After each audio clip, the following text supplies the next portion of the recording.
The House will come to order. Members will be at their seats. The clerk has opened the roll. You may record your presence. Please rise and give your attention to the House chaplain and remain standing for the Pledge of Allegiance by Representative Bueller.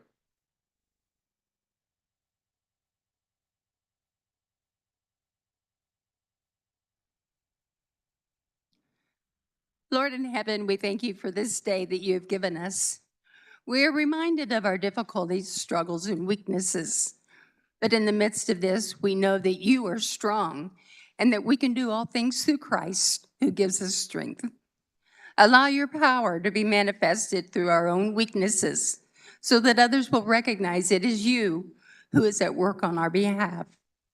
Give strength to our leaders as they wrap up the first half of this session. I pray this in your Son's name. Amen.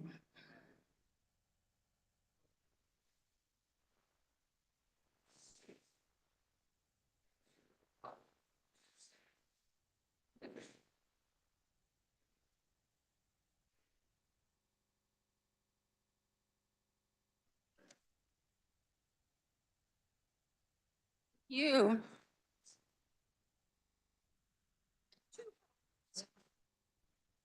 Okay, no.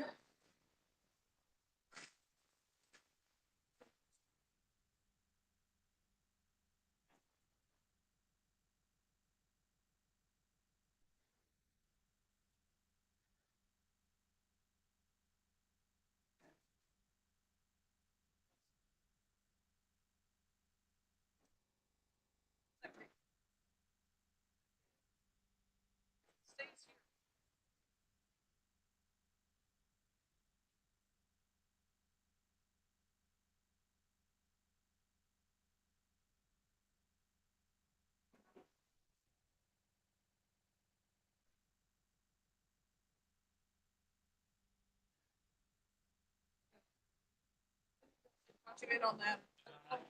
Mention to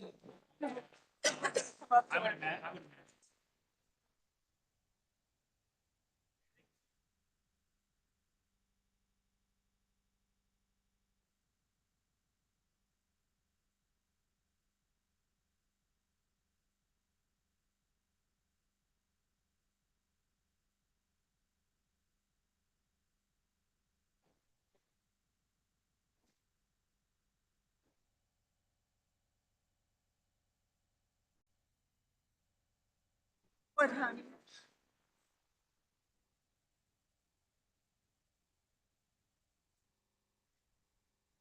Okay, it may be a different, yeah.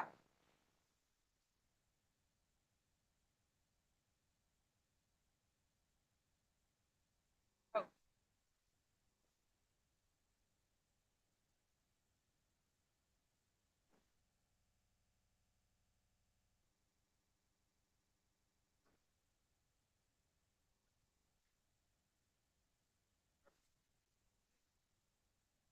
I wanted to remind you, you were going to lead the pledge. I already did. Good job.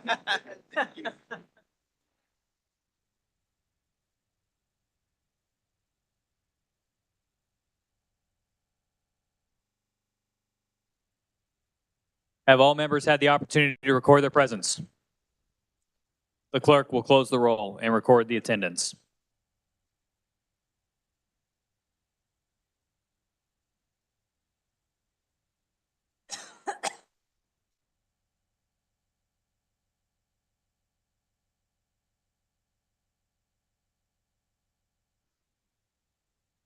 House Bill 2344 appears on the consent calendar for the second day. Is there objection? Seeing objection, House Bill 2344 will be removed from the consent calendar and placed on general orders.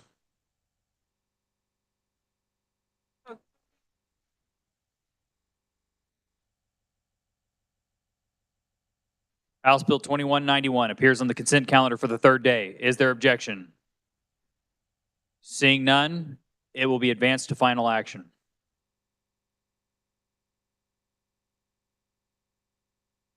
Senate Bill 11 appears on the consent calendar for the third day. Is there objection? Seeing none, it'll be advanced to the final action.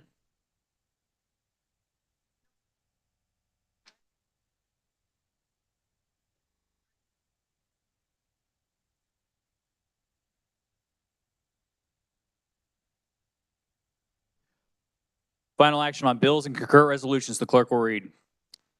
House Bill number 2191 by the Committee on Appropriations, an act concerning the Children's Cabinet, authorizing the Cabinet to establish a nonprofit corporation to raise funds to benefit the Dolly Parton's Imagination Library Book Gifting Program. This constitutes final action on House Bill 2191. The clerk will open the roll and you may record your vote.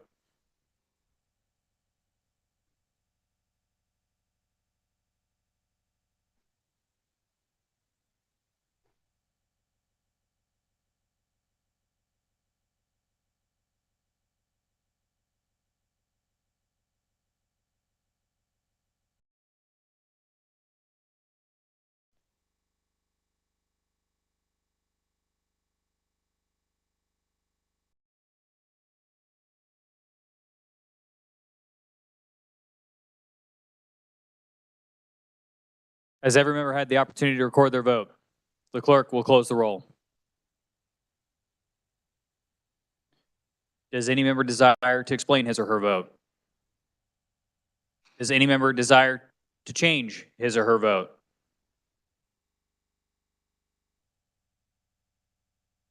Representative Dennis Miller votes aye. Any further changes? Seeing none, 122 having voted in favor and 0 against the passage of House Bill 2191, the same having received a constitutional majority, the bill is hereby declared passed. The clerk will record the vote.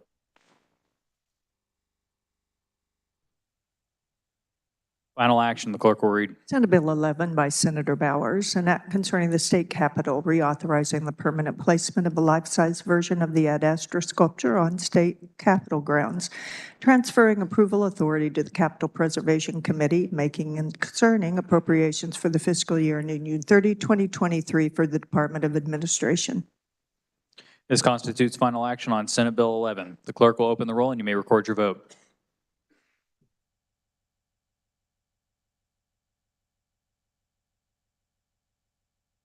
Has every member had the opportunity to record their vote? Clerk will close the roll. Does any member desire to explain his or her vote? Does any member desire to change his or her vote? Seeing none, 122 voting in favor and 0 against the passage of Senate Bill 11, the same having received a constitutional majority, the bill is hereby declared passed. The clerk will record the vote.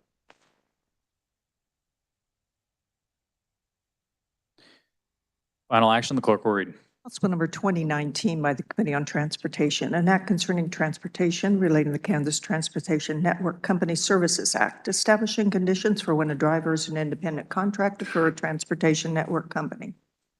This constitutes final action on House Bill 2019. The clerk will open the roll and you may record your vote.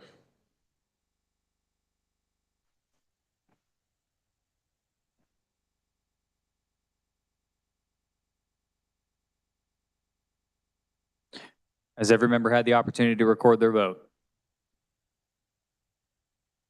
The clerk will close the roll. Does any member desire to explain his or her vote? Does any member desire to change his or her vote? Representative Landwehr votes aye. Any further changes? Representative Vic Miller votes no. Representative Luis Ruiz votes no. Representative Carmichael votes no. Representative Alcala votes no. Representative Carr votes no.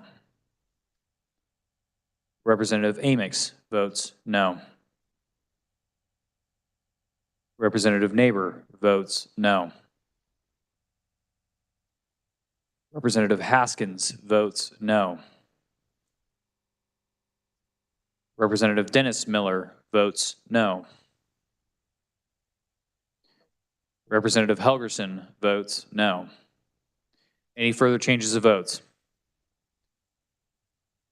Seeing none, with 84 having voted in favor and 38 against the passage of House Bill 2019, the same having received a constitutional majority, the bill is hereby declared passed. The clerk will record the vote.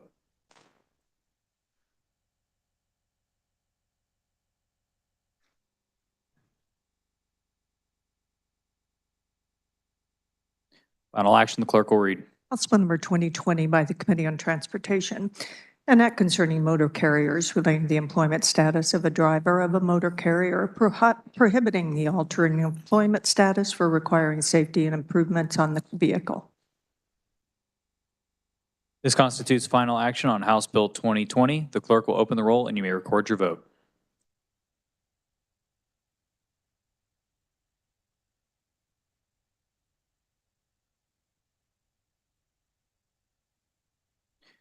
Has every member had the opportunity to record their vote? The clerk will close the roll.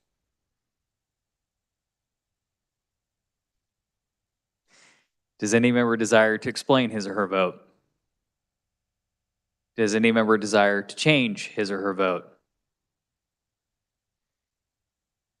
Seeing none. 122 voting in favor and 0 against the passage of House Bill 2020, the same having received a constitutional majority, the bill is hereby declared passed. The clerk will record the vote.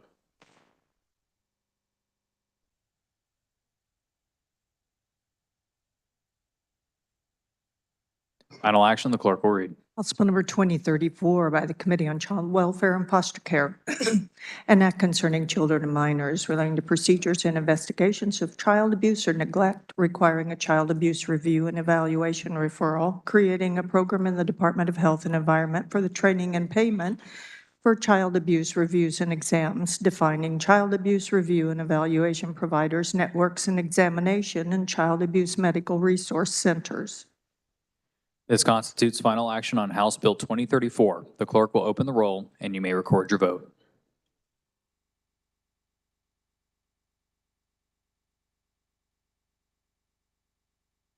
Has every member had the opportunity to record their vote? The clerk will close the roll. Does any member desire to explain his or her vote? Does any member desire to change his or her vote? Representative Will Carpenter votes aye. Any further changes? Seeing none. With 121 having voted in favor and 1 against the passage of House Bill 2034, the same having received a constitutional majority, the bill is hereby declared passed. The clerk will record the vote.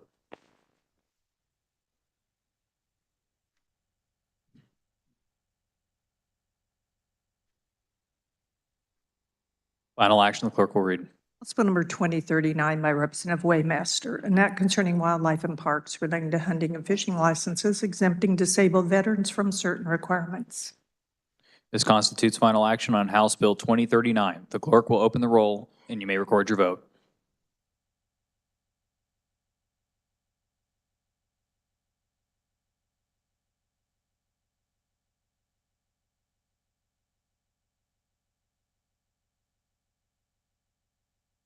Has every member had the opportunity to record their vote?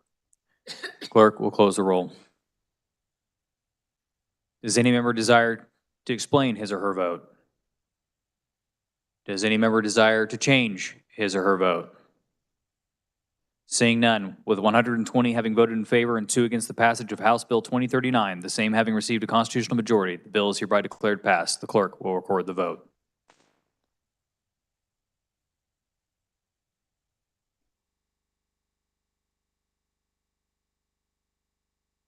Final action, the clerk will read. House Bill number 2047 by the Committee on Water. An act concerning water relating to water infrastructure projects, authorizing the Secretary of Health and Environment to adopt rules and regulations for an annual certification program for the replacement of distribution system segments, relating the Kansas Water Pollution Control Revolving Fund, increasing the amortization period on loans from the Kansas Water Pollution Control Revolving Fund. This constitutes final action on House Bill 2047. The clerk will open the roll and you may record your vote.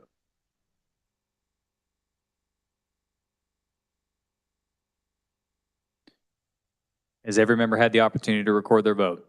The clerk will close the roll. Does any member desire to explain his or her vote? Does any member desire to change his or her vote? Representative Susan Ruiz votes aye. Any further changes?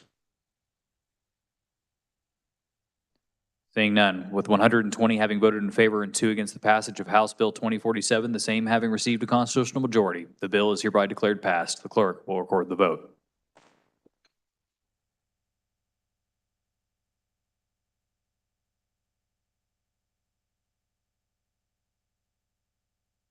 Final action, the clerk will read. House Bill number 2056 by the Committee on Elections, an act concerning elections relating to advanced voting ballots, requiring the return of such ballots by 7 p.m. on the day of the election.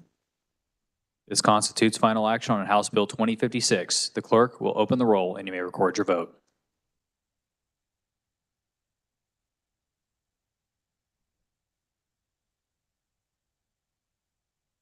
Has every member had the opportunity to record their vote? The clerk will close the roll. Does any member desire to explain his or her vote? Speaker recognizes Representative Sawyer. Sawyer Clayton. Thank you, Mr. Speaker. The original 3-day grace period bill passed with massive bipartisan support. I think that every elected official in this room has heard from our constituents about delayed mail service, and it is counterintuitive to throw perfectly valid ballots away due to late arrival because of a poorly funded and badly run federal service.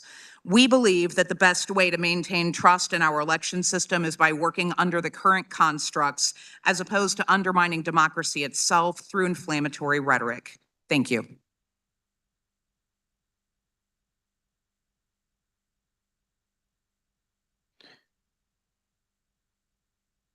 Speaker recognizes Representative Bourgeon.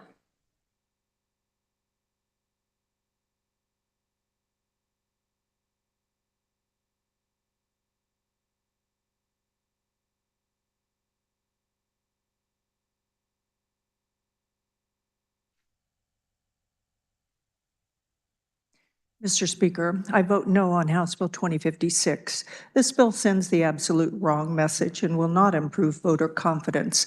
Elections are a process. The system is not broken. We should always err on the side of the voter and do everything we can to accommodate and count legal ballots to protect our most sacred right of voting. The current 3-day grace period is reasonable. Today, I join our county election officials and, most importantly, our voters in opposing House Bill 2056. I vote no. Representative Bourgeon. Any further explanations of votes? Does any member desire to change his or her vote?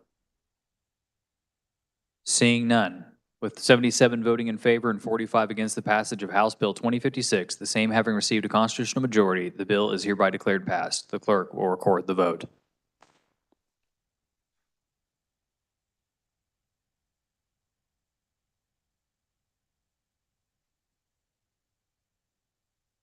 Final action, the clerk will read. House Bill number 2080 by the Committee on Education, an act concerning virtual schools relating to state assessments, authorizing students enrolled in virtual school to take virtual state assessments. This constitutes final action on House Bill 2080. The clerk will open the roll and you may record your vote.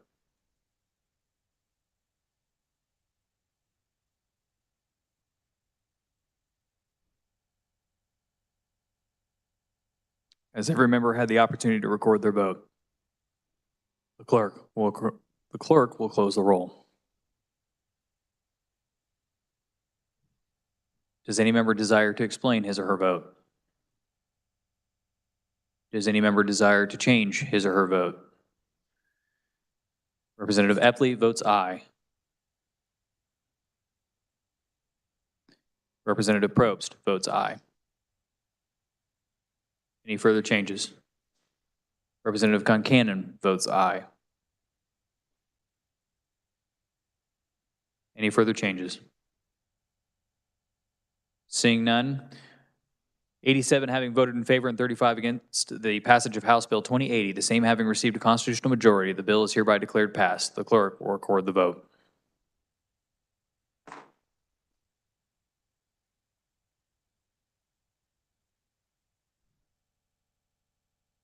Final action, the clerk will read. House Bill number 2086 by the Committee on Elections, an act concerning elections relating to election procedures, clarifying duties and qualifications of certain election officials, redefining certain election crimes. This constitutes final action on House Bill 2086. The clerk will open the roll and you may record your vote.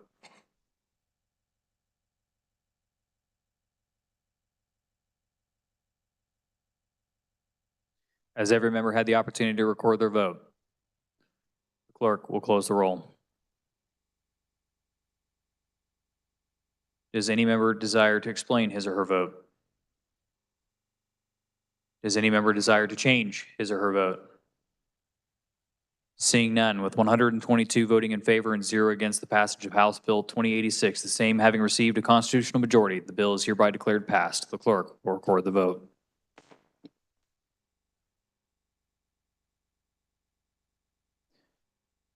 Final action, the clerk will read. House Bill number 2087 by the Committee on Elections, an act concerning elections relating to selection of presidential electors, directing political parties to have procedures for the selection of presidential electors.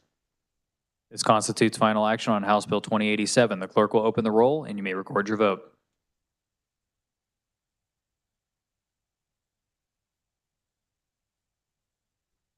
Has every member had the opportunity to record their vote? The clerk will close the roll. Does any member desire to explain his or her vote? Does any member desire to change his or her vote? Seeing none, with 122 having voted in favor and 0 against the passage of House Bill 2087, the same having received a constitutional majority, the bill is hereby declared passed. The clerk will record the vote.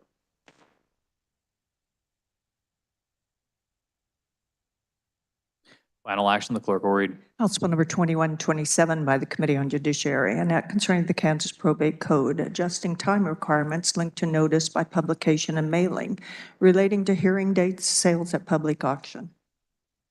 This constitutes final action on House Bill 2127. The clerk will open the roll and you may record your vote.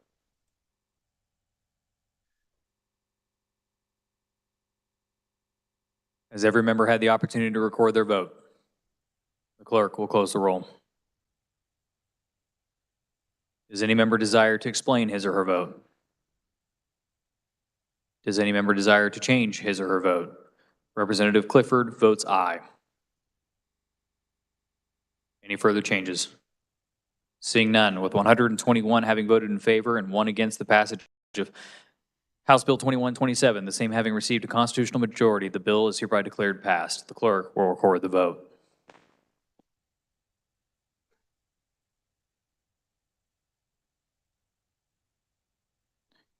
Final action, the clerk will read. House Bill number 2130 by the Committee on Judiciary, an act concerning the Kansas Probate Code, increasing certain dollar amounts relating to allowance to spouse and minor children, supplemental elective share amount, transfers within 2 years of death, homestead or homestead allowance, payment of benefits to certain relatives, small estates, affidavit for personal property, remission of court costs for such small estates, exhibition of demands and allowance without a hearing, refusal to grant letters of administration, appeal orders and bond, requests for transfers from magistrate to district judge. This constitutes final action on House Bill 2130. The clerk will open the roll and you may record your vote.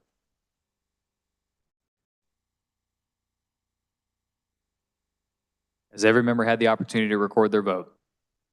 The clerk will close the roll. Does any member desire to explain his or her vote? Does any member desire to change his or her vote? Representative Heiberger votes aye. Are there any further changes? Seeing none, with 121 having voted in favor and 1 against the passage of House Bill 2130, the same having received a constitutional majority, the bill is hereby declared passed. The clerk will record the vote.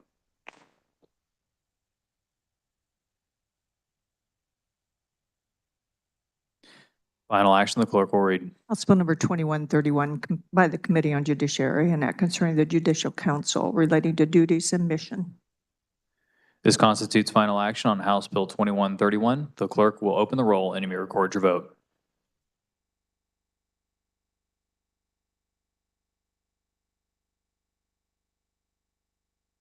Has every member had the opportunity to record their vote?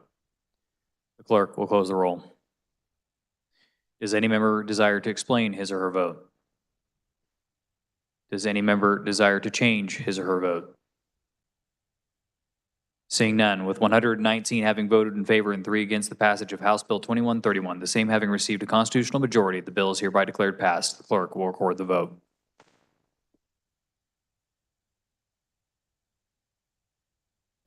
Final action, the clerk will read. House Bill number 2133 by the Committee on Financial Institutions and Pensions, an act concerning financial institutions relating to payments made with credit and debit cards, allowing a surcharge for use of such cards.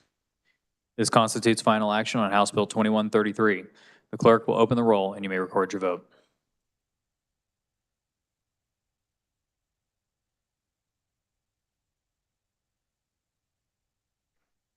Has every member had the opportunity to record their vote? The clerk will close the roll. Does any member desire to explain his or her vote? Representative Hoheisel for an explanation of vote.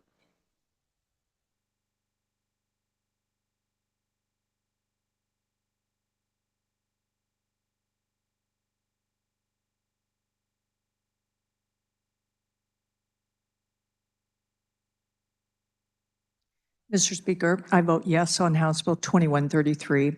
This statute is unenforceable due to a U.S. Supreme Court decision, and we are seeking to clean up Kansas statute. It doesn't raise prices on consumers, but allows a private business the ability to decide how they wish to recoup the cost of a credit card transaction. Current law affords government entities this option, and House Bill 2133 would give private business that same right. Representative Hoheisel.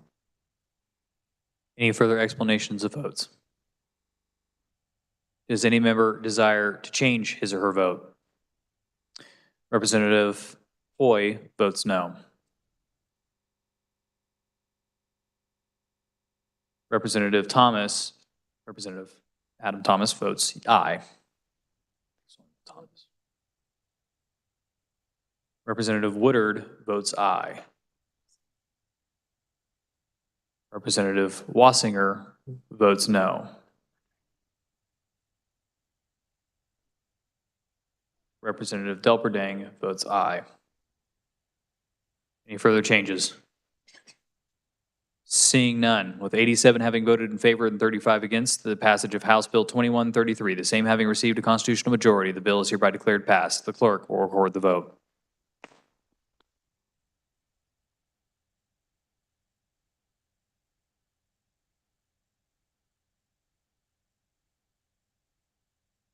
Final action, the clerk will read. House Bill number 2141 by the Committee on Welfare Reform, an act concerning food assistance requiring cooperation with child support to determine food assistance eligibility for custodial and non-custodial parents, disqualifying such parents from food assistance when delinquent in child support payments.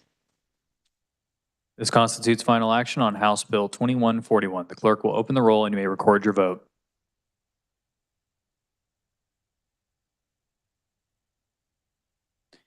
Has every member had the opportunity to record their vote? The clerk will close the roll. Does any member desire to explain his or her vote? Representative Carmichael for an explanation.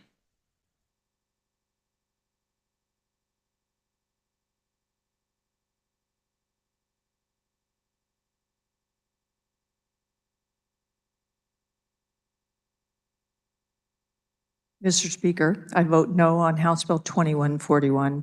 What would Jesus do? I therefore vote no on House Bill 2141. Representative Carmichael. Any further explanations of votes? Does any member desire to change his or her vote? Representative Wassinger votes aye. Representative Epley votes aye.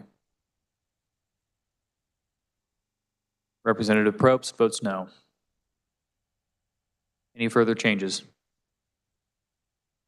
Seeing none, with 76 having voted in favor and 46 against the passage of House Bill 2141, the same having received a constitutional majority, the bill is hereby declared passed. The clerk will record the vote.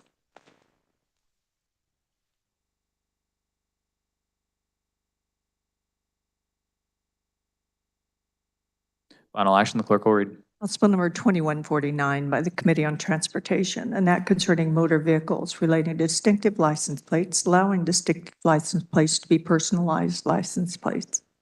This constitutes final action on House Bill 2149. The clerk will open the roll and you may record your vote.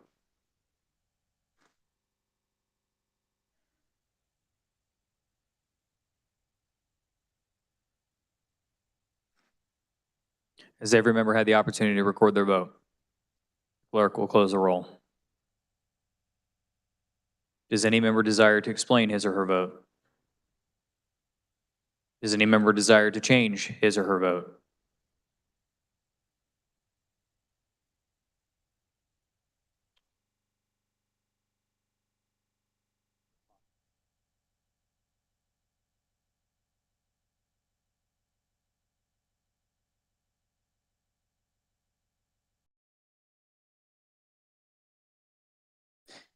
Representative Poskin votes aye. Representative Robinson votes no. Representative Sawyer votes aye.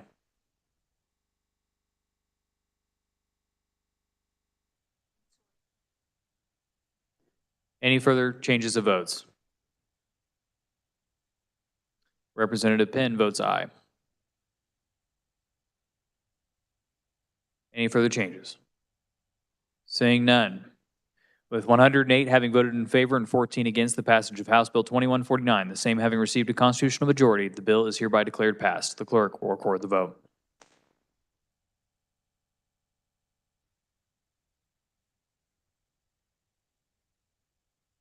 Final action, the clerk will read. House Bill number 2172 by the Committee on Judiciary, an act concerning trusts, enacting the New Force Trust Accounting Act, relating to the power of an authorized fiduciary to distribute property of a first trust to one or more second trusts, or to modify the terms of the first trust. This constitutes final action on House Bill 2172. The clerk will open the roll and you may record your vote.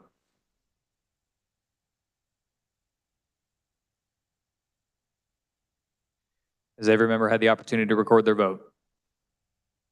The clerk will close the roll. Does any member desire to explain his or her vote? Representative Estes for an explanation. Okay. Does any member desire to explain his or her vote? Does any member desire to change his or her vote?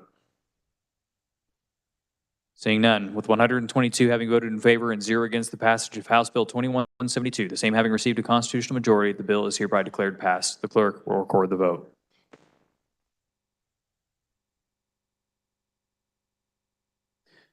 Final action, the clerk will read. House Bill number 2173 by the Committee on Commerce, Labor, and Economic Development, an act concerning political subdivisions of the state relating to building codes or similar rules, providing that such provision shall not prohibit refrigerants approved for use under federal law. This constitutes final action on House Bill 2173. The clerk will open the roll and you may record your vote.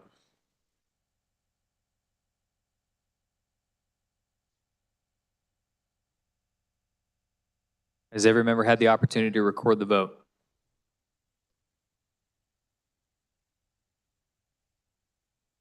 The clerk will close the roll.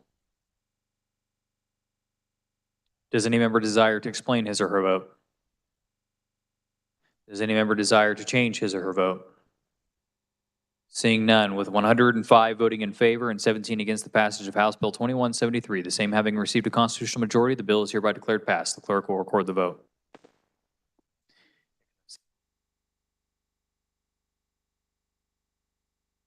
Final action, the clerk will read. House Bill number 2197 by the Committee on Financial Institutions and Pensions, an act concerning financial institutions relating to the First-Time Homebuyer Savings Account Act, authorizing the state treasurer to market the First-Time Homebuyer Savings Account Act program to account holders and financial institutions, providing a procedure for the distribution of the account balance upon the death of an account holder, changing the term transfer on death to payable on death regarding beneficiaries, resolving a conflict when beneficiaries differ on a financial institution's account records and on first-time homebuyer savings account tax forms required by the Secretary of Revenue. This constitutes final action on House Bill 2197. The clerk will open the roll and you may record your vote.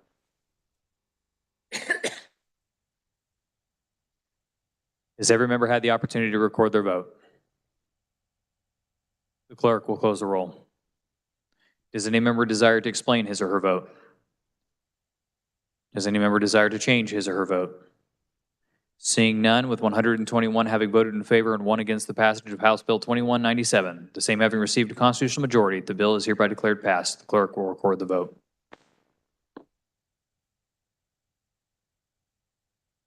Final action, the clerk will read.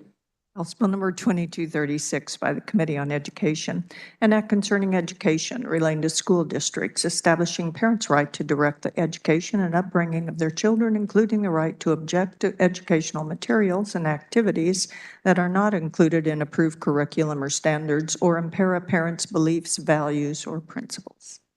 This constitutes final action on House Bill 2236. The clerk will open the roll and you may record your vote.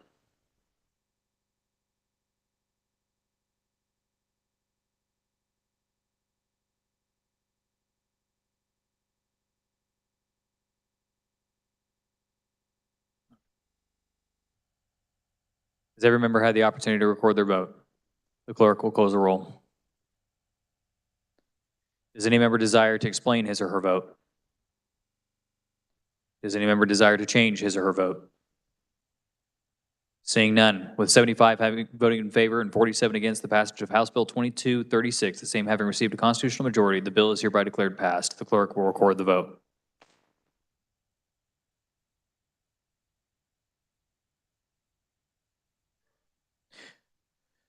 Final action, the clerk will read. House Bill number 2238 by the Committee on Education, an act concerning education relating to student athletes, creating the Fairness in Women's Sports Act, restricting participation on women's teams to female students, providing a cause of action for violations of the act. This constitutes final action on House Bill 2238. The clerk will open the roll and you may record your vote.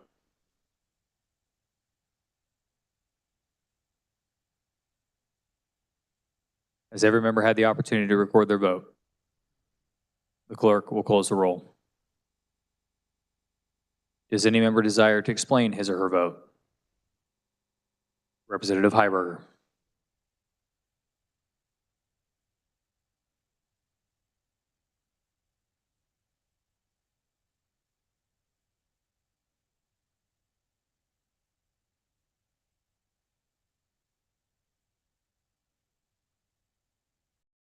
Mr. Speaker, the people who drafted this bill for introduction in legislatures all across the country were very clever about framing. Most people will say no if you ask them if men should compete against women in sports.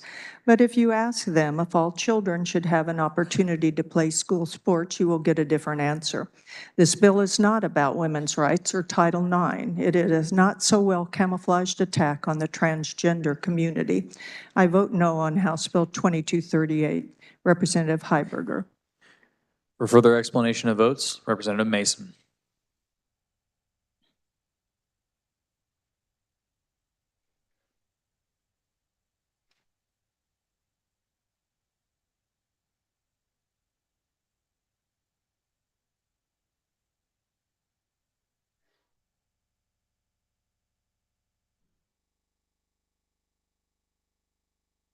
Mr. Speaker, in Governor Laura Kelly's reelection campaign ad, she said the following. So let me just say it. Of course, men should not play girls' sports. Okay, we all agree on that. I take the governor at her word. This simple statement of common sense is something I believe we can and should all agree on. We must protect that which so many have worked so hard to achieve. I vote yes on House Bill 2238. Representatives Mason, Estes, Williams, Tarwater, Sutton, Wassinger, Seiwert, Roth, Hoffman, Smith, Howell, and Mosier, and 3 others. If you're doing explanation of votes, please print your names. Do not sign them. Thank you, ladies and gentlemen. All right. Any further explanations of votes? Representative Humphreys.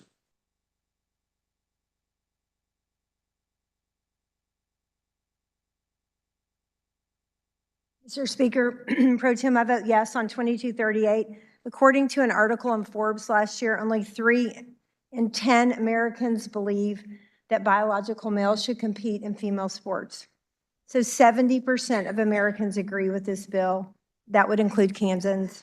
Protecting girls and women in competition in private places and on the podium is common sense, not extreme. It is fair, it is prudent, and it is wise for Kansas to protect the rights of our girls and women.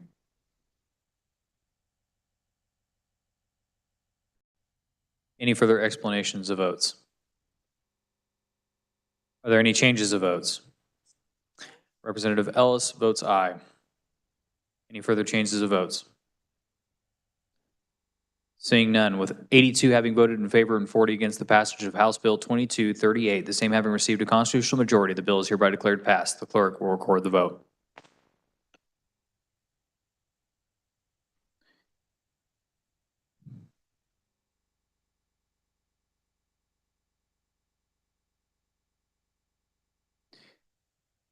Final action, the clerk will read. House Bill number 2240 by the Committee on Child Welfare and Foster Care, an act concerning the Department for Children and Families relating to qualified residential treatment programs requiring the clerk of the district court to give notice of placement. This constitutes final action on House Bill 2240. The clerk will open the roll and you may record your vote.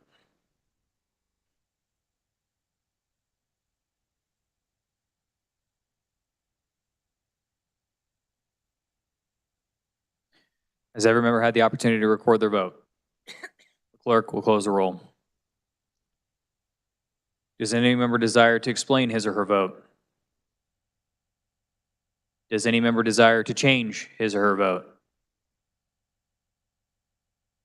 Representative Blex votes aye. Any further changes? Representative Humphries votes aye. Any further changes? Seeing none, with 122 having voted in favor and 0 against the passage of House Bill 2240, the same having received a constitutional majority, the bill is hereby declared passed. The clerk will record the vote.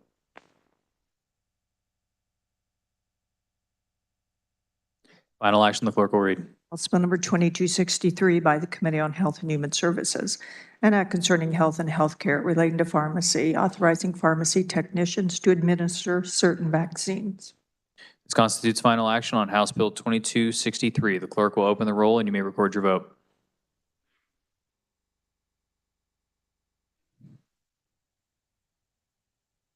Has every member had the opportunity to record their vote? The clerk will close the roll. Does any member desire to explain his or her vote?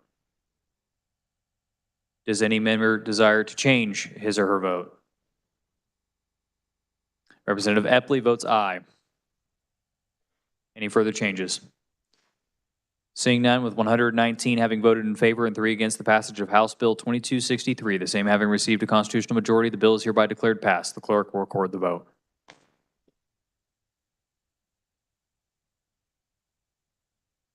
Final action, the clerk will read. House Bill number 2264 by the Committee on Health and Human Services, an act concerning health and health care, enacting the No Patient Left Alone Act relating to hospitals, adult care homes, and hospice facilities, requiring such facilities to allow in-person visitation in certain circumstances, authorizing such facilities to adopt visitation policies and procedures. This constitutes final action on House Bill 2264. The clerk will open the roll and you may record your vote.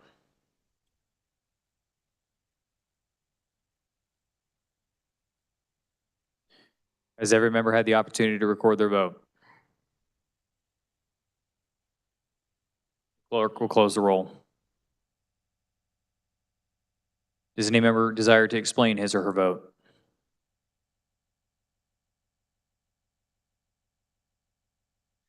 Representative Berquist for an explanation of vote.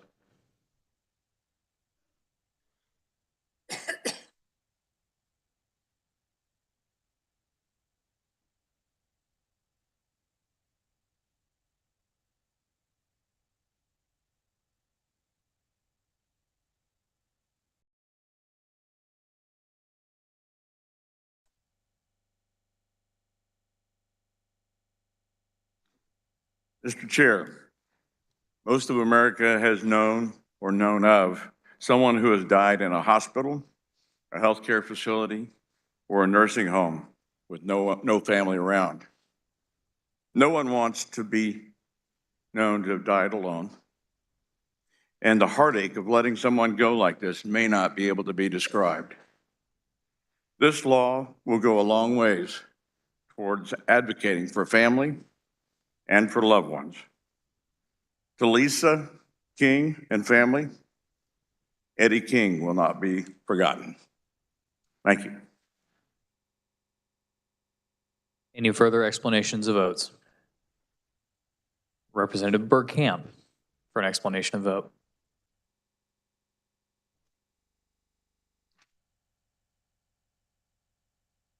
Mr. Speaker, I vote no on House Bill 2264. This bill started out as no patient shall be left alone. It ended up being a patient may be left alone.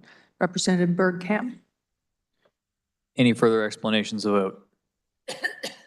Seeing none, does any member desire to change his or her vote? Representative Jacobs votes no.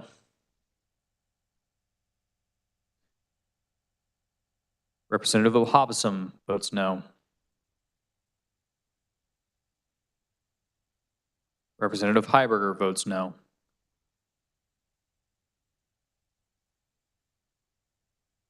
Representative Carmichael votes aye. Representative Milton votes no.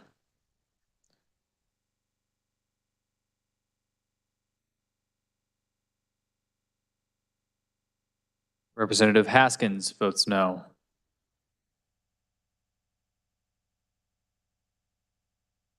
Are there any further changes?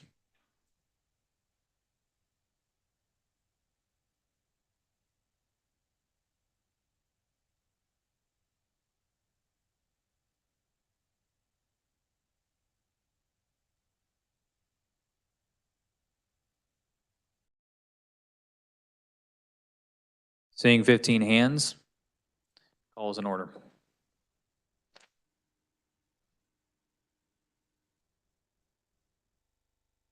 Representative Hill votes aye.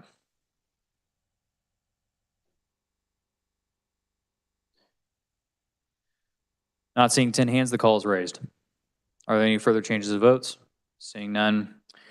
With 103 having voted in favor and 19 against the passage of House Bill 2264, the same having received a constitutional majority, the bill is hereby declared passed. The clerk will record the vote.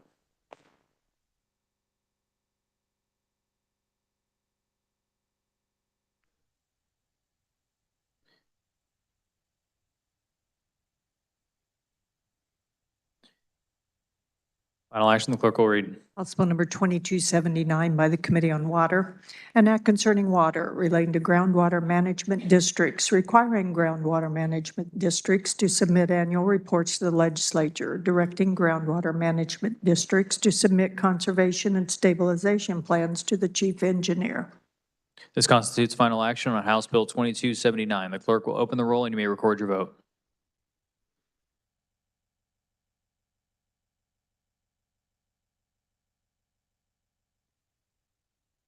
Has every member had the opportunity to record their vote? The clerk will close the roll.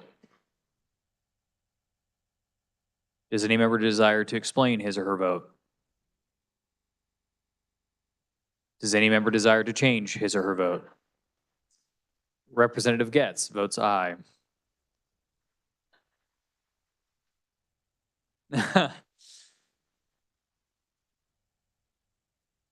Representative Essex votes aye. Representative Barth votes aye. Representative Penn votes aye. Representative Poskin votes aye. Representative Vaughn votes aye. Are there any further changes of votes? Seeing none, with 116 having voted in favor and 6 against the passage of House Bill 2279, the same having received a constitutional majority, the bill is hereby declared passed. The clerk will record the vote.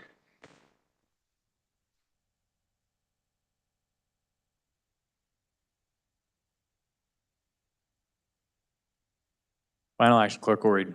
House Bill number 2291 by the Committee on Commerce, Labor, and Economic Development.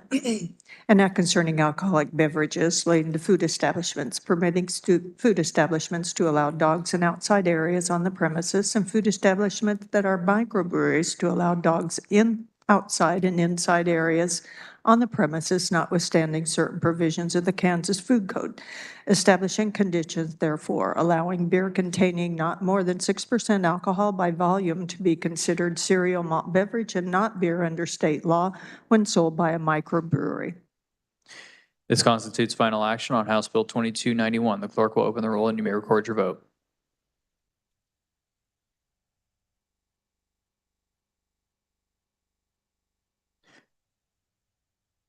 Has every member had the opportunity to record their vote?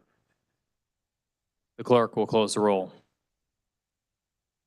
Does any member desire to explain his or her vote? Does any member desire to change his or her vote? Representative Clayton votes aye. Are there any further changes of votes? Seeing none, with 108 having voted in favor and 14 against the passage of House Bill 2291, the same having received a constitutional majority, the bill is hereby declared passed. The clerk will record the vote.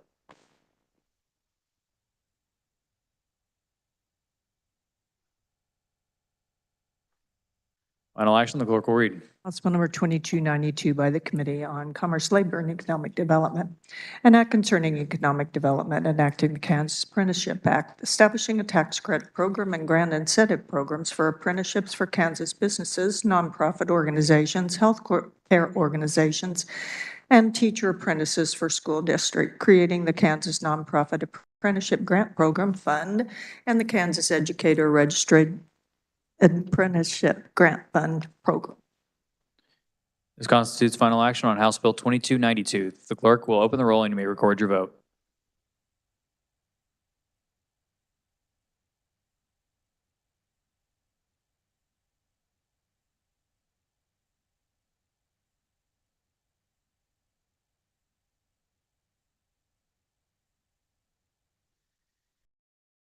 Has every member had the opportunity to record their vote? The clerk will close the roll. Does any member desire to explain his or her vote? Does any member desire to change his or her vote? Representative Cywert votes aye. Are there any further changes? Cywert. Are there any further changes? Seeing none, with 115 having voted in favor and 7 against the passage of House Bill 2292, the same having received a constitutional majority, the bill is hereby declared passed. The clerk will record the vote.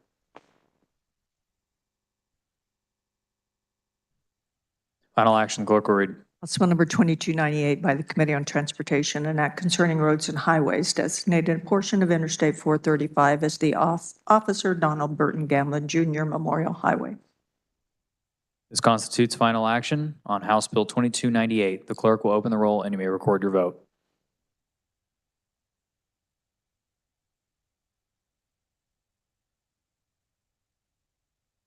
Has every member had the opportunity to record their vote? The clerk will close the roll. Does any member desire to explain his or her vote? Does any member desire to change his or her vote? Seeing none, with 122 having voted in favor and 0 against the passage of House Bill 2298, the same having received a constitutional majority, the bill is hereby declared passed. The clerk will record the vote.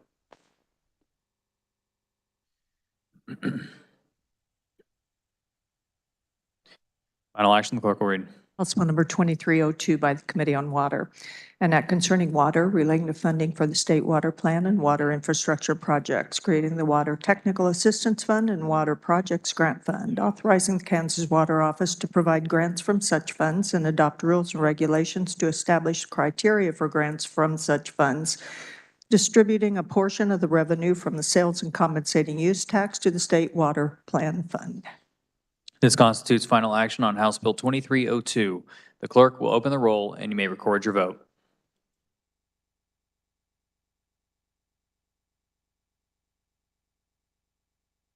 Has every member had the opportunity to record their vote? The clerk will close the roll. Does any member desire to explain his or her vote? Does any member desire to change his or her vote? Representative Rajas votes aye. Representative Minix votes aye. Any further changes of votes? Seeing none, with 119 having voted in favor and 3 against the passage of House Bill 2302, the same having received a constitutional majority, the bill is hereby declared passed. The clerk will record the vote.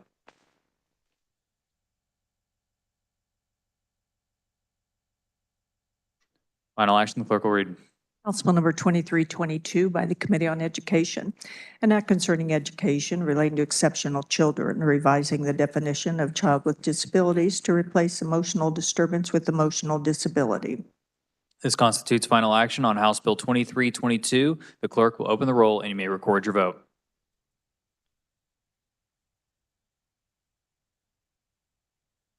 Has every member had the opportunity to record their vote?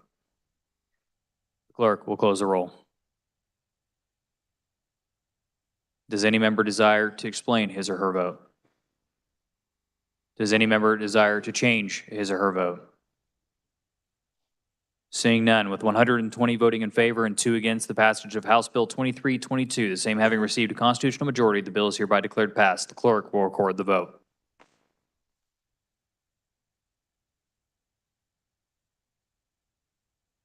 Final action, the clerk will read. House Bill number 2332 by the Committee on Agriculture and Natural Resources, an act concerning the division of tourism relating to the transfer of powers, duties, and functions from the Department of Wildlife and Parks to the Department of Commerce, making changes and references and transfers to state officers with respect thereto.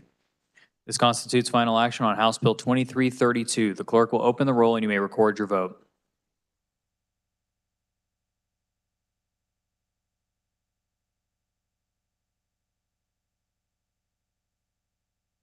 Has every member had the opportunity to record their vote? The clerk will close the roll. Does any member desire to explain his or her vote? Does any member desire to change his or her vote? Representative Chuck Smith votes aye. Any further changes?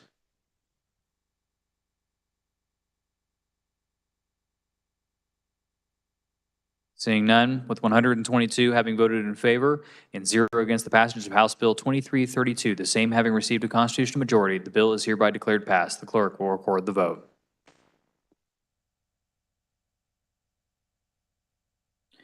Final action, the clerk will read. House Bill number 2378 by the Committee on Veterans and Military, an act concerning the disposition of certain state real property, authorizing the Secretary of Administration on behalf of the Kansas Department for Aging and Disability Services to convey land in Shawnee County to the Kansas Commission on Veterans Affairs Office, imposing certain conditions, prescribing costs of conveyance, requiring approval by the Attorney General. This constitutes final action on House Bill 2378. The clerk will open the roll and you may record your vote.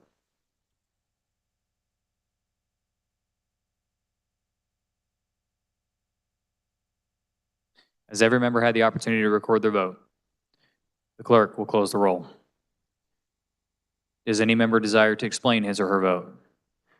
Representative Johnson for an explanation of vote.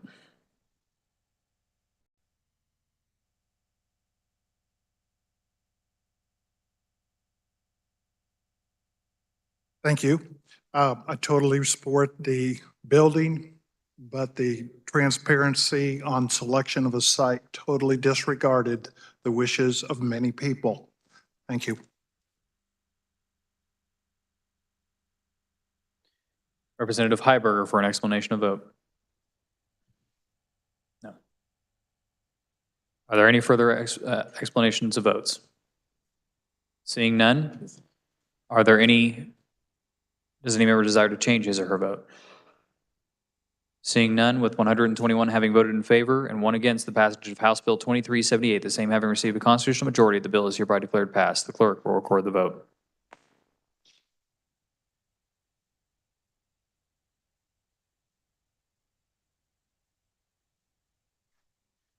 The Speaker recognizes Majority Leader Croft for a motion to resolve into the Committee of the Whole. Mr. Speaker, I move the House resolve itself into the Committee of the Whole for the purpose of considering those items under the heading of General Orders. You've all heard the motion. All in favor signify by saying aye. All opposed, no. The ayes have it. The motion carries. The Speaker appoints Representative Waymaster to chair the Committee of the Whole.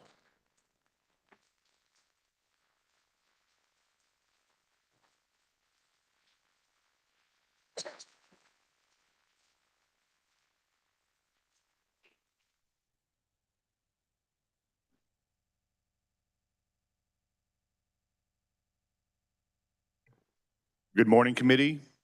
The first item of business is House Bill 2114. For the purpose of carrying House Bill 2114, the chair recognizes Representative Heiberger.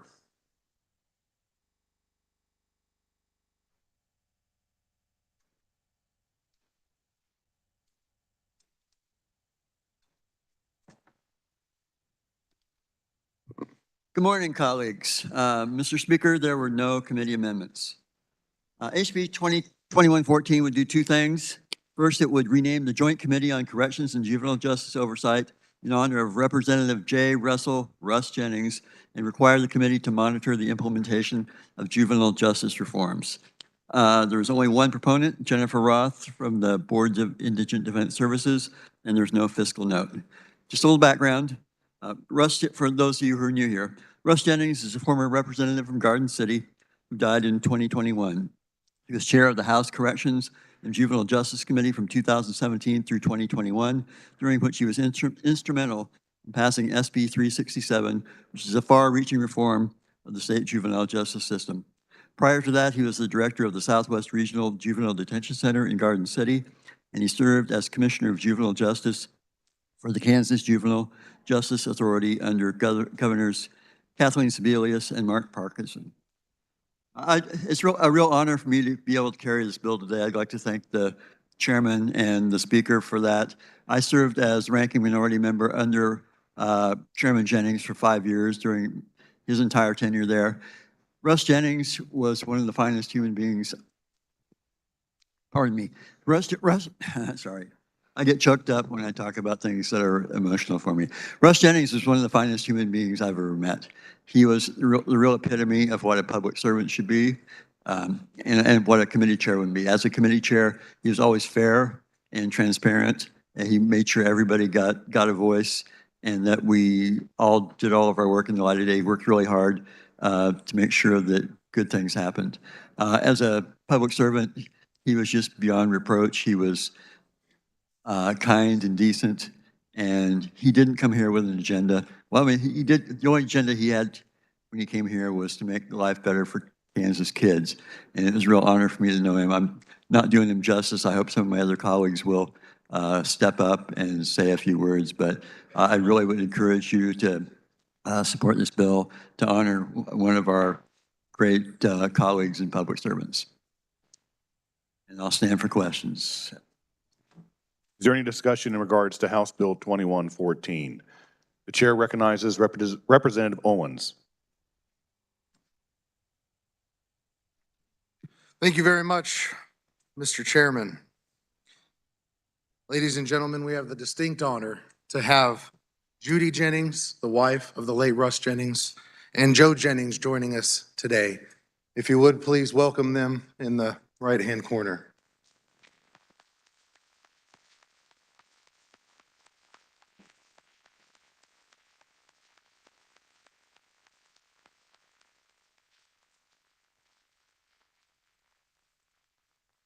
While I know that this is not necessarily the order of things to clap while a bill is being heard, it's important to recognize them and their sacrifice for allowing Russ to be here and dedicate much of his life to the work of the juvenile justice system in Kansas. I had the opportunity and the privilege to be Russ's vice chair for a number of years, but to sit on his committee the entire time that I've been here. Even more of a privilege is to be able to carry on the work as the chairman of that committee and follow in his footsteps. Russ truly is a man of great worth and of great dedication and of great love to the state of Kansas, but especially to the children of Kansas. You see, if it wasn't for the work that he put in for many years with SB 367, there would be hundreds and hundreds of more juveniles locked up today. than there was after his work. Because Russ recognized that every child deserves a chance. Russ knows that every child deserves a chance to be part of a family and to be given the opportunity to be successful in this world. I ask that you join me in supporting this bill so that his legacy will continue on as we continue the good work that he has started. Thank you. The chair recognizes Representative Clifford. Thank you, Mr. Chairman. I appreciate my colleague from across the aisle for bringing this bill. Like him, I get a little choked up when I think about Russ. What I did want to say to you is that Russ governed from the center. In fact, his seat was right there where the representative from Dodge City is standing, seat 47.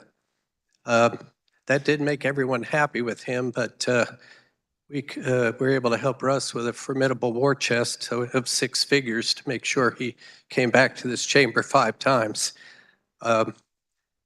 I was elected, I replaced Russ and was proud to serve in his stead last term. I'll let you know that war chest, it was 6 figures, was all donated in his lifetime to charity.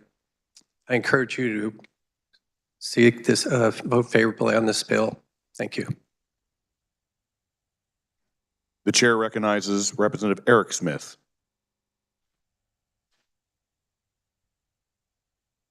Thank you, Mr. Chair, and thank you for the carrier of the bill. Eloquent words. You know, I don't normally get up and talk a lot about another representative, but especially one that I disagreed with on a number of issues. I can't tell you how many intensely passionate arguments we had at the rail about crappie rigs, the best fishing rig out there. You know, he was a lover of the outdoors just as I was, and we had a lot of conversations about that. But having served on corrections and juvenile justice with him since 2017, what I learned was he was a wealth of knowledge when it come to that. We shared a lot of exploits, a lot of stories.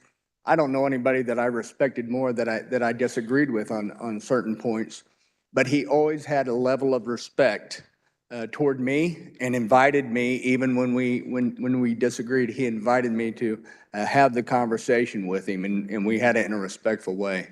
I just have a deep level of respect for him. It was sad when I heard of his passing, and I thought about so many things that he was able to do, so many things he was able to accomplish, and I think this measure is just a small way that we can continue to remember the work that he did here.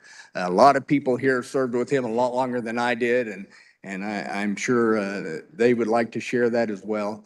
But anyway, I ask that you support this, and I'm sure you will. Thank you. The chair recognizes Representative Delperdang.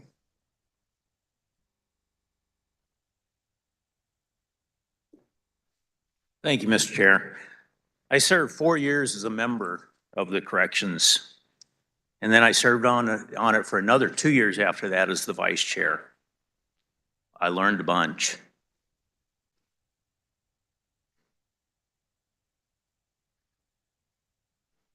Russ's door was always open, and I miss him. So he did a lot for reform under Senate Bill 367, and he was just a good mentor overall. Please support this bill. The chair recognizes Representative Carmichael.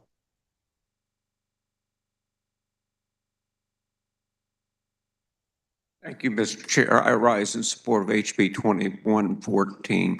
Russ Jennings was a friend, a mentor. He taught me what bipartisanship means. He made me a better man. He made me a better legislature, and he made our legislature a better place to work. Thank you, Mr. Chair. The chair recognizes Representative Carlin.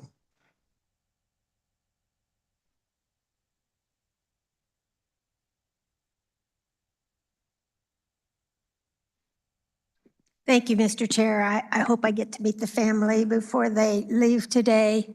I served on the interim committee for Corrections and Juvenile Justice with Russ for many years. We were actually voting on some of his legislation the moment he passed, and it was quite an awesome experience for us to be in that room at that time. He was fair. He was a positive influence on everybody. He was always positive. And I always wondered, why he knew he was so right. And I didn't realize that until I read his obituary. And when I saw all the things he had accomplished before he became a public servant here in the House, it was quite amazing. And we are all better, and our correction system is better for the time he spent with us. Thank you, Mr. Chair. I hope you'll support the bill. Is there further discussion on House Bill 2114? Seeing none, Representative Heiberger, you may close. Thank you, Mr. Chair. A lot of people have mentioned SB 367, our Comprehensive Juvenile Justice Reform Bill. It's really one of the most significant pieces of legislation, maybe other than the water legislation we passed this week, that's come out of this body since I've been here. And it wouldn't have happened without Russ. And I think it's a real great example of what we can do in a bipartisan way if we work together and find common ground. And so I think Russ's work there is enough alone to justify naming this committee after him. So, Mr. Chairman, when the committee rises and reports, I move that we report HB 2114 favorably. Committee, you've heard the motion by Representative Heiberger to report House Bill 2114 favorably. All those in favor signify by saying aye. Opposed, nay. The ayes have it. The motion passes.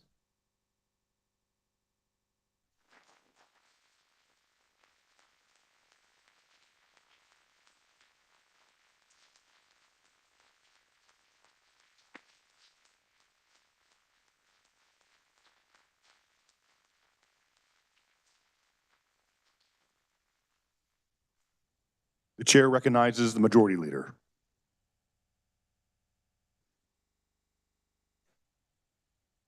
Chair, in accordance with House Rule 1903, I move House Bill 2331, appearing under the order of business, general orders be passed over and retain a place on the calendar. Committee, you've heard the motion. All those in favor say aye. Opposed? The ayes appear to have it. The ayes do have it. Motion passes. The next item of business is House Bill 2147 for the purposes of carrying House Bill 2335. And the purpose of carrying House Bill 2335, the chair recognizes Representative White.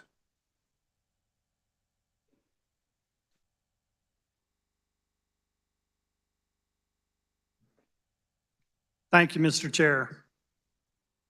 House Bill 2335, this bill had a committee amendment, and I move the adoption of the committee report. You've heard the motion. All those in favor signify by saying aye. Opposed, no.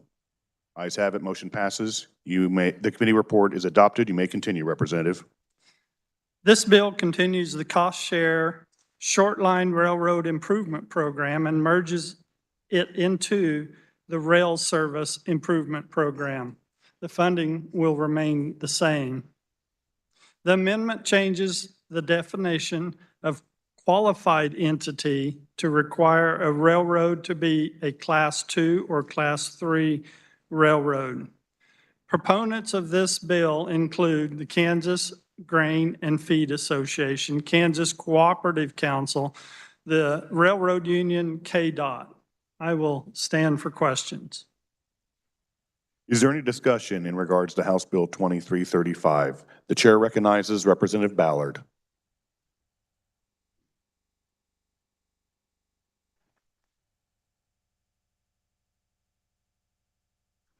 Thank you, Mr. Chair. The carrier of the bill did a wonderful job. Congratulations. I would also like to ask your support for HB 2335. Thank you. Thank you, Mr. Chair. The chair recognizes Representative Collins.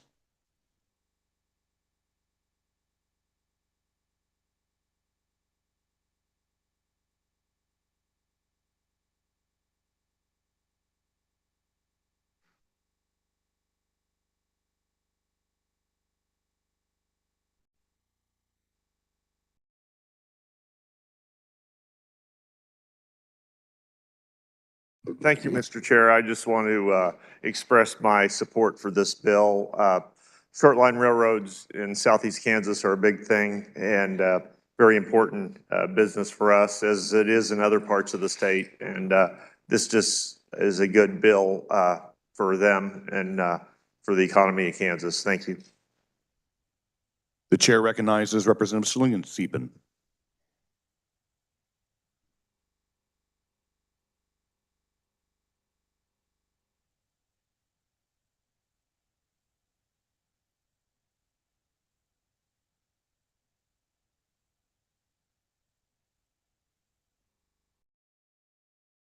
Thank you, Mr. Chair. Will the carrier stand for questions?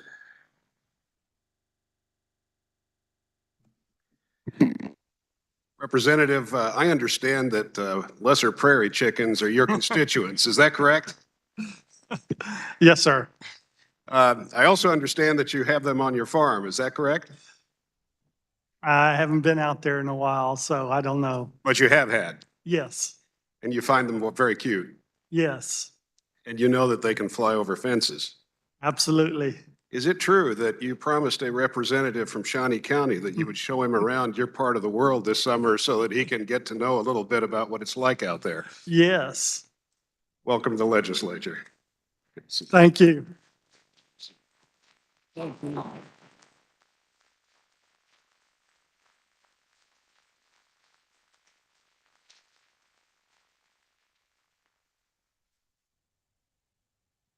The chair recognizes Representative Francis.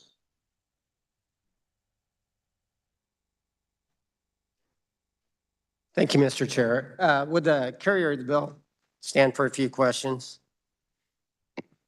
You know, along the lines of the prior questioning, I'm just wondering how you're feeling about carrying your first bill. Kind of felt like walking the Green Mile this morning to work. And I just want to know, do you consider yourself a rural legislator? Yes, You know, sometimes that definition of rural can be a little vague in our body. Have you noticed that? yes. So I guess one of the things I want to know, how rural are you?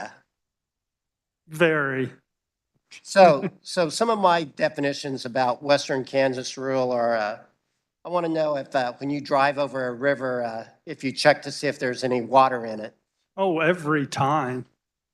I want to know whether your county has more veterinarians or more doctors. We have 7 veterinaries and no doctors. I kind of want to know about the ratio of cows to people in your district. Probably 50 to 1. But let me go back to that last question. The veterinaries are doctors. Human doctors. And what really applies to this bill, how far from a railroad do you live? About 30 miles. All right. And so based upon that, why is this bill important to you? We in Ashland lost our railroad probably 25, 30 years ago, and it's had quite the impact. So you don't want other communities to No. go through that I also? don't want any other community to have to do that. Well, friend, thank you for your service. Thank you.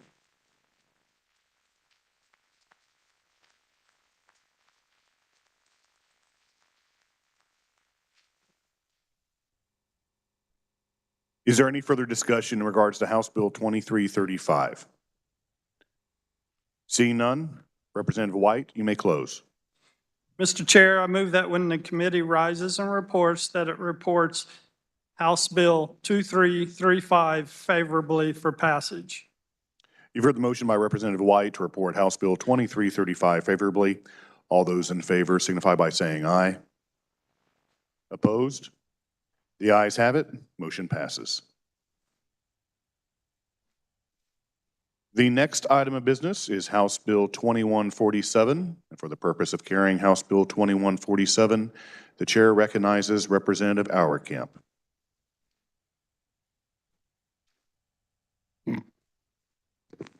Thank you, Mr. Chairman. There were committee amendments. I move the adoption of the committee report. Committee, you've heard the motion. All those in favor signify by saying aye. Opposed, no. Motion passes and the committee report is adopted. Representative, you may continue. Thank you, Mr. Chairman.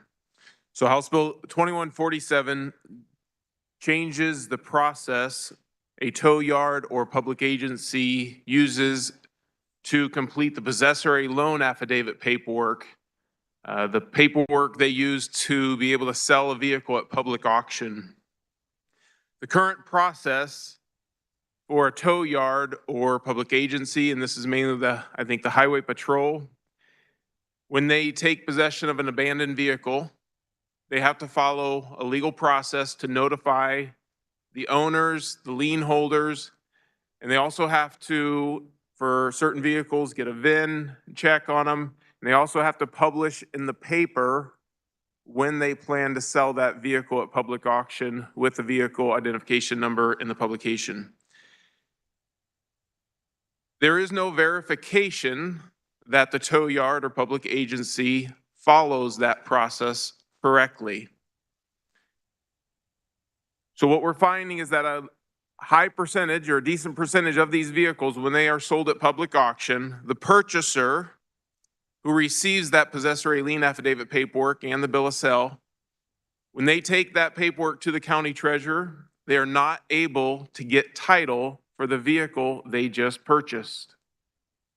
So the purchaser then has to go back to the tow company or the public agency and say, hey, the paperwork wasn't filled out properly. And then it becomes a very difficult situation because there's a lot of timelines involved. And I would say there's a difficult situation that can, the Department of Revenue, the tow yards, they're having a hard time solving it. The purchasers in this, from these auctions are individuals and also salvage yards.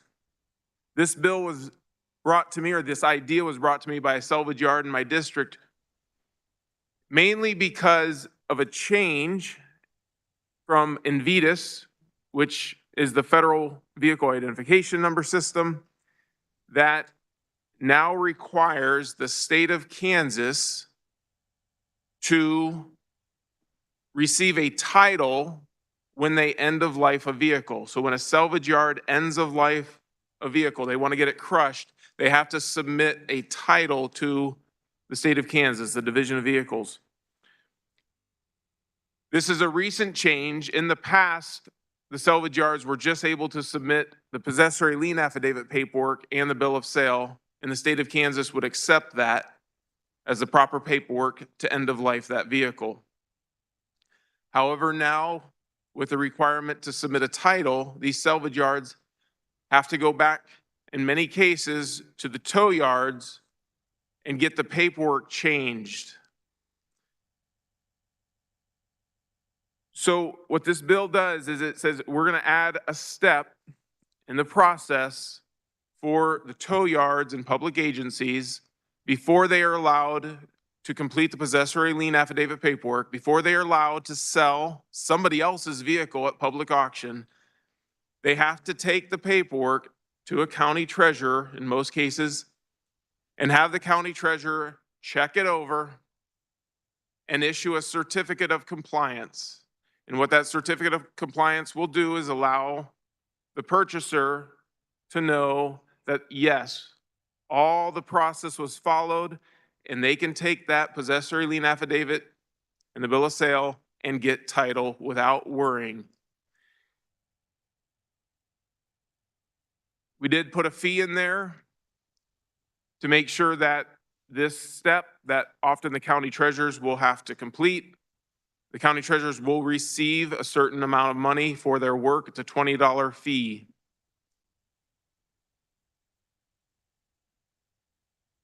This bill has been in the works a little bit for 3 years now. Had a hearing last year, didn't get worked. Had a hearing this year. We saw some problems with it. The chairman of transportation asked if I could get together with all the parties involved.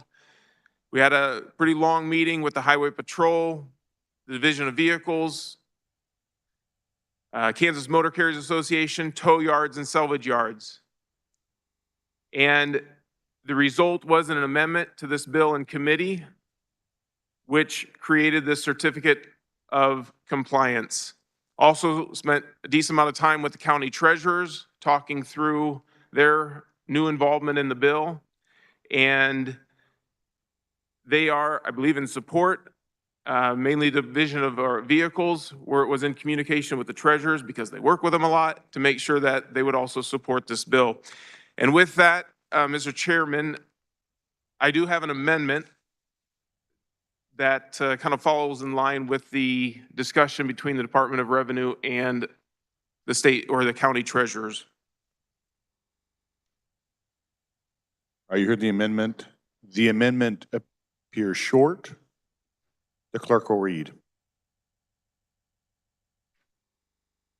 Page 3, line 3, after the period by inserting, all certification of compliant fees collected by the Division of Vehicles, a contractor or county treasurer pursuant to this subsection shall be retained by the entity who processed the certification of compliance form. Representative Auerkamp, do you wish to explain your amendment? Thank you, Mr. Chairman. So this amendment will put into the statute a clarification to ensure that the county treasurer, the state agency, whoever does the work on that certificate of compliance will receive that fee amount, the $20. It was vague currently in the bill, but this just puts it there to make sure that whoever does the work gets the money. With that, Mr. Chairman, happy to stand for questions. Is there any discussion on the amendment? Representative Ballard.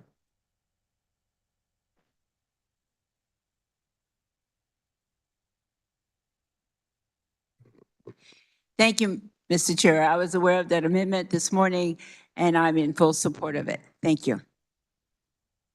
Any further discussion in regards to the Auerkamp amendment? Seeing none, Representative Auerkamp, you may close. Thank you, Mr. Chairman. I close. All right, you've heard the motion by Representative Auerkamp to amend.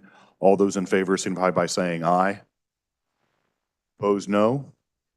The ayes have it. Motion passes. We are back on House Bill 2147. Any discussion in regards to House Bill 2147? Representative Ballard.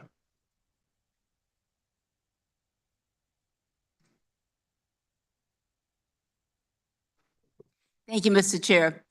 We discussed this bill at length, and I think it's good for all the parties concerned. And I am in support of House Bill 2147, and I hope you will support it as well. Thank you, Mr. Chair. Any further discussion in regards to House Bill 2147? Seeing none, Representative Auerkamp, you may close. Thank you, Mr. Chairman. So I want to say thank you very much to the Chair of Transportation. I'm not on that committee, but he allowed me to carry this bill. And also thank you for your patience with me and all those involved throughout the process. I appreciate that. And with I close, Mr. Chairman. Thank you. And I move that when the body rises and reports, it reports House Bill 2147 favorably for passage. Committee, you've heard the motion by Representative Auerkamp to report House Bill 2147 favorably. All those in favor signify by saying aye. Opposed? Motion passes. The next item of business we have is House Bill 2346. For the purpose of carrying House Bill 2346, the chair recognizes Representative Francis.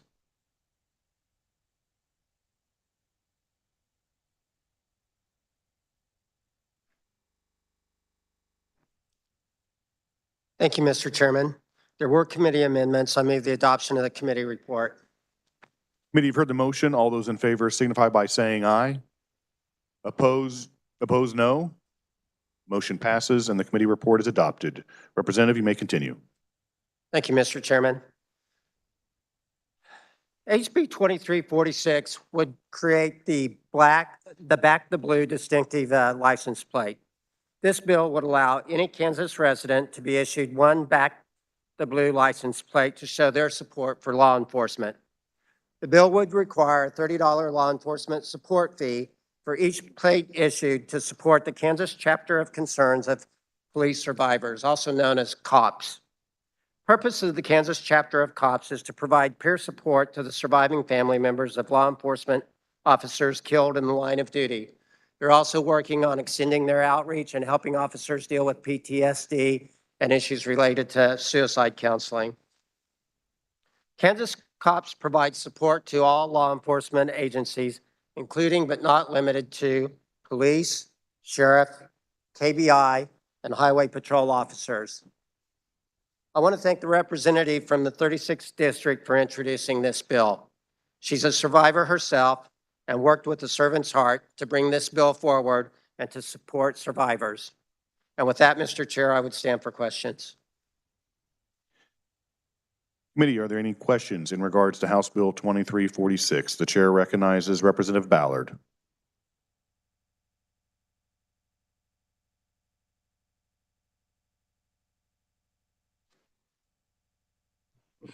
Thank you, Mr. Chair. I do not have questions, but I have to say this is a valuable bill.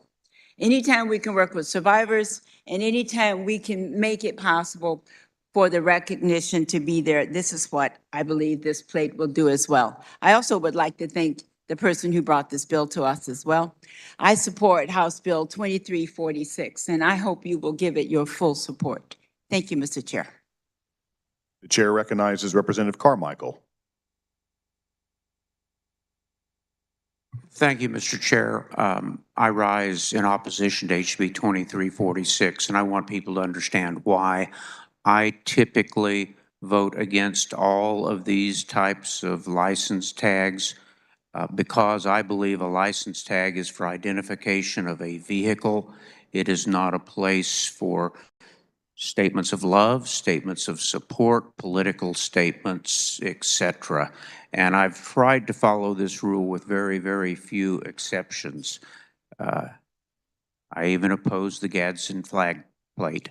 But I want people to understand this is not a reflection on Kansas law enforcement by my vote here. It's just part of a long-standing belief that I have that license tags are for identification of vehicles and should be confined to that purpose. Thank you, Mr. Chair. The chair recognizes Representative Melton.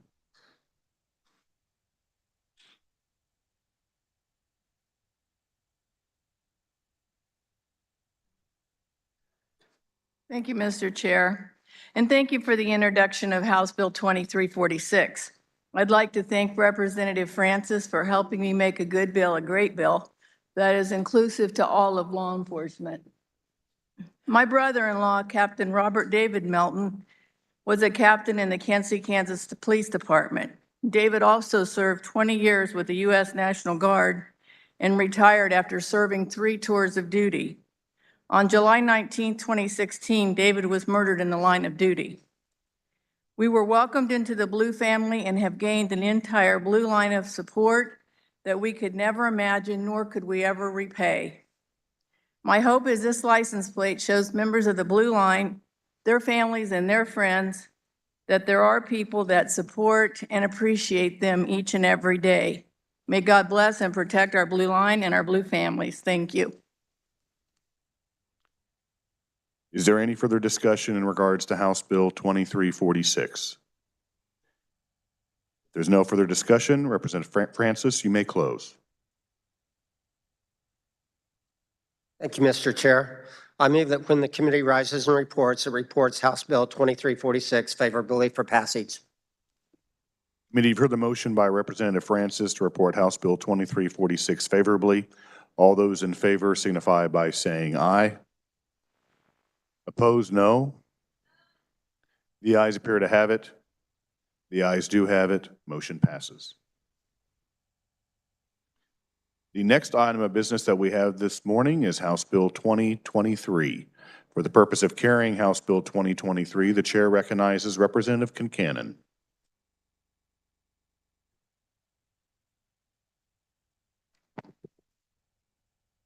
Thank you, Mr. Chair. There were committee amendments. I move the committee report. Committee, you've heard the motion. All those in favor signify by saying aye. Opposed, no. Motion passes and the committee report is adopted. Representative, you may continue. Thank you, Mr. Chair. House Bill 2023 creates a crime of interference with the conduct of a healthcare facility and provides increased criminal penalties for the crime of battery of a healthcare worker. So the actions that are deemed interference this is new section 1 in the bill, conduct that knowingly denies an employee to enter or use the facility of or leave any facility. Number 2, knowingly impeding any employee from the performance of the employee's duties through restraint, abduction, coercion, or intimidation by force or threat. And number 3, knowingly refusing to leave a hospital or facility upon request to leave by the employee charged with maintaining order. So those that comprises interference, and that's a Class A non-person misdemeanor. And then any of that interference that is those actions that occur with a weapon would be aggravated interference, and that's a level 6 person felony. So this would apply to any employee providing healthcare services, anybody volunteering at the facility or participating in an educational course. This bill does not expand any one of those person's authority. We had extensive testimony. I've worked on this bill for several years, and we've heard testimony through the years of numerous examples of violence. We're hearing that nationally, violence in health facilities is up 67% between 2011 and 18. This bill was modeled exactly from interference of other first responders such as EMS, law enforcement, and fire. And I just want to say, you know, we've had some discussion about why a carve out for this. Healthcare is quite unique. They're required to care for all who enter, and they want to care for them. But the employee and the patient are both very vulnerable in the situation. They're close, they're touching, and it's just become increasingly more dangerous to work in those facilities. So a couple of things that I want to mention that this bill does not do. This is not an attempt to create more issues for the mentally ill. You know, these are workers who want to care for the mentally ill. And that's why in section 1, subsections 1, 2, and 3, those actions all begin with the words knowingly. So if a person is having mental health crisis, well, first of all, the employee is probably not going to turn that in. But if they do, if it makes it to the level of the court system, then it would be determined by the courts whether it meets the threshold of knowingly, as they do in other cases. So, Mr. Chair, I think I'll stand for questions. Committee, are there any questions in regards to House Bill 2023? The chair recognizes Representative Carmichael. Thank you, Mr. Chair. I do not have questions regarding HB 2023, but I would like to rise in support of the bill. I want the legislature to understand that when this bill first arrived in committee, I was opposed to the legislation. But you know, the committee process does work. It took a while for some of the testimony to sink in, but after I had time to reflect on what conferees had to say, and I appreciated very much the gentlewoman's explanation in committee, that interfering with a hospital is something different than interfering with other private businesses, because hospitals are there to save other people's lives. And if folks interfere with what they're doing there, it can result in injury and death to third parties and patients. And so when the bill originally came out of committee, I was actually still opposed to the bill. I really want to express my appreciation to the sponsors of the bill, which is the Speaker and the representative, but in particular the Speaker, for hearing my concerns, sending the bill back to committee, and my appreciation to the Chair for making a few changes in the bill to broaden its scope to encompass protection for more healthcare providers than the bill originally contained. And so I just want to tell you that this is an example of how the committee process works and how we can cooperate on a bipartisan basis to achieve good legislation. So I encourage everyone's support of HB 2023. Thank you, Mr. Chair. Any further discussion in regards to House Bill 2023? Seeing none, Representative Kincannon, you may close. Thank you, Mr. Chair, and I appreciate the comments. This was a very bipartisan effort, and I failed to discuss the amendment earlier that was made in committee, and I appreciate all the work done on that as well. So, Mr. Chair, when the committee rises and reports, I ask it report House Bill 2023 favorably for passage. Committee, you've heard the motion by Representative Kincannon to report House Bill 2023 favorably. All those in favor signify by saying aye. Opposed? The ayes have it. The motion passes.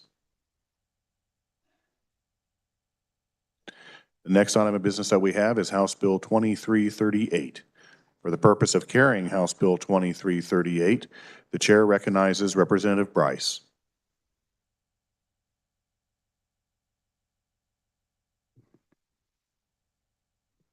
Thank you, Mr. Chair. I rise today before the body with House Bill 2338. It's sponsored by the Ural E. Owen Sickle Cell Disease Association of the Midwest. And it basically does two things associated with sickle cell disease. One is it designates the third full week in September as Sickle Cell Disease Awareness Week. Second is it authorizes the Secretary of Kansas Department of Health and Environment to form advisory council to promote treatment, to promote early treatment of disease, to study late breaking studies of disease, and to educate people on sickle cell disease. Let me just say it's my honor to be the carrier of this bill, working in the medical field, treating many patients with sickle cell disease, seeing the devastation in their lives, the pain, the suffering that they have and shortened lives. I think this bill is something that costs us very little, if anything, and it does something to give them hope and hopefully early treatment and new treatments. There are two proponents rather, of the bill. One is Kevin Wade of the Ural E. Owen Sickle Cell Disease Association of the Midwest. The other is Allison Dalrymple. She's the Deputy Director of the Bureau of Family Health. There are no opponents, there are no neutral testimonies, there are no amendments, and there's no fiscal note. So with that, I stand for questions. Committee, are there any questions in regards to House Bill 2338? The chair recognizes Representative Blacks.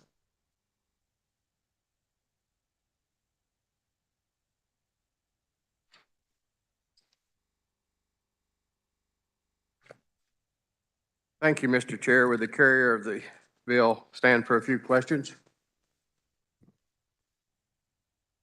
Yes. I've heard you're a medical doctor. I guess you made that statement. Is that correct? That is correct. And you're also an accomplished author. Is that correct? I am an author.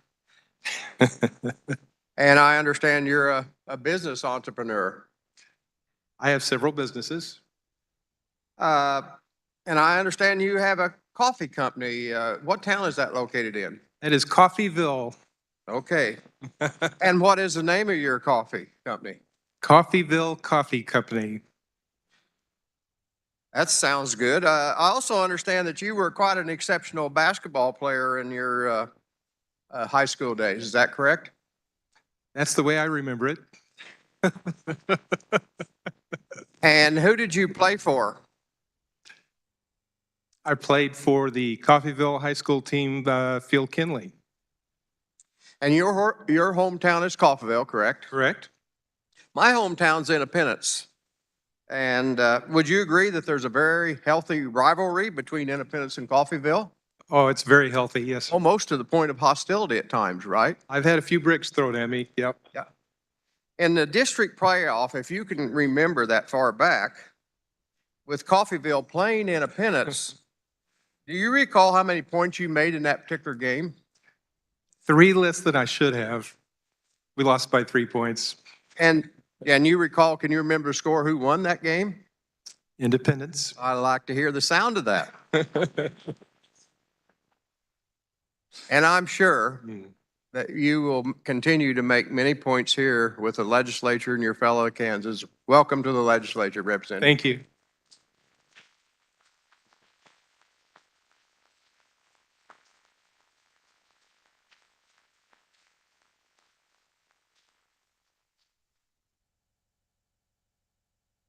Committee, any further discussion in regards to House Bill 2338? Seeing none, Representative Bryce, you may close. I apologize. We do have Representative Susan Reese. Thank you, Mr. Chair. The carrier of the bill did a really good job of explaining this bill. It is a very, very important bill. And I urge your vote yes on HB 2338. The chair recognizes Representative Clifford.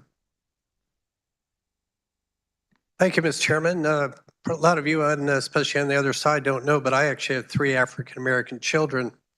And this disease is of great concern in that community. So I think it needs emphasis, it needs research, and it needs your vote.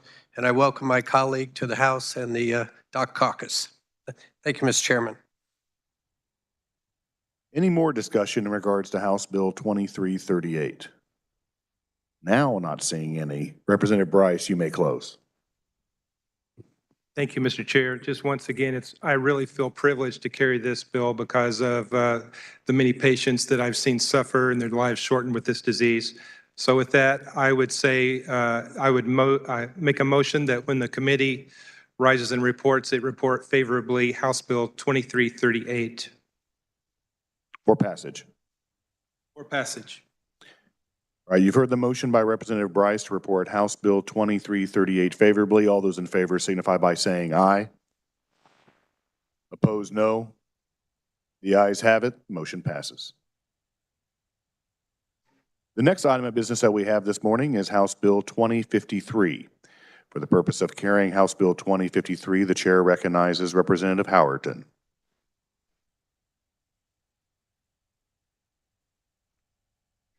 Thank you, Mr. Chair.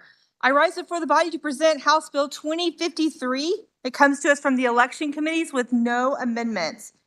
In 1978, the legislature authorized county election officials to determine means other than mail delivery to receive advance by mail ballots.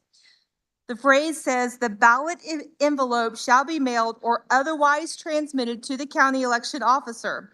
And as we all know, drop boxes became a big tool in 2020, then it surged in Kansas. Currently, the Secretary of State is limited to providing counties with recommendations on the use of remote ballot drop boxes. HB 2053 would require the Office of Secretary of State to adopt rules and regulations for the use of remote ballot boxes by county election officers for the return of advanced voting ballots by January 1st of 2024. The bill would require the rules and regulations to include the dates, times, and locations for use of remote ballot boxes, and any other requirements the Secretary of State deems necessary to preserve the integrity of the ballots and the election process. This bill would also define remote ballot boxes to mean any form of locked ballot box designated by the county election officer as available for the use of depositing advance voting ballots. The definition would not include any ballot boxes located in a county election office or satellite advance voting site. This bill does three things. It provides basic, general, uniform standards for security, chain of custody for disability access. It also provides a safe harbor or protection for county election officers. If they know what the rules are, they will follow them, and they've met that standard. It also creates a uniform process which specifies requirements and addresses the concern about drop boxes and ballot harvesting, therefore increasing election integrity and voter confidence. Much discussion was focused around the Secretary of State's office and the creating of the rules and regs, but when I realized in preparing this bill was that one of the benefits is that it protects our election workers. It creates a process with rules and regulations and accountability, and workers will know what they can and cannot do, and it will be clearly defined. Knowing that automatically increases election integrity. These common sense solutions will add a high level of accountability to the election process, and it will protect our election workers and clerks by establishing the process that they need to follow. With that, I stand for questions. Committee, is there any discussion in regards to House Bill 2053? The chair recognizes Representative Howell.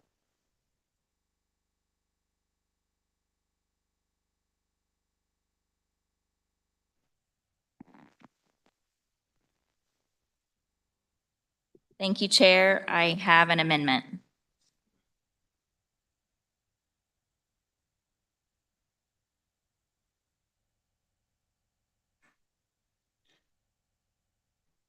The amendment appears short. The clerk will read.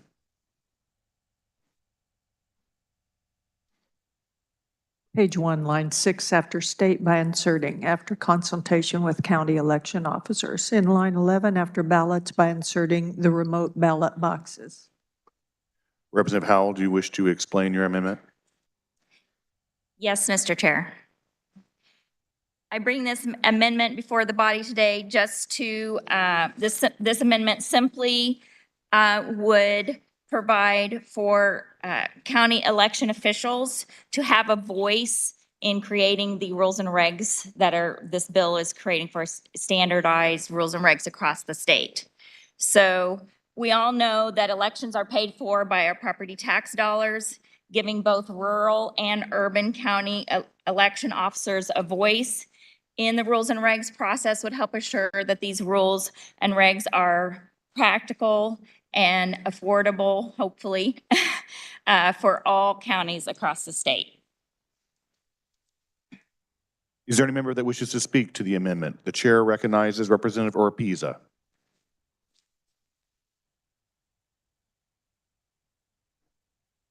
Thank you, Mr. Chair. I appreciate that. I rise in front of the body today to speak to this amendment that is greatly appreciated that I was able to work with Representative Howell in making this come to fruition, and would vote in support of the amendment. The chair recognizes Representative Howerton. Thank you, Mr. Chair. I do consider this a friendly amendment. The Secretary of State's office did already make the commitment to the committee that he would reach out to county clerks to be involved in that process.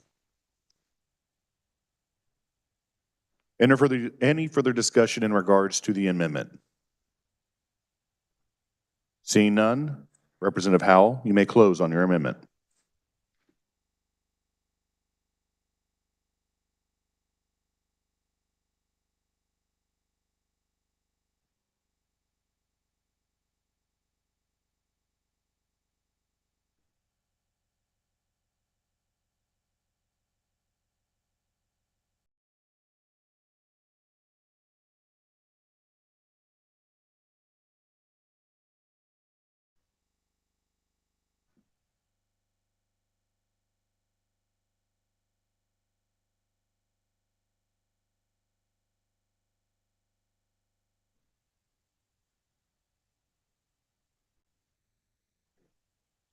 Representative Howell. Thank you, Mr. Chair. I close. You've heard the motion by Representative Howell to amend House Bill 2053. All those in favor say aye. Opposed? The ayes have it. The amendment is adopted. We're back on House Bill 2053. The chair recognizes Representative Woodard.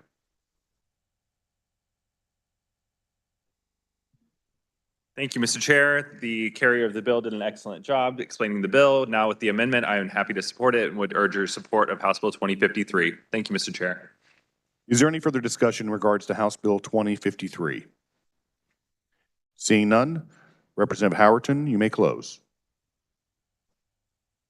Thank you, Mr. Chair. Just in summary, House Bill 2053 would permit the Secretary of State to ensure all counties have standard practices and security measures attainable by all counties. Consistency and oversight are crucial to successful election administration and voter confidence in election results. Establishing rules and regs would set a standard and would give us accountability, consistency, and oversight, and establishes a uniform process.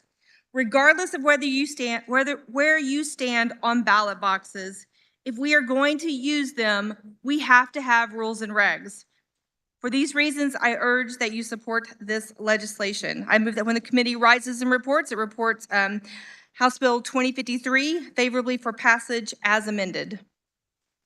Committee, you've heard the motion by Representative Howerton to report House Bill 2053 favorably. All those in favor signify by saying aye. Opposed, no. The ayes appear to have it. The ayes do have it. Motion passes. The next item of business that we have is House Bill 2395, and for the purpose of carrying House Bill 2395, the chair recognizes Representative Curtis. Thank you, Mr. Chairman. Good afternoon, body. I am here for the purposes of carrying House Bill 2395. Mr. Chairman, there were no committee amendments. You may proceed. Thank you. House Bill 2395 is a bill that we see every year that extends the sunsetting exemptions to KORA, the Kansas Open Records Act, and makes them permanent. In 2000, we passed a sunset provision that allowed that all exceptions to KORA would be reviewed within 5 years. And so in 2013, we did make some modifications to that said once those are reviewed within that 5-year period, then they become permanent. So unless there is an exception to that, and that would be unless they're subject to specific legislation, either setting a different sunset or repealing the exception. So this year's 5-year review exemptions include the following Kansas statutes: KS 23902, which is the Department of Agricultural Criminal History Information under Industrial Hemp Act; 9512, the State Bank Commissioner Informal Orders under Kansas Money Transmitter Act; 4308, Commissioner of Insurance, Examination of Captive Insurance Companies; 4350, Commissioner of Insurance Records relating to captive insurance companies; 65-177, KDHE, Records of Maternal Death Investigations; 66-2020, Courts Petitioner Address, Phone Number under certain protective orders; 745611A, C-Post, Registry of all Kansas Police Officers or Law Enforcement Officers; 757240, Executive Branch Agencies, Internal IT Security Assessments; 757242, Executive Branch Agencies and Kansas Information Security Office IT Security. We did have one addition this year, a renewal from last year that was omitted and included in this year's bill, which is 6528B08. It's the State Board Healing Arts Certified Nurse Midwife Impairment Records. So with that riveting explanation, I will stand for questions. Committee, is there any further discussion in regards to 2395? The chair recognizes Representative Patton. Thank you, Mr. Chair. Lots of questions. Not kidding, I don't have any. She did a great job, way better than I would have done. I encourage your support. Thank you. Any further discussion in regards to House Bill 2395? Seeing no further discussion, Representative Curtis, you may close. Thank you, Mr. Chair. I move that when the committee rises and reports, it reports HB 2395 favorable for passage. Committee, you've heard the motion by Representative Curtis to report House Bill 2395 favorably. All those in favor signify by saying aye.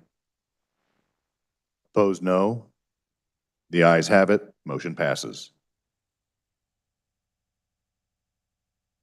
The next item of business that we have is House Bill 2293, and for the purpose of carrying House Bill 2293, the chair recognizes Representative Eric Smith.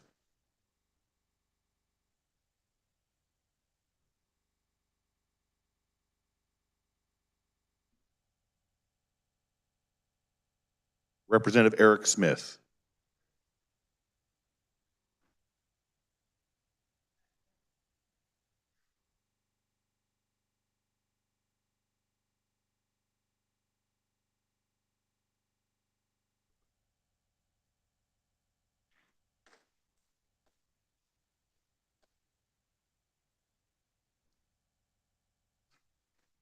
Thank you, Mr. Chair. My apologies, body. There were committee amendments. I move adoption of the committee report.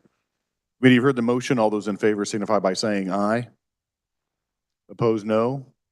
Motion passes, and the committee report is adopted. Representative Eric Smith, you may continue. Thank you. I stand up here in support of HB 2293. I'm going to try to put this simply. You have the bill briefs in front of you.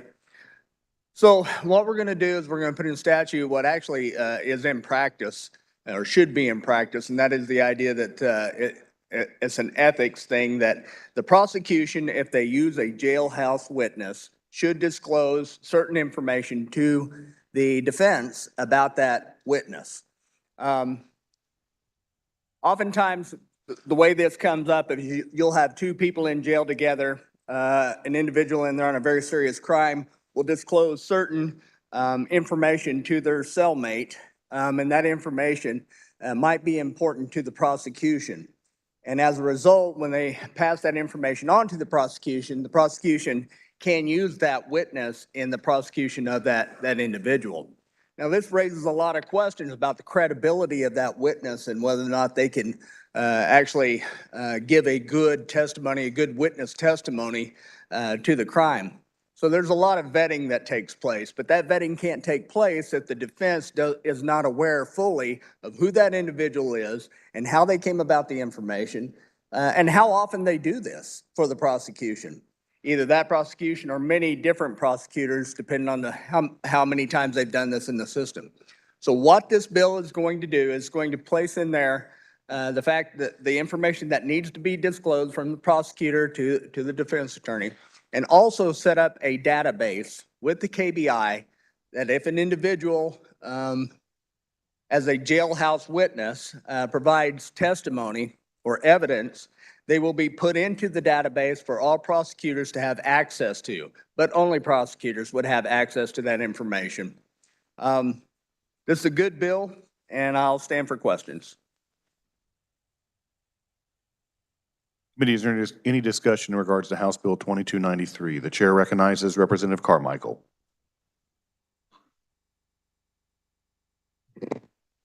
Thank you, Mr. Chair. I appreciate the representative's fine description of this bill. I do want to make mention to my caucus that this morning when I was briefing on the bill, I indicated that at the request of prosecutors and with the agreement of the proponents, we had amended out a provision in the bill which required a pretrial determination of credibility of a jailhouse witness. I could not remember what the second thing was that we amended out. And the second portion of the bill was, once again, at the request of prosecutors, we amended out a provision that would have required a special jury instruction from the court regarding the credibility of jailhouse witnesses. That was also amended out with the agreement and the consent of the proponents of the bill. And accordingly, I hope that you will join me in supporting HB 2293. Thank you, Mr. Chair. Any further discussion in regards to House Bill 2293? The chair recognizes Representative Alcala.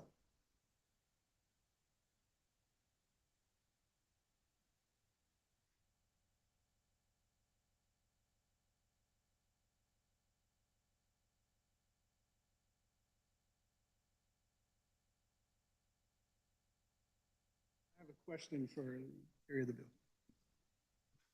So I just want to get a better understanding of this. So they had the person that's identified as a snitch or a cooperative, they cannot disclose his name to the lawyers of the person that he's snitching on. Is that correct? Well, that can happen, but it can also be prohibited, depending on the circumstances specific to the case. So it may be that it's only disclosed to the lawyer and he's the defense lawyer, and he or she is told not to disclose that to the defendant, or it's given to both of them, depending on the circumstances. So my question to you is, and it's legit, I'm really trying to understand this. So if the informant, snitch, whatever, gives information out, and then they release his name, that name gets back into the system, how do you protect the safety of that informant? And it becomes an issue then, right? And so it's going to really depend on the individual circumstances, case by case, and what type of information they're disclosing and the nature of the crime. There are certain crimes that folks in there are not going to have any trouble with that individual giving up information about. Okay. So it really depends on the circumstances. Okay, thank you. Well, I would just say that I'm kind of on the fence in this issue only because someone that's cooperating with law enforcement, even though they're incarcerated, I think it puts them at risk for potential bodily harm or anything if their name would get back into the system. I don't know exactly how that penal institutional thing works, but I watch a lot of movies. So I know there could be a serious risk factor there. I would just ask everybody to keep that in mind. Thank you. Committee, any further discussion in regards to House Bill 2293? Seeing none, Representative Eric Smith, you may close. Thank you, Mr. Chair. Yeah, that's a question that we have, obviously, in those situations when they occur. There are a number of situations that happen in an incarceration where an individual may give information, maybe not as big as testimony in a court case, but individuals subject themselves to those situations, and we have to deal with it in different ways. Maybe we even have to move them out of the facility. That happens too. One thing I didn't mention, it was about the fiscal note. There is a fiscal note of about $182,180. That's for KBI to get set up to give everybody access to be able to see this database. Beyond that, I asked when the committee writes a report that it report HB 2293 favorably for passage. Committee, you've heard the motion by Representative Eric Smith to report House Bill 2293 favorably. All those in favor signify by saying aye. Opposed, no. The ayes have it. Motion passes. The next item of business that we have is House Bill 2326. For the purpose of carrying House Bill 2326, the chair recognizes Representative Neely. Thank you, Mr. Chair. There were committee amendments. I move for approval of the committee report. Committee, you've heard the motion. All those in favor signify by saying aye. Opposed, no. Motion passes and the committee report is adopted. Representative, you may continue. Thank you, Mr. Chair. I rise before the body to present House Bill 2326. This amazing bill was introduced by the amazing House Judiciary Committee. This bill would amend the Scrap Metal Theft Reduction Act. Under the provisions of the bill, regulated scrap metal would now include catalytic converters. Catalytic converters means a device installed in the exhaust system of a motor vehicle that uses a catalyst to convert pollutant gases into less harmful gases. The bill would also extend the expiration date of the act from July 1st, 2023 to July 1st, 2028. The fiscal note, the Office of the Attorney General, and the Kansas Bureau of Investigation state that the bill would not have a fiscal effect. There were 6 proponents, no opponents, and no neutrals, and I will stand for questions. Committee, is there any discussion in regards to House Bill 2326? The chair recognizes Representative Sutton.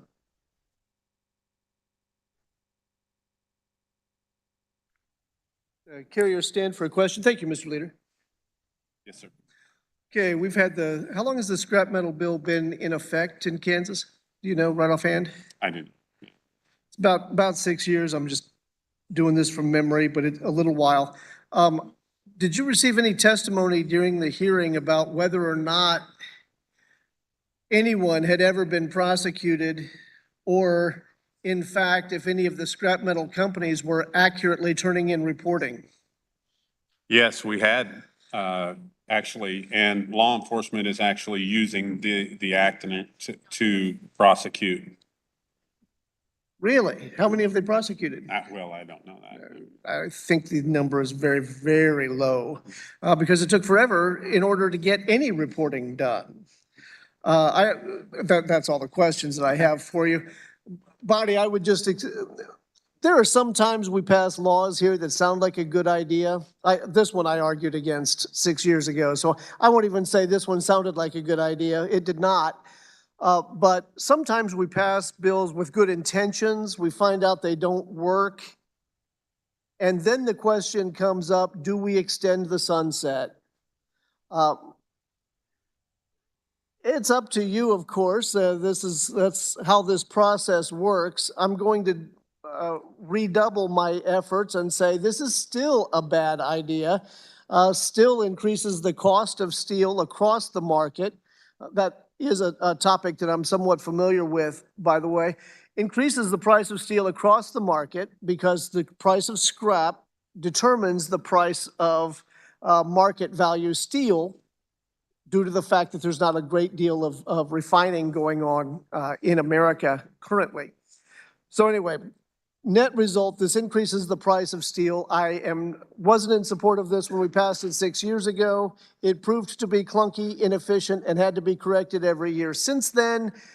And so I see absolutely no reason to extend the sunset on this piece of legislation. Thank you very much. Thank you, Mr. Leader. The chair recognizes Representative Carmichael. Thank you, Mr. Chair. Soon you'll be done with seeing me for a while here. It'll be lunchtime. I have to agree to some extent with the last speaker. As best I recall, I very reluctantly, after a lot of arm twisting, voted for this legislation 5 or 6 years ago. My concern at the time was that it would put small businesses, family-owned scrap metal yards and dealers out of business, and it would result in consolidation of the scrap metal trade in the hands of a few scrap metal magnates, owners of scrap metal yards. And indeed, that is what happened. I also can appreciate the representative's concern that the registration requirements still yet raise the cost of doing business for those in the scrap metal industry. I'm a little bit doubtful that the existence of a registry here in Kansas raises the nationwide cost of steel or of iron, because that's influenced by economic factors which may involve things like China and a number of other things. But I have to say that I regret the fact that we put local small businesses out of business. I wish I could take that back. I wish I could make it different, but it's done now. So then it only comes to, is this efficacious? And I think the testimony that we received demonstrated that clearly it is. My best recollection is that, over 4,000 inquiries to that registration database within a very short period of time, that this has been efficacious to some extent in curtailing the trade in scrap metal, in illegal scrap metal. On the other hand, the price of copper is one of the leading determinants of how much copper is stolen. When copper is expensive, it's stolen. When it's not, it's not. But catalytic converters, and I believe they were covered under the prior law, but this makes it abundantly clear, are a real hot property item today because the metals, et cetera, in those converters are worth a great deal of money. All it takes is a battery-powered Sawzall to take out a catalytic converter, and you can literally do it in probably 10 minutes or even less. And the cost of replacing and repairing the catalytic converter once it's been cut out with a Sawzall runs into the thousands of dollars. So even though I sometimes wish I would have voted differently 5 or 6 years ago, at this point the die is cast. And rather than trying to restructure everything and put the local scrap metal dealers back in business again, I think we've got to live with the decision we made. And so I will reluctantly be supporting HB 2326. Thank you, Mr. Chair. The chair recognizes Representative Eric Smith. Audie, I promise I won't try to come up here on every bill. Okay, so let me talk to you a little bit about why this bill is so important and how effective it has been over the past few years. Let's say you're building your own home and it's out there in the middle of nowhere and you're glad to be out there in the country. And one day you show up out there on this new construction of this home and you notice every piece of wire and every piece of copper plumbing has been torn out of it completely. This was happening on a regular basis when the copper was at a certain price. When it comes to catalytic converters, the first clue that you have that somebody has hit you is when you start your vehicle up and it sounds like you're driving a Harley. It is truly one of those things that's going to affect you personally on a large scale. I'm in a little county of 8,000 people. Now, my district is bigger than that, but my county is 8,000 people. We had a ring hit our county here in the last 30 days, doing tremendous amounts of damage at car lots, at the towing company, at just anywhere there were a group of vehicles, and I'm talking about anywhere, out in the middle of nowhere. And people find out days later that their catalytic converter had been stolen. We caught the guys. We caught the guys in the middle of the action. Thank goodness, because once we caught them and got information about what was happening, we were not the only county getting hit. They're using Google Maps, and I'm just telling you this so you have an understanding of this is happening right now. They're using Google Maps to find groups of vehicles to go out there and hit them at 2 o'clock in the morning. And their statement was, how else can you make $400 in 20 seconds? Not 10 minutes, 20 seconds. They crawl underneath, they know where to go, they take it out, they're gone. They get 2 or 3 of them out of certain vehicles, Ford Explorers. I can name off a few that are favorites of them, and that's what they look for. And you have to pay now thousands of dollars to have that catalytic converter put back in. The only way we're going to stop them first is to catch them in the act, hopefully, or catch them where they are doing legal fencing. Right? And that's at the scrap yards. That's why we went to the scrap yard and said, look, this is where it's got to come to. We've got to be able to look here. It's the same thing with pawn shops, right? We need to be able to go and see if the property that's getting stolen is getting brought to the pawn shops. Without this tool, I promise you, we're not going to be able to solve these crimes in the way that we have in the past, and we need this. Thank you. I stand in support of the bill. Any further discussion in regards to House Bill 2326? Seeing none, Representative Neely, you may close.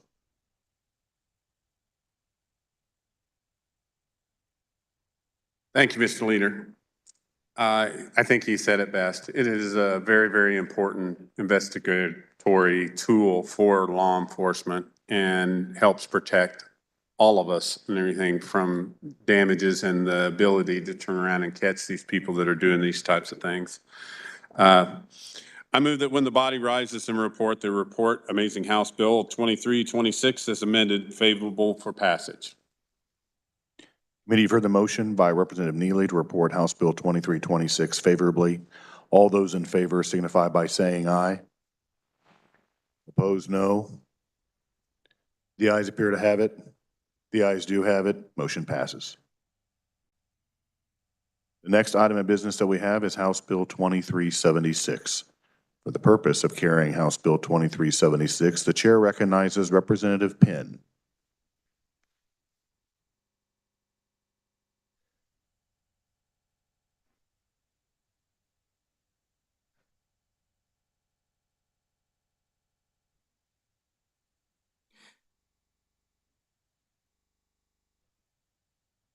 Thank you, Mr. Chairman. There were committee amendments, and I'd like to move the adoption of the committee report. Committee, you've heard the motion. All those in favor signify by saying aye. Opposed, no. Motion passes, and the committee report is adopted. Representative, you may continue. Thank you, Mr. Chairman. I rise before the body to present to you all today House Bill 2376. This is an act that would make any restrictive covenant on real property in violation of both the Kansas Act Against Discrimination and federal legislation void and unenforceable. This bill would also establish mechanisms for property owners, cities, and counties to remove such restrictive covenants which are deemed void and unenforceable. This bill did have one amendment in committee, and I'd like to explain that. But before I do, for those who did not have the opportunity to understand exactly what the restrictive covenants are, I wanted to relay to you what I received from my Register of Deeds down in Sedgwick County.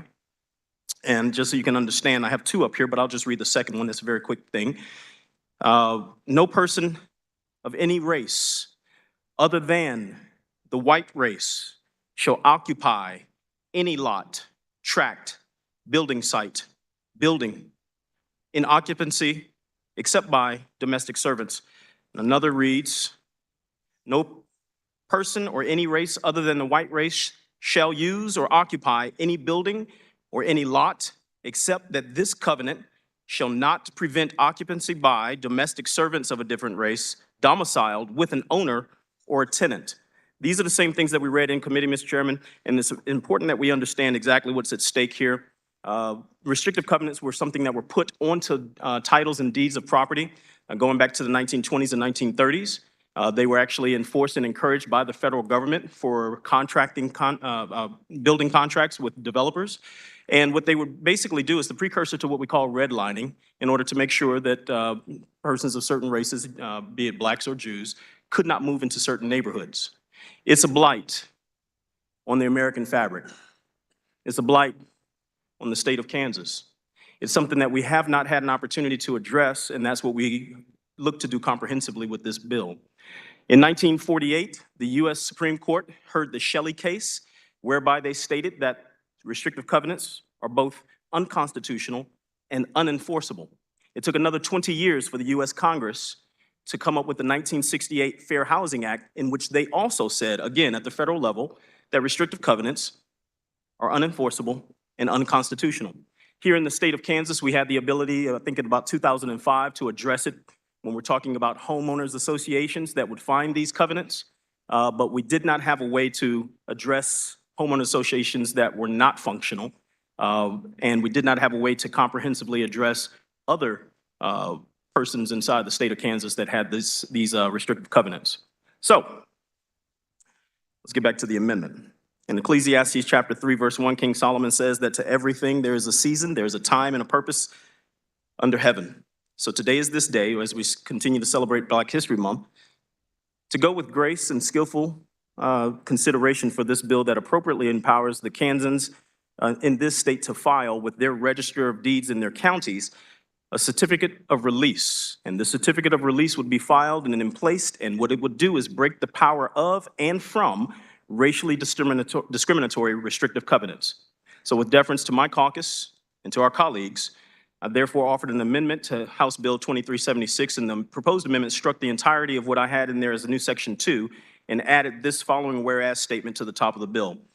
In honor and most respectful observance of Black History Month in Kansas, this august body, representing the will of the people of Kansas, hereby acts in accordance with the 1968 Fair Housing Act to comprehensively address and provide for release from the dark past of racially discriminatory restrictive covenants in the state of Kansas. And I, Mr. Chairman, at this time would like to greatly thank the chairman of the committee, the vice chair, the ranking member, and the members of the local government committee for entertaining and unanimously approving my proposed amendment. I would also like to thank the House Majority Leader and our colleagues from across the aisle, the representatives from Wichita, Lenexa, and Overland Park for their insights. There were 13 opponents. In short, this bill was brought to the committee by myself, as I stated, after consultation with our immediate past Attorney General of Kansas and the current Attorney General of Kansas, the Sedgwick County Register of Deeds, and the Kansas Association of the Register of Deeds, and the distinguished representative from Westwood, among others. House Bill 2376 will provide any homeowner, any property owner, and any HOA in Kansas a long overdue tool to address and rectify racially discriminatory and restrictive covenants. This bill would make it any restrictive covenant on real property, on any deed, any plat, any declaration, restrictions, covenant, or any other conveyance to be in violation of the Kansas Act Against Discrimination void and unenforceable. It will allow that owner of that real property to release such covenants from their property by recording a certificate of release from those prohibited covenants with the Register of Deeds. They would be the clearinghouse for that across the state. The certificate of release would be subject to the recording fees that are set by the county. The certificate of release would also be required to have the following information: the name of the current owner of the real property, a legal description of that real property, the volume and page number or the document in which the original document containing the restrictive covenant is recorded, a brief description of the restrictive covenant, and the citation to the location of the restrictive covenant in the original document. And what we're not talking about is going back in retroactively, scouring through and having to have counties pay a whole lot of money to have personnel go back and strip out restrictive covenants. This is forward-looking. From this point forward, as it becomes known and presented, this is how we deal with it across the state. The bill would also indicate that when a board of directors of an association, a homeowners association, removes a restrictive covenant in violation of the Kansas Act Against Discrimination, the recording of the amended document will be subject to the county recording fees. The bill would allow the city or the county to adopt a resolution to record a certificate of release of prohibited covenants if the homeowners association that established and prohibited the covenant is not active and unable to release the prohibited covenants. What you must understand here is that these things were not only put onto the covenants of developments and of housing developments that were made back in the 20s and 30s, but they were also put in such a way that you cannot get rid of them. All the stipulations and hoops that you have to jump through are insurmountable. You have to have this certain percentage of those homeowners included inside the HOA, and it has to be filed by a certain number of days before it can be considered. And when you have a defunct HOA, that's a problem. So the bill would not require any signature. Oh, I'm sorry, let me go back. The resolution could also be expanded to efficiently address more than one prohibited covenant if multiples were found in a defunct HOA. The bill would also not require the signature or consent of any affected property owner to record a certificate. The bill would not affect the validity of any property interest recorded within the original or redacted plat, and it would state, and no state, city, or county would incur any liability arising from the recording of a certificate. And finally, Mr. Chairman, the House Bill 2376 would also state that when dealing with a defunct HOA, no fee could be charged to record a certificate, and any record of certificate would be exempt from land surveys.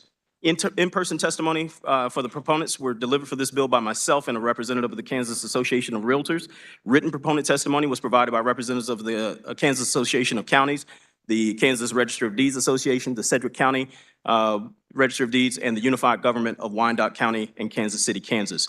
In-person neutral testimony was provided by a representative of the League of Municipalities, and written-only neutral testimony was submitted by a representative of the Community Associations Institute. According to the fiscal note, Mr. Chairman, prepared by the Division of the Budget, the governor's budget on this bill, as introduced, the Kansas Human Rights Commission and the Kansas Association of Counties indicate that the enactment of this bill would have no fiscal effect. The League of Kansas Municipalities also indicated that the bill would, from their perspective, would have negligible effect. And Mr. Chair, with that I end, and I will be happy to stand for questions. Committee, is there any discussion in regards to House Bill 2376? The chair recognizes Representative Hsu. Thank you, Mr. Chair, and thank you to the carrier of this amendment for his beautiful and eloquent words. This bill took quite a journey. I'm actually not sure I've ever been a part of a bill where both the carrier and the minority response aren't on the committee that it came out of. This bill is important to me and my constituents primarily because I don't have the numbers in front of me, but my guess is that I have the highest concentration of these types of property in the books. My district is quite close to the Kansas City metro area with a prominent developer who is notorious for putting these on. I have Black constituents living with these restrictive covenants on the books. I have Jewish constituents with these restrictive covenants living on the books. These racial restrictive covenants are a painful vestige of an unacceptable past, a reminder of a less enlightened time when we thought one's race determined one's ability or one's place in the world. Getting these off the books is an unquestionably good thing, and I urge you all to support this bill. However, while these covenants may just be a vestige, racism is not. To summarize Ta-Nehisi Coates, racism is not just something that can be easily isolated and excised like a vestige, but instead it is pervasive and it is enduring, and we all must be vigilant on it. You can still see the effects of this on my district today. Despite being right in the middle of the Kansas City metro area, despite being directly south of Kansas City, Kansas, despite being directly west of Kansas City, Missouri, despite the Supreme Court ruling that these were unenforceable in 1948, despite the Fair Housing Act explicitly outlawing this in 1968, my district is still among the least diverse in the state, one not particularly famous for being diverse in the first place. We are still wrestling with the effects of policies from decades and centuries ago, and we will continue doing the work to unlearn bad lessons from the past. But for today, I applaud everybody in the room, including the carrier who had a hand in this process, and more so, I appreciate my constituents and my city council people and city staff who have worked so hard for years to get these off the books. Thank you, Mr. Chair. For further discussion in regards to House Bill 2376, the chair recognizes Representative Schlingensieben.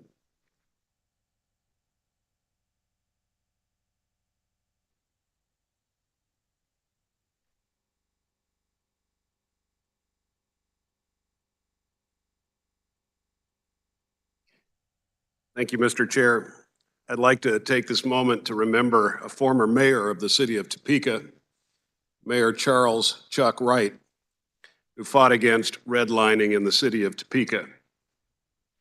He was on the city, he was mayor at the time and got a lot of pushback for wanting to do this. And his wife said, "Chuck, you're committing political suicide." And he said, "Well, Alice Clare, those men fought alongside me in Korea, and they have every right to live where I live." I grew up in the same church with him, and he was a great role model to me. When I was 13, we blocked a realtor from trying to sell my parents' house to an African-American family. She had tried because she said real estate prices would drop. So while my parents were in Europe and I was 13 years old, with the help of a sheriff's deputy, we were able to thwart her attempt to sell the house away from under the family that still lives there to this day and that lives in my neighborhood. And I'm very proud of the relationship that we have all gained with each other as a consequence of that. I am very much in support of this, and I thank the carrier for bringing the bill. Thank you. The chair recognizes Representative Berquist.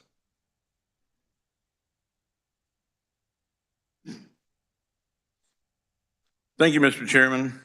As the chair of local government committee in the House, I want to thank the representative for the work that he's done. All the state and local officials around the state who have contributed from the Register of Deeds office, from the Attorney General's office, and from across the aisle, and from every member of the local government committee. I want to thank everyone who was involved in getting this finalized and getting it together and getting it to the House. So without any further ado, because there's been lots of good words described in the last few minutes, I just want to say thanks, and I want to urge your support for House Bill 2376. Any further discussion in regards to House Bill 2376? Representative Ballard.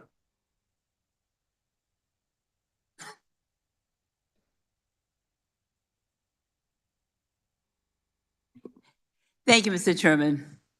I would be remiss if I did not come down to say that one of the things that we take pride in is ownership of our homes.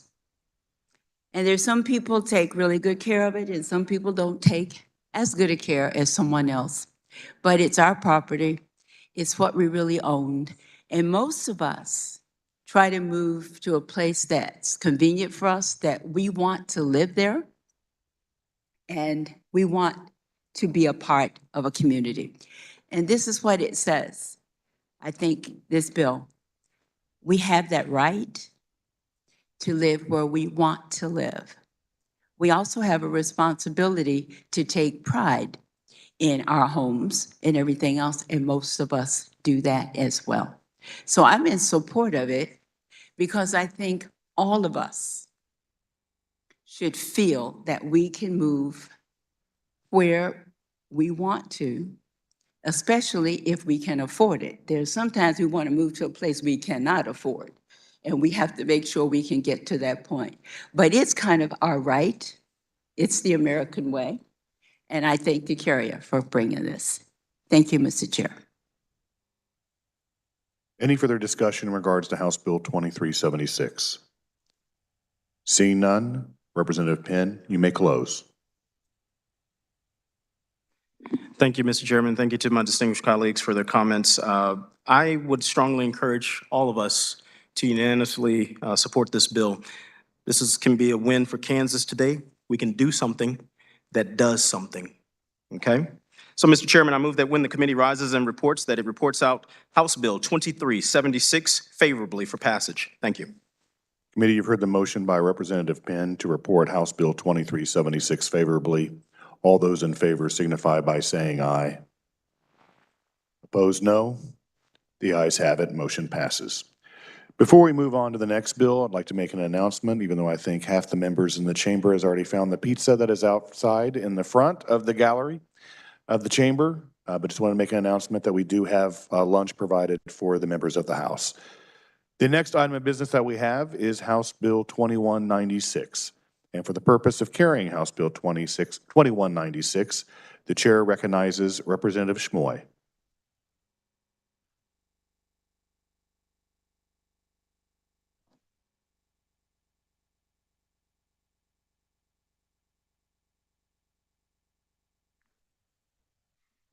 Thank you, Mr. Chairman. There were no amendments on this bill. HB 2196 expands the Deferred Retirement Option Program for members to all Kansas Police and Firemen Retirement System members who are eligible and choose to participate. I will stand for questions.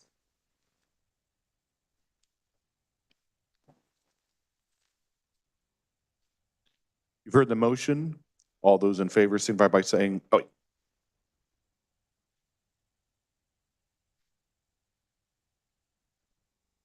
What's it?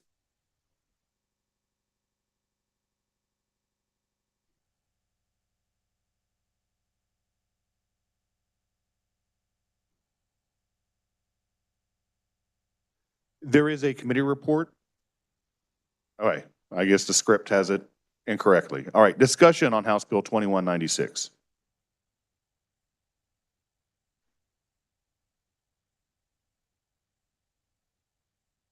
If there is no discussion on House Bill 2196, Representative Shue. Thank you, Mr. Chair. My apologies. I forgot that I had 3 bills in a row I had to speak on. This bill is good. I think it will alleviate a lot of concerns with our workforce, with our KPNF, and I support this bill. Thank you. Any further discussion in regards to House Bill 2196? Now seeing none. Representative Schmoy, you may close.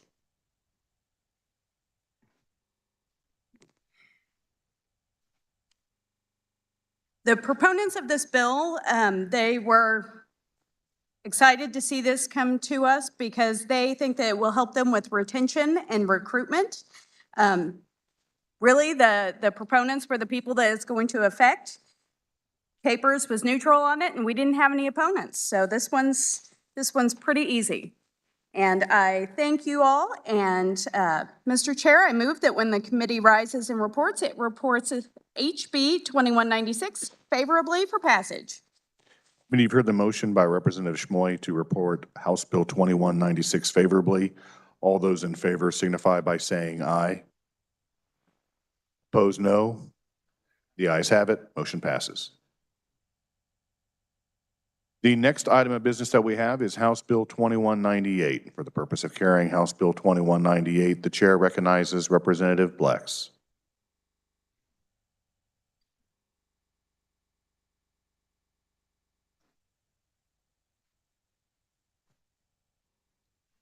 Thank you, Mr. Chair.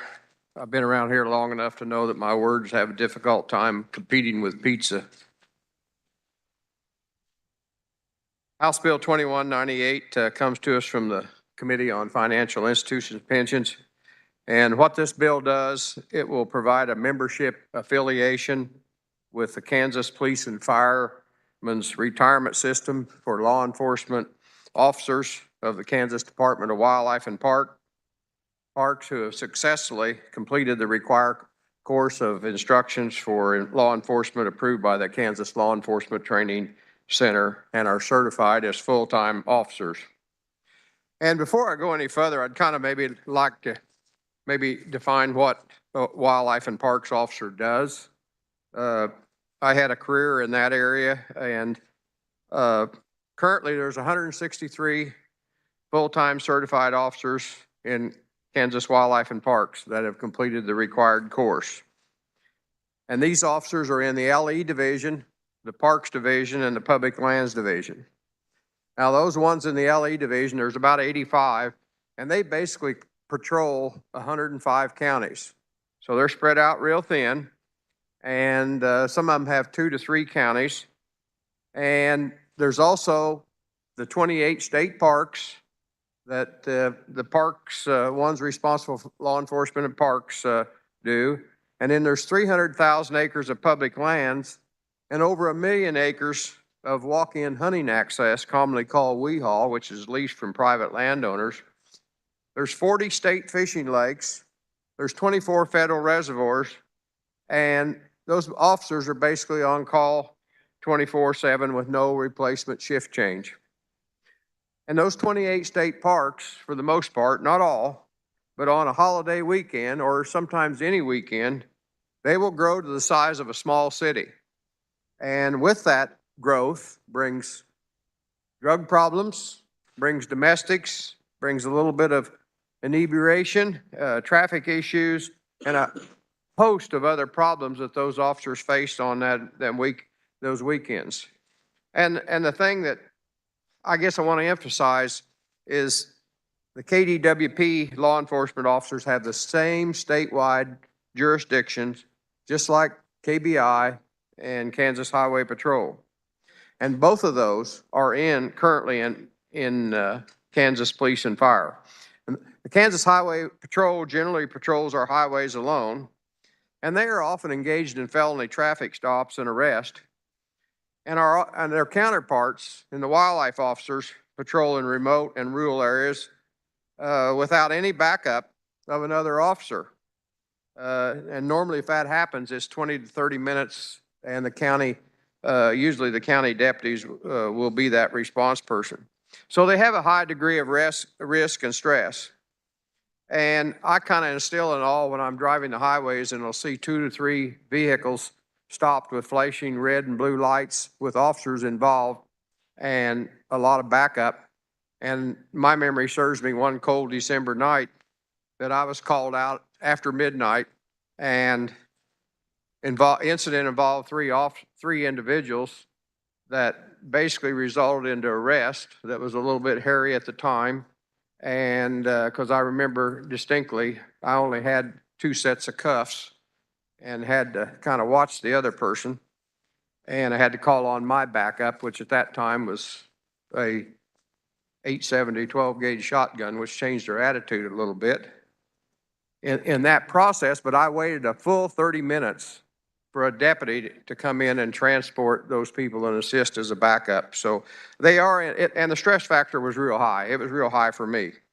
So I think they're unique compared to a lot of law enforcement officers in the fact that when they go out and make a contact, particularly during the hunting season, everybody's got a gun.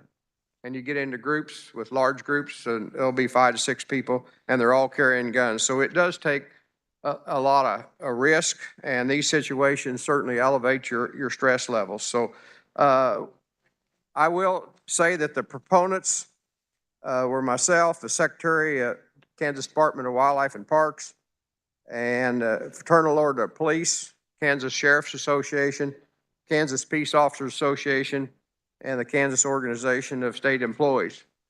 The fiscal note on this will be roughly $1 million, because when you go to KP&F, the rate for the employer is 22% and some change.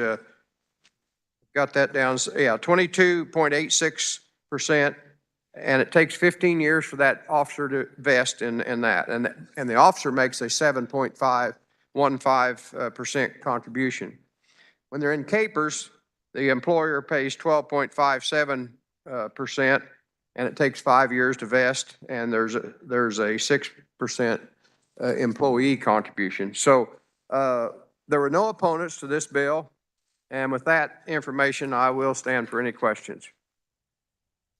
Committee, any discussion in regards to House Bill 2198? The chair recognizes Representative Shu. Thank you, Mr. Chair. Representative, I would pick you over pizza every time. No, I rise in support of this bill. I think these wildlife and parks officers are obviously in the definition and obviously within the intent of what KP&F does. So I support this bill. It should help with loyalty and retention. Thank you. The chair recognizes Representative Corbett.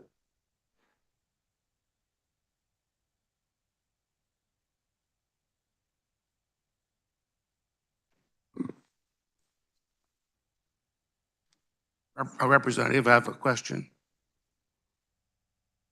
Yes, sir. If someone's already retired, they can't jump back in. This is a new deal. You have to it would start right now. That would be correct. And what it would do, talking with Mr. Conroy, would be those officers that may have 10 or 15 years already in service under capers would actually, and then if they done another 15 years in KP&F, they worked that long, they would actually have 2 retirement checks, but one based on their previous contributions of the 6% in capers, and the other one would be based on the KP&F contributions. I think this is a good bill. So you think that this is good for Kansas Wildlife and Parks? Say again, sir. This is a good bill, but you think this is a good thing for the department? I certainly do. One thing it will do, it will add in a lot of recruitment and retention potential. I think right now there's like 26 vacancies within that LE certified individuals, and it would bring that retention a lot better. Thank you. Thank you. With that, I've got an amendment.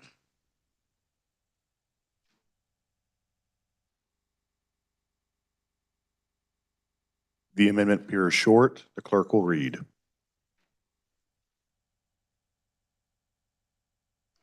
Page 1, line 14, by striking all after parks, by striking all in lines 15 through 18, and line 19 by striking all before the period. Also on page 1 in the title, and line 3 by striking certain law enforcement.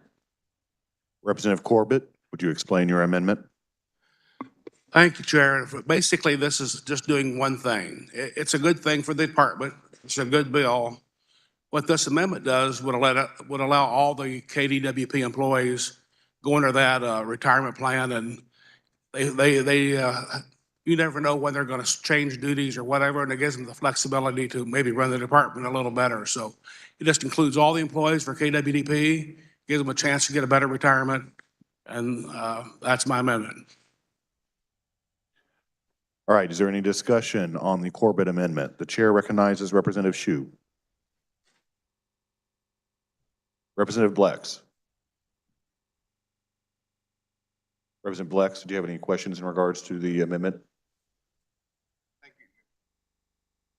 Thank you, Mr. Speaker.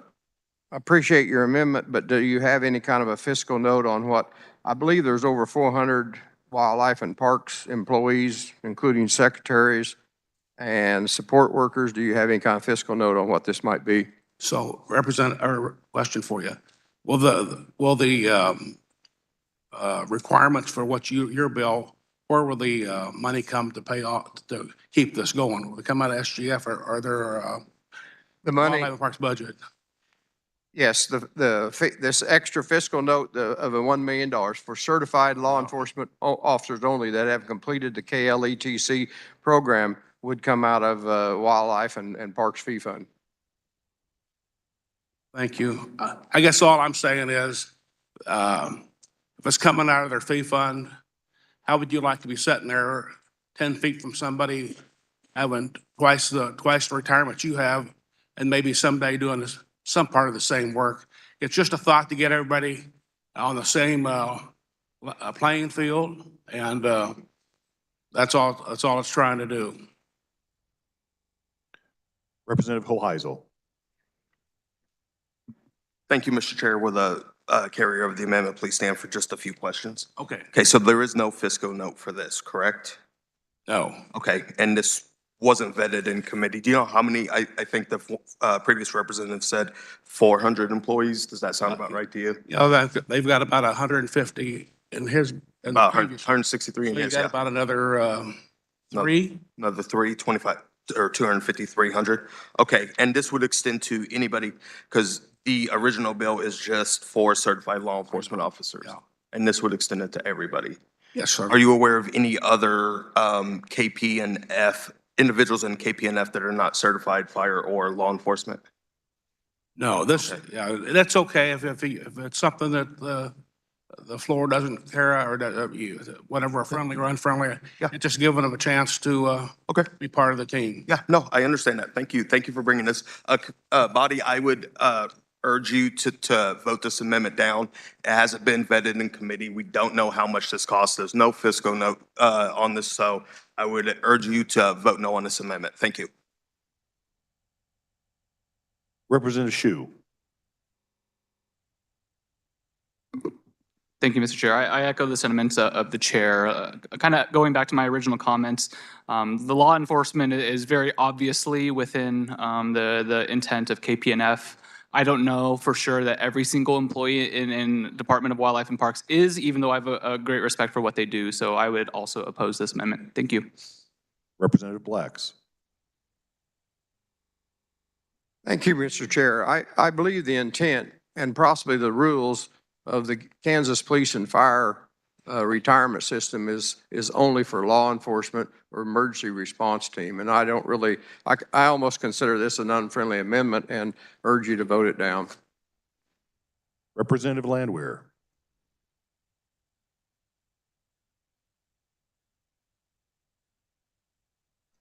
Yeah, I appreciate my colleague and what he's attempting to do. The problem that happens with this is over the years, things like this have occurred on the floor or even sometimes through the committee process, and we find out later the fiscal note is huge. And then it puts our capers' liability in trouble. So I would ask that you oppose the amendment today. Let this be vetted through the committee process. We didn't even hear about it in caucus, or if we did, I just wasn't listening at the time. But we do not want to create a bigger financial hole in capers by not knowing what the fiscal note is on this. So I'd ask you to oppose it. Any further discussion on the Corbett amendment? Seeing none, Representative Corbett, you may close. Thank you, Chair. The original bill is a good bill and it should go out. But when you're in a small department like that, sometimes it may not fly as good as you might think. I just opened the door to see if you guys wanted to let them in. And if it doesn't happen, that's fine. But it's just a chance while we're here. Thank you. Did you move your amendment?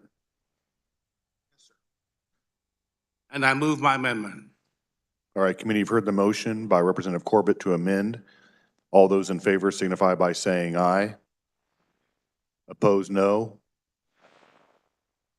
The noes appear to have it. The noes do have it.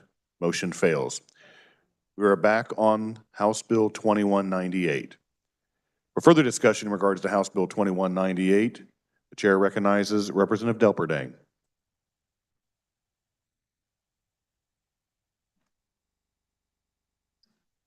Thank you, Mr. Chair. I just wanted to reiterate something here. This is a bill for the Kansas Department of Wildlife and Parks shall be an eligible employer and shall affiliate with the Kansas Police and Firemen's Retirement System.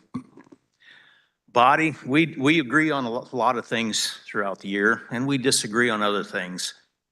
But I think you're going to agree with me when I say working at the state of Kansas, we don't get rich.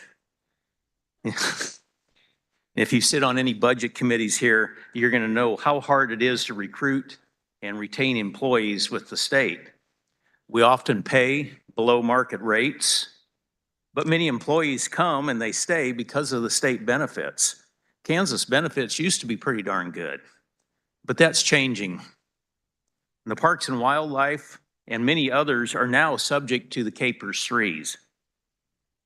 Many of you are also subject to KPERS 3.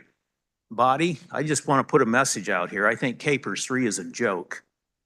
We have problems in the Department of Corrections, and how did we help attract more employees was to roll people off of KPERS 3 and put them on kind of a modified version of KPERS 2.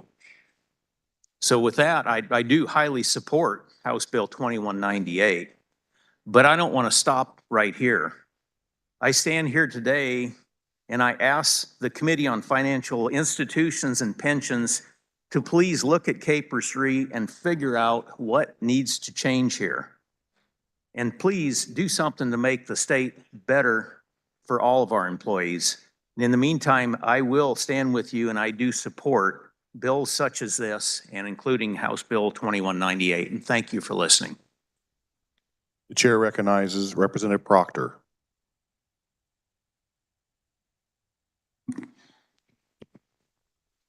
Thank you, Mr. Chair. I support this bill as well. I think this is good legislation. I think these folks deserve a better retirement. But I am a little disappointed, much like the previous speaker. You know, our corrections is in crisis right now. Out at a Lansing Correctional Facility, they're just barely hanging on. We just had a second corrections officer kill themselves in the last 6 months. The life expectancy for a corrections officer is 57, and they can't retire till 60 in the corrections, KPERS for Corrections program. We need to move these folks to KPNF as well. You know, you go out there and you look at the law enforcement memorial, the names of dead corrections officers who died in the line of duty are on that memorial right alongside folks from sheriff's offices, local police, KBI officers. But we don't honor their sacrifice enough to give them a retirement that they're actually going to be able to see before they die. It's criminal. It really is. We have a duty to stand with those folks who protect us. And the only difference between a corrections officer and a cop is they ain't carrying a gun and everybody they deal with is a felon. So we got to do better for these folks. I'm going to support this bill, but I also call on the Insurance and the Financial Institutions and Pensions Committee to take a look at taking care of our corrections officers. Thank you, Mr. Chair. Any further discussion in regards to House Bill 2198? Seeing none, Representative Blex, you may close. Thank you, Mr. Chair, and I appreciate the debate, and certainly we can see a lot of passion for a need for our retirement system in a lot of areas, and hopefully we can get that accomplished down the road. And in closing, I think the overall intent of the KPNF retirement system is to allow law enforcement to transition out of law enforcement at an earlier age because of the high stress situation. The fight or flee syndrome comes on quite often. And it also protects an individual officer from a possible physical confrontation at a later age when they may not be physically able to do that. So, and currently the department has 26 vacancies, about 16%. And certainly allowing that affiliation into KP&F would certainly be a great officer recruitment as well as a retention. And really, this is just the right thing to do. Our KDWP officers are out there day and night. They're protecting our valuable wildlife resources and our fellow Kansans. And with that, I would like to ask that when the committee rises, they pass House Bill 2198 favorably for passage. Committee, you've heard the motion by Representative Blex to report House Bill 2198 favorably. All those in favor signify by saying aye. Opposed, no. The ayes have it. Motion passes. This concludes general orders. The chair recognizes the majority leader. Mr. Chair, I move we rise and report. Committee, you've heard the motion to rise and report. All those in favor say aye. Opposed, no. Motion passes.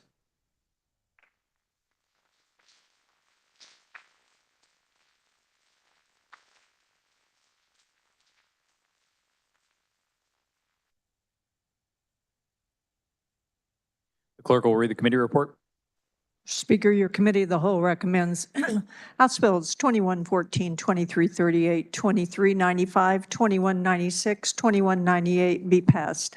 House Bills 2335, 2147, 2346, 2023, 2053, 2293, 2326, and 2367 be passed as amended. House Bill 2331 be passed over and retain a place on the calendar. The speaker recognizes Representative Waymaster.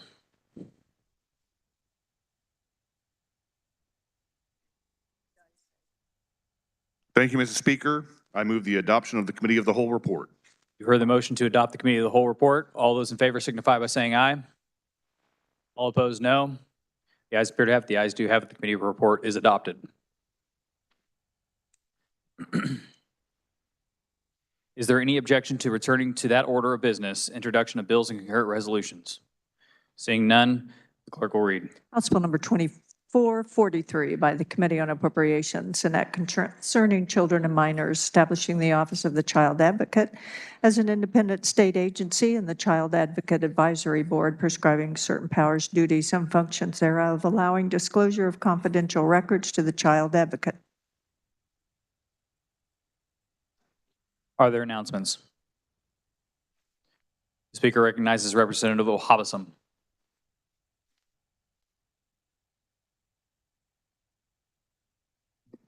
Thank you, Mr. Speaker Pro Tem. It looks like I got beat today, but South Central Delegation, we do have a luncheon today as well. Lunches are being picked up at room 159 South. So, yeah, so I know we're going to be here for quite a bit today. So make your way down to 159 South to pick up your lunches. Thank you very much. Thank you, Mr. Speaker Pro Tem. The speaker recognizes Representative Stogsdill.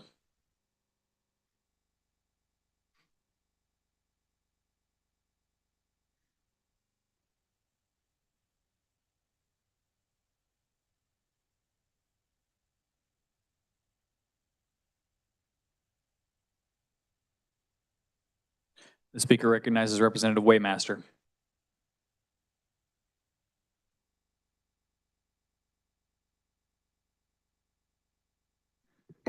Thank you, Mr. Speaker. Appropriations Committee, we're going to have a brief meeting when we recess, just simply for a bill introduction by the rail. Thank you, Mr. Speaker.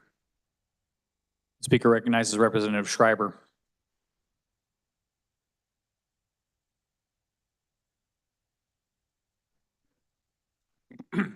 Thank you, Mr. Speaker Pro Tem. Body, earlier this week, I think it was earlier this week, you had a flyer on your desk about the Special Olympic shrimp peel. So we're getting ready to leave hopefully later this evening, and I wanted to kind of give you a reminder. This is occurring earlier than what has been done in the past. Excuse me. It's going to be Monday, April 3rd, rather than during veto session. So what I'm asking everyone to do is when you return home, think of a silent or a live auction gift that you would like to donate to the shrimp peel. all the proceeds we raise through the auction or through voluntary donations goes to Kansas Special Olympics.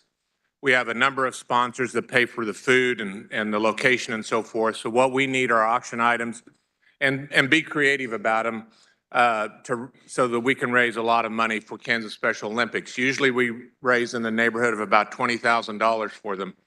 And we'd like to top that this year.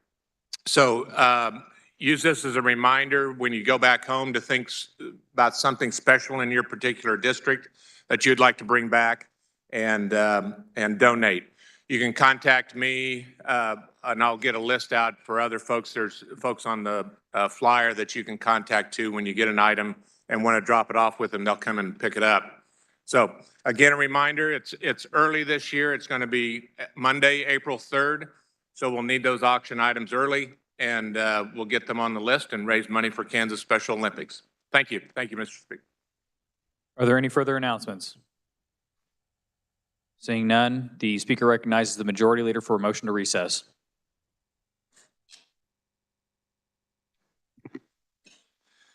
Republicans, we're going to calendar immediately upon recess in the old Supreme Court room. Mr. Speaker, I move the House stand in recess until 1 p.m. You've all heard the motion. All those in favor signify by saying aye. All those opposed, no. The ayes have it. The House is in recess.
Representatives Hawkins, Croft, and V. Miller. A concurrent resolution relating to the adjournment of the Senate and House Representatives for a period of time during the 2023 regular session of the Legislature. Be it resolved by the House Representatives of the State of Kansas, the Senate concurring therein, that the Legislature shall adjourn at close of business of the daily session convened on February 23, 2023, and shall reconvene on March 1, 2023. Be that further resolved that the Chief Clerk of the House of Representatives and the Secretary of the Senate, employees specified by the Director of Legislative Administrative Services for each purpose, shall attend to their duties each day during periods of adjournment, Sundays excepted, for the purpose of receiving messages from the governor and conducting such other business as may be required. Be it further resolved that the members of the legislature shall not receive the per diem compensation and subsistence allowances provided for in KSA 46-137A and B, and amendments thereto for any day within a period in which both houses of the legislature are adjourned for more than 2 days, Sundays excepted. Be it further resolved that the members of the legislature attending a legislative meeting of whatever nature when authorized pursuant to law or by the Legislative Coordinating Council, the President of the Senate or the Speaker of the House of Representatives, and members of a conference committee attending a meeting of the conference committee authorized by the President of the Senate or the Speaker of the House of Representatives during any period of adjournment for which members are not authorized compensation and allowances pursuant to KSA 46-137A and amendments thereto shall receive compensation and travel expenses and subsistence expenses or allowances as provided in KSA 753212. On HCR 5012, the Speaker recognizes Representative Croft for a motion to adopt the resolution. Mr. Speaker, I move the adoption of House Continuing Resolution 5012. You've all heard the motion. All those in favor signify by saying aye. All opposed, no. The ayes have it. The motion carries.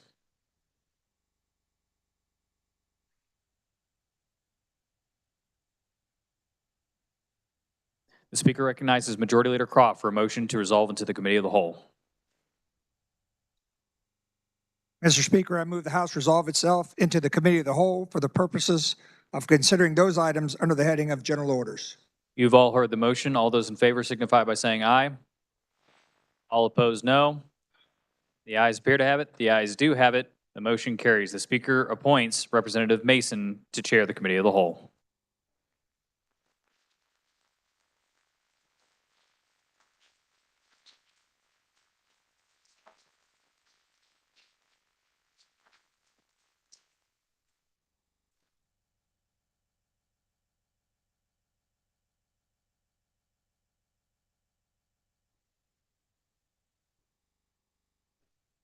Thank you for that rousing welcome, committee. I feel a lot of love in this room.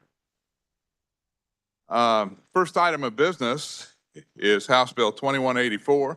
And for the purpose of carrying House Bill 2184, the chair recognizes Representative Turk.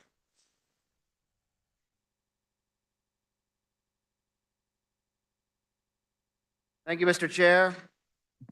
I bring you a riveting bill, 2184, with no amendments, sponsored by the Committee on General Government Budget, requested by the Judicial Council.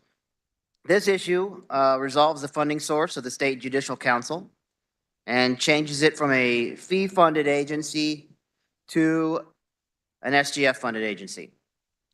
The Judicial Council will transfer all monies and liabilities on July 1 to the State General Fund. And the council, which has been receiving funds from the sale of publications, and this income would annually be transferred to the State General Fund. As we know, the world turns digital more and more digital every day, and their funding source is declining. So this would take care of that. The committee had no amendments. The proponent, the Judicial Council, stated that its requested budget for 2024, which is under $700,000 from all funding sources, if this bill is enacted, that the amount would then be funded from the State General Fund. And the Judicial Council estimates the revenues of $723,000 would be transferred to the Judicial Council Fund and the Publication Fee Fund, then transferred to the State General Fund in 24. There are no opponents. or neutral arguments, and the proponent was obviously the Judicial Council. I will stand for any questions. Thank you, sir. Does any member wish to address the bill? The chair recognizes Representative Amix.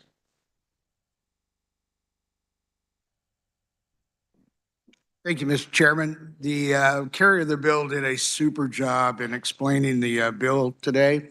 I urge everybody to support this bill.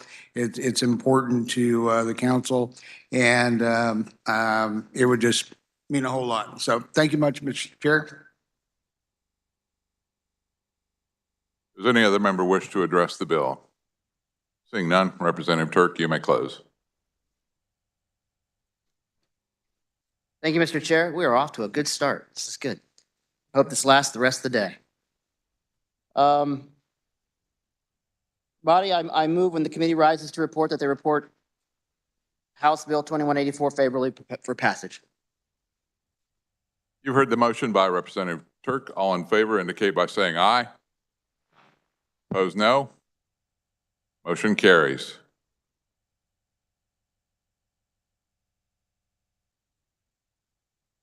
Next item of business is House Bill 2408. And for the purpose of carrying House Bill 2408, the chair recognizes Representative Gardner.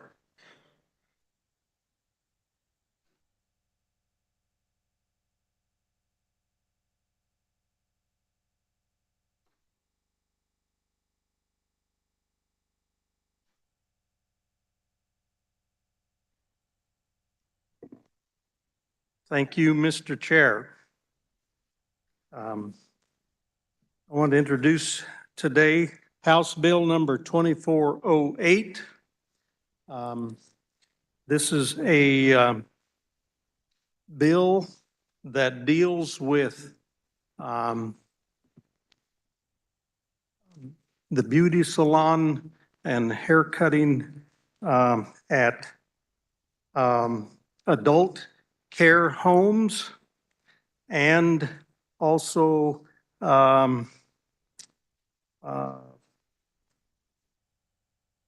extended stay homes that are connected with hospitals, or also long-term care units that are connected to hospitals.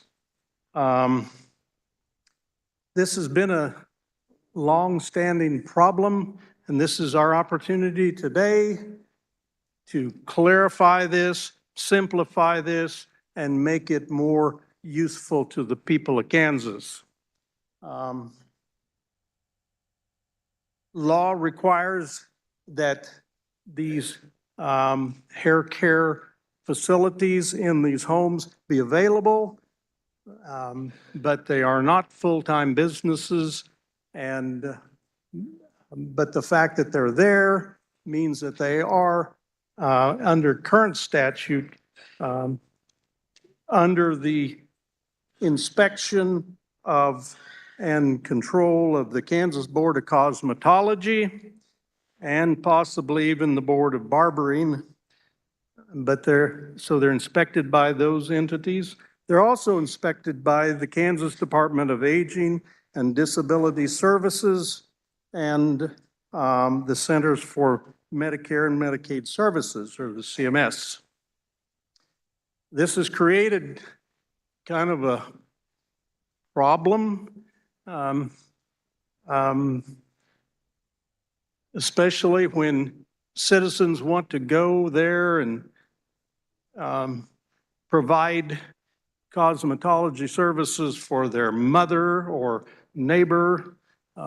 Technically, that's against the law if this is under cosmetology. And yet that's something that people very much want to do, and it's very helpful to people. So after much working this thing out together, this bill, what it really does is just exempts these units in these long-term care facilities and in the adult care homes from the requirements of the law or the state statute that fall under the Board of Cosmetology and Barbering.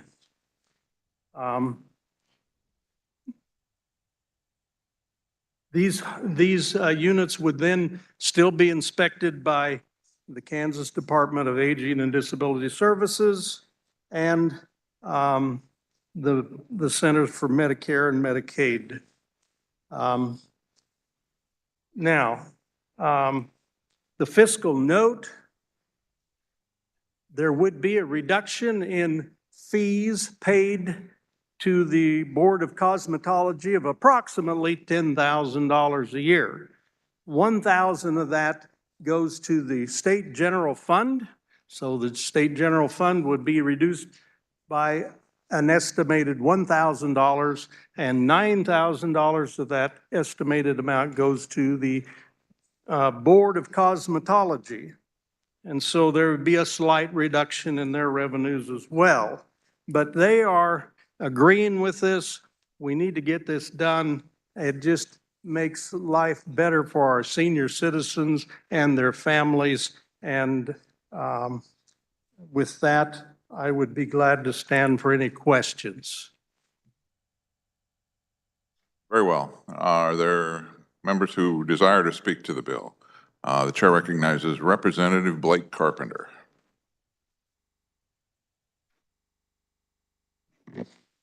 Thank you, Mr. Chair. Would the carrier of the bill be willing to stand for some questions? Yes, sir, I would. Okay. Does this bill reference barbers? Yes, it does. Okay. So this got me thinking about the old country and about how village craftsmen were known by their trade name or by their trade. For instance, do you think your ancestor may have worked as a gardener? Yes, sir. I think that's, my name implies that's correct, that we were from a long line of people who kept gardens. Okay. Are you yourself a gardener? Repeat? Are you yourself a gardener? Yes, I am a gardener, as my name implies. My heritage is in gardening, but as with all tradesmen, sometimes things kind of, the genetics of that kind of get watered down a little bit. So I think you'd have to say I'm kind of out on the fringe when it comes to gardening. Okay, so no green thumb. All right. In your garden, let's say you wanted to build a gazebo made of stone. Whom would you need to hire? Well, you know, some of my noble ancestors, they wanted to build a gazebo or a tool shed. And if they were really into this, they would hire a mason. Okay. So masons are kind of important to us gardeners. And if the upper portion of this gazebo would be wooden, to whom would you hire to do that work? Well, anytime you're doing construction work like this, a couple of good carpenters would be really helpful to have involved as well. Fantastic. Okay, now hold on. If you wanted to do some wrought iron furniture in the gazebo, to whom would you hire for that craft? Well, you know, smiths, the smiths that do that kind of work would be really helpful. So the smiths and the gardeners, we're really pretty cooperative Okay. and need each other. So is this really about economic development, this bill? Is this bill about economic development? Well, yes, it would be. Yes, it would. In the aforementioned scenario, can you think of any useful purpose in which we would need a miller?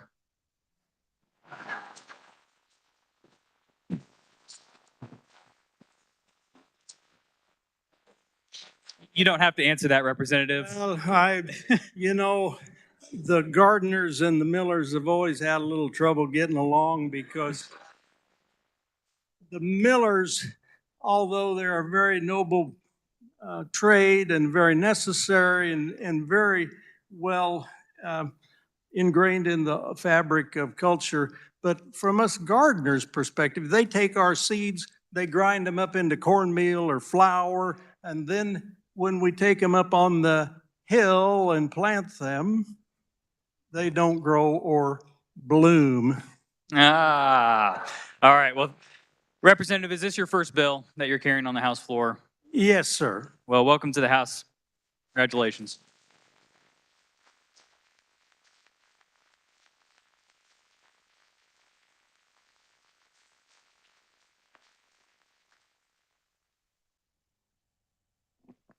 Uh, One moment, Representative. The chair recognizes Representative Susan Ruiz.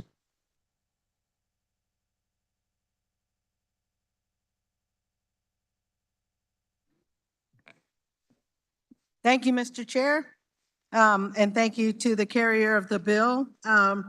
Just want to also just reiterate that in the spaces that are used in the adult care homes, they're still required to meet the stringent physical environment, health, and infection control standards as every other part of the adult care facility. And I ask you to vote yes on HB 2408. Does any other member wish to speak to the bill? Seeing none, Representative Gardner, you may close. Thank you, Mr. Chair. I move that when the committee rises and reports, it report House Bill 2408 favorably for passage. You've all heard the motion by Representative Gardner. Those in favor indicate by saying aye. Opposed, no. Motion carries. Next item of business is House Bill. One moment, please. 2323, and for the purpose of carrying House Bill 2323, the chair recognizes Representative Essex. Thank you, Mr. Chair. Good afternoon. This bill, HB 2323, would require all property transfer agreements between a fire district and city in Johnson County on land annexed by the city to occur within 1 year of the date of annexation. Should such an agreement not be reached, then the property would automatically be transferred to the city. The issue this resolves is HB 2323 would prevent taxpayers within an annexed area in Johnson County from being taxed by both the city and the fire district for services while negotiations for land transfer are ongoing. There were no committee amendments. Proponent argument was from Fire Chief for the City of Olathe, Jeff DeGraffenreid. He shared that this bill would provide a consistent process for detachment of fire district property after annexation. As important, it helps assure local taxpayers are treated fairly and equitably by paying only for the services they receive. This bill encourages early dialogue in the negotiation process. It also establishes jurisdiction for timely purposes. There was one opponent argument from Jim Francis, Fire Services Administrator for Johnson County, only because he felt like he didn't have enough time to really take a good look into this. We've since communicated with the county, and they agreed to move this bill forward. They've asked for a few minor changes to the wording of the bill, and they plan to amend it on the Senate side. No neutral arguments. And fiscal note, the Kansas Association of Counties indicates that enactment of the bill would have a minimal effect on Johnson County that could be absorbed within existing resources. And the League of Kansas Municipalities states enactment of the bill would have no fiscal effect on cities. I stand for questions. Does anyone wish to speak to the bill? The chair recognizes Representative Featherston. Thank you, Mr. Chair. I think the carrier of the bill did a fine job carrying the bill and explaining it. She's also done a great job keeping this Johnson County representative informed of the work that the county and the city of Olathe are doing to make this bill a little better. I know it seems ill-advised to ever trust the other chamber to make things better, but I feel like it will be okay. The county and the city will work it out and take it over there and get everything better. So I urge your support. Does any other member wish to speak to the bill? Seeing none, Representative Essex, you may close. All right, Mr. Chair, I move that when the committee rises and reports, it reports HB 2323 favorably for passage. Thank you. You've heard the motion from Representative Essex. All those in favor indicate by saying aye. Opposed, no. Motion carries. Next item of business is House Bill 2325. And for the purposes of carrying House Bill 2325, the chair recognizes Representative Proctor.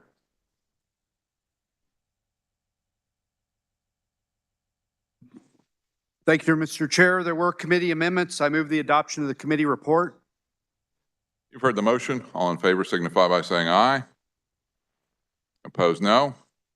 Motion passes. The committee report is adopted. You may proceed. Thank you, Mr. Chair. I rise before the body to present House Bill 2325, an act that would amend the Healthcare Provider Insurance Availability Act to add certain maternity centers to the definition of healthcare provider. A maternity center is a facility that provides delivery services for normal, uncomplicated pregnancies. These centers provide mothers with an alternative to hospital delivery with better outcomes in most cases. Many of these centers offer alternative modes of delivery, like water delivery. Most use advanced practice registered nurse midwives. All have agreements with nearby hospitals for evacuation of mothers if there are complications before or during delivery. Last year, the Senate passed 40-0 Senate Bill 399, which contained a very similar provision to this bill. The bill stalled in the House when the executive director of the Healthcare Stabilization Fund expressed concern. After a compromise between proponents and the fund, the legislature passed a one-year proviso to temporarily enact this measure while the parties continued to negotiate a more permanent solution. This bill represents the results of these negotiations. Not every maternity center would qualify to participate in the Healthcare Stabilization Fund under this bill. To qualify, a maternity center would have to be accredited by the Commission for Accreditation of Birth Centers and meet the licensure definition of maternity centers in statute. Kendra Wyatt, the founder of the New Birth Center in Johnson County and an account executive with Hub Mid-America, testified as proponents. And Clark Schultz, the executive director of the Healthcare Stabilization Fund, provided neutral testimony. Thank you, Mr. Chair. I'll stand for questions. Does any member wish to speak to the bill? The chair recognizes Representative Neighbor.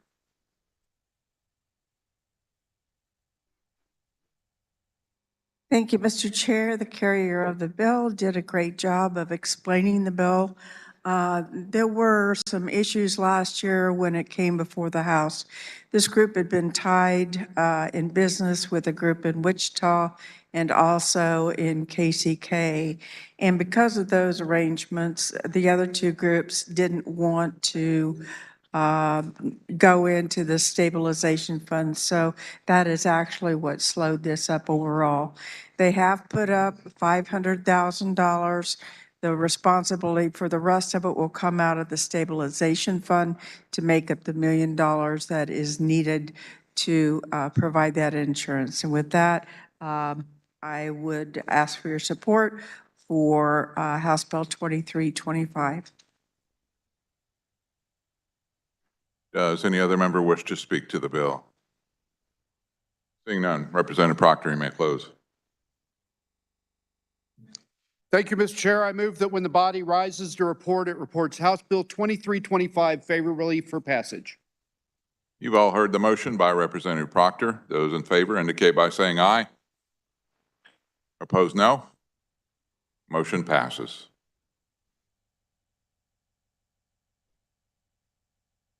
Next item of business is House Bill 2121.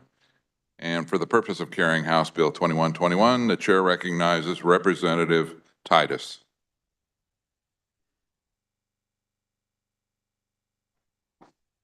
Thank you, Mr. Chairman. I move adoption of the committee report. You've heard the motion. All in favor indicate by saying aye. Opposed, no. Motion passes. The committee report is adopted. You may proceed. Thank you, Mr. Chair. This bill is the result of, this substitute bill is the result of significant amendments to the original bill, House Bill 2121. Substitute for House Bill 2121 would amend the law governing statutory speedy trial under the Kansas Code of Criminal Procedure. In order to deal with the backlog of cases following COVID-19 delays in the court system, the bill would extend the suspension of statutory speedy trial rights for defendants in all criminal cases until March 1st of 2024. Constitutional speedy trial would remain as is. Current law suspends statutory speedy trial rights until May 1st of this year. The bill would specify that the time between March 19th, 2020 and March 1st, 2024 would not be assessed against the state for any reason. The bill would also provide that any person arraigned before March 1st, 2024 would be deemed to have been arraigned on that date for the application of statutory speedy trial. The bill would also make several technical changes for consistency. Regarding the amendments that occurred, a good part of this deal originally dealt with the substantive changes and the underlying right to how speedy trials worked. Those portions of the bill were removed, and the remaining part in the substitute bill, again, deals with extending the deadline. There was supportive testimony from the County and District Attorneys Association and the Attorney General's Office. Testimony indicated that extending the date through the end of the year would allow most prosecutors to clean up their backlog of cases and then resume the 150 or 180 day speedy trial requirement moving forward. There was opposition testimony from the Board of Indigent Defense Services, but that regarded the pieces of the bill that were removed. I'd be happy to stand for any questions. Does any member wish to speak to the bill? The chair recognizes Representative Carmichael.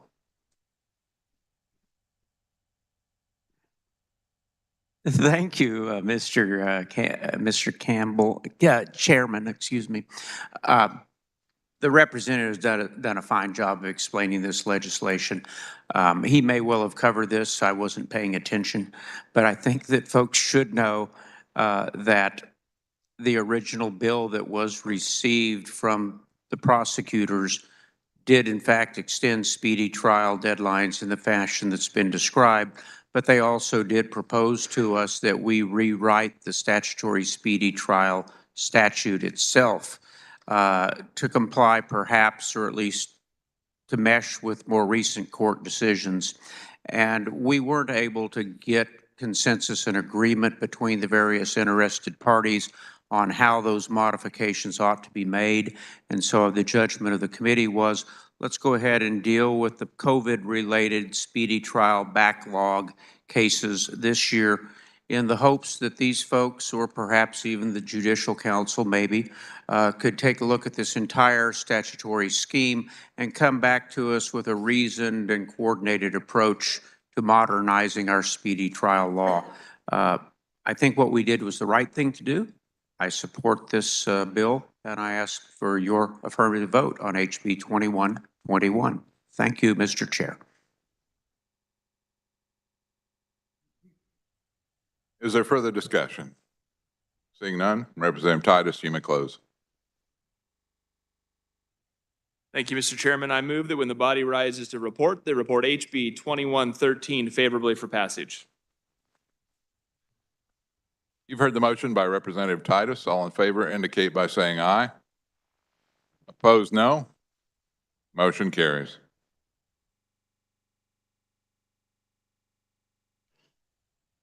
The next item of business is House Bill 2350, and for the purpose of carrying House Bill 2350, the chair recognizes Representative Barth. Thank you, Mr. Chair. There were committee amendments. I move the adoption of the committee report. You've heard the motion. All in favor signify by saying aye. Opposed, no. The motion passes and the committee report is adopted. You may continue. I'm excited to bring you HB 2350. This is a bill concerning the crime of human smuggling and aggravated human smuggling. HB 2350 would define human smuggling as a person who intentionally transports, harbors, or conceals into or within Kansas and knows or should have known that the person has entered and remains in the United States illegally and benefits financially or receives anything of value, and knows or should have known that the person being smuggled will be exploited for the financial gain of another.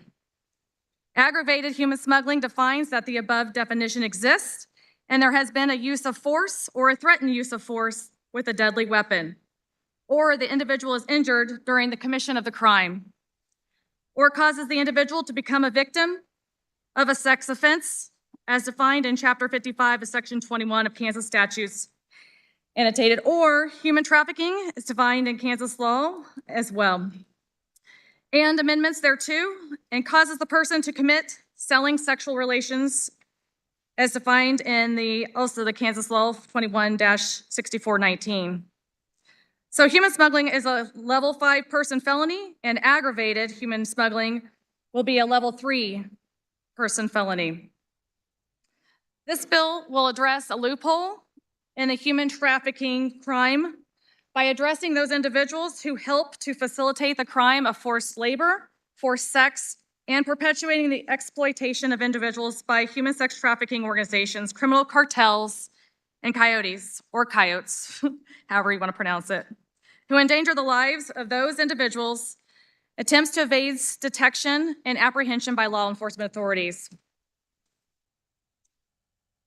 We did have some committee amendments that really helped us with narrowing the definition to include elements described in the above text, and also to exclude the normal transportation of individuals not related to the furtherance of the crimes listed.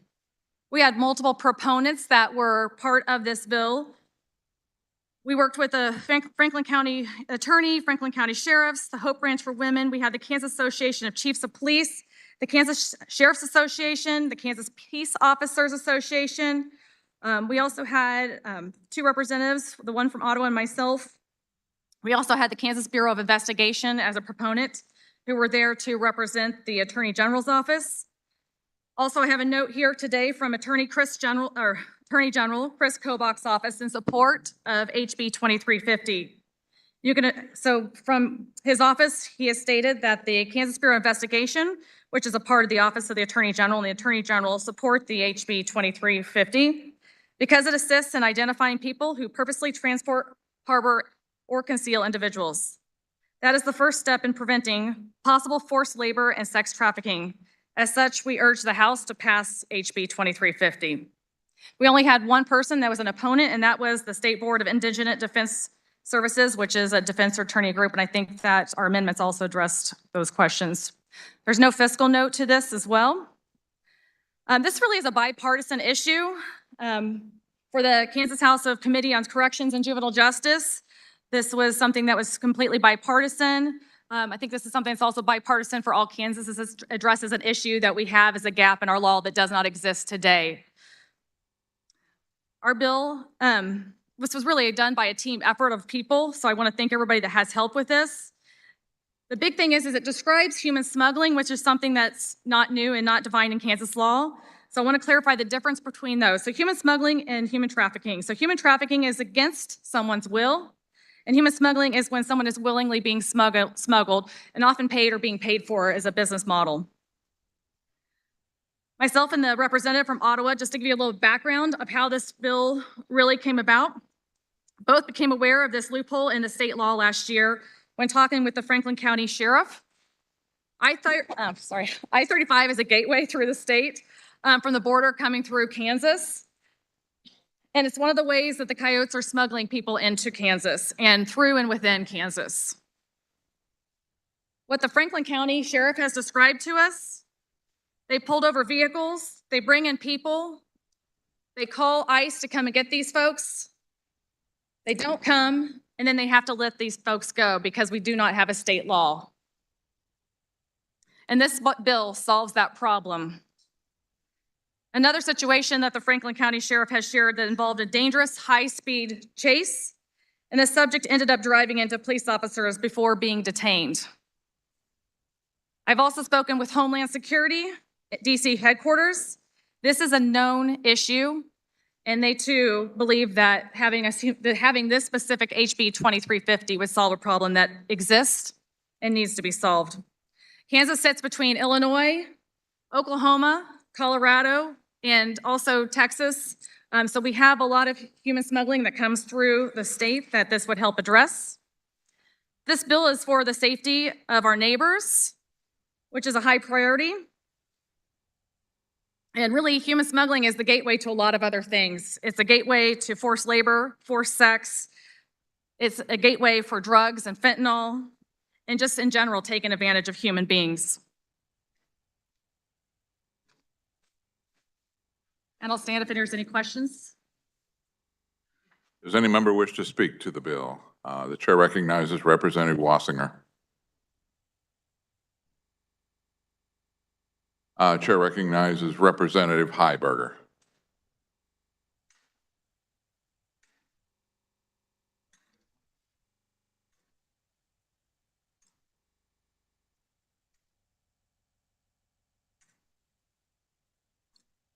Thank you, Mr. Chair. I don't have much to add. I did have some real concerns about this bill when it came across into the committee the first time. I mean, it was drafted so broadly that a church providing shelter to someone who they thought might be undocumented would be subject to this bill, or in number of things that I don't think the drafters intended. The amendment took care of all my concerns, I think. Still have some minor drafting concerns, and the penalty maybe a little on the high side, but I'm going to support it, and I would encourage you to. It really does appear to fill a gap in our current legal structure.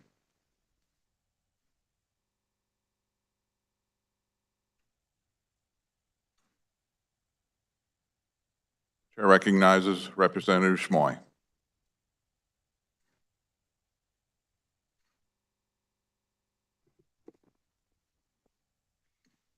Thank you, Mr. Chair. When the sheriff from Franklin County brought this to the representative from Baldwin City and I's attention while we were running for office, basically this is what he boiled it down to. If someone smuggles drugs from the border through Kansas and they are stopped in the state of Kansas, that person can be detained and charged. If it's a human being instead of drugs, they are free to go. This legislation stops that. Humans are more important and more valuable than anything else on this planet, and I urge you to support this bill and support your fellow man. Thank you.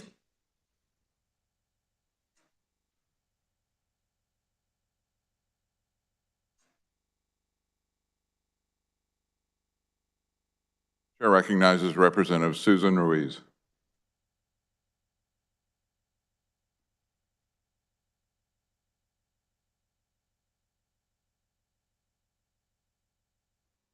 Thank you, Mr. Chair. Would the carrier of the bill stand for some questions, please? Trying to get some things straight in my head. So if somebody is being smuggled in a vehicle or a truck, right? And I think you gave an example of they would get stopped. The driver, whether they are the smuggler or not, what happens to the driver, and then what happens to the people that are in the truck, that are being smuggled? Thank you for the question. This addresses the person who is actually doing the smuggling specifically. How do we know who that person is?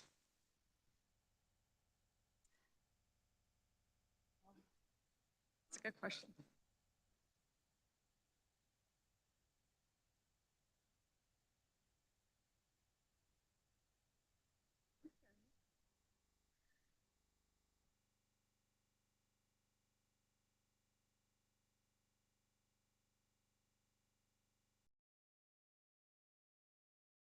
Make sure I was answering this correctly for you. So it's the person who's driving the vehicle who should have known or has known that's driving the vehicle.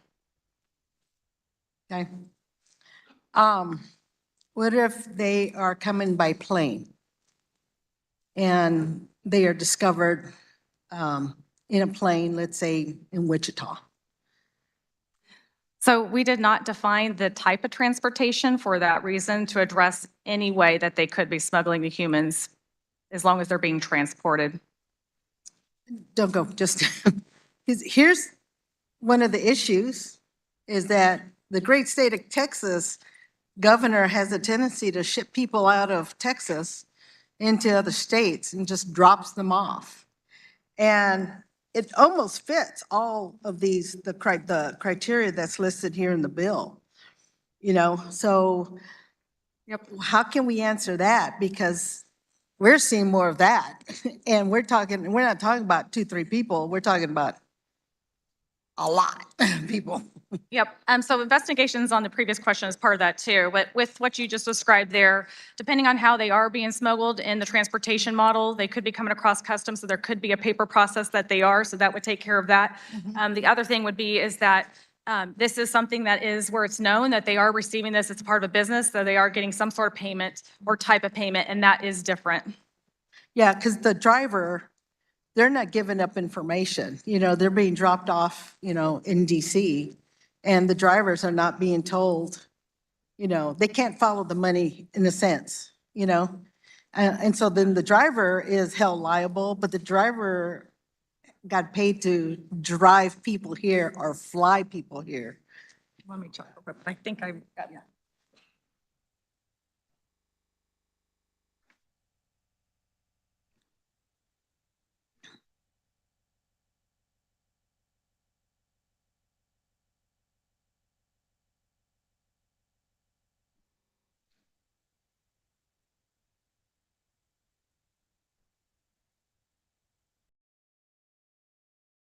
Okay, I'm going to read you the specific portion that addresses that.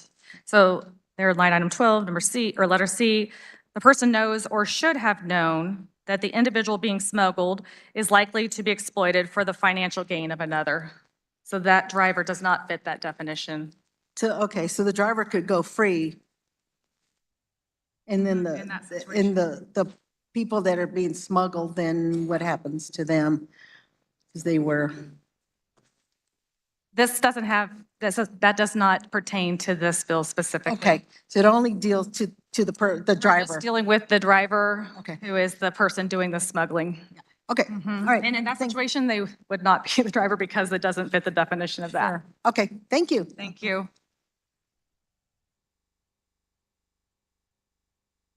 Chair recognizes Representative Wassinger.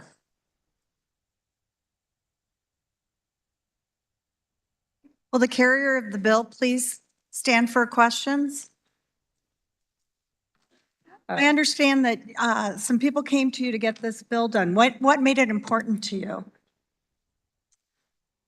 This bill addresses an issue that really made my jaw drop when I realized that there was not a law. This is something I thought, well, you can't do that. And it just spoke to my heart as something we needed to help. This is something that will help a lot of humans being taken advantage of. Okay. I know that you, when we're on the floor for a long time, you like to eat some things to bolster up your strength, right? You like to eat some proteins. What kind of tree nuts do you eat at your desk? Macadamia nuts. Oh, because I thought it was ka-choo.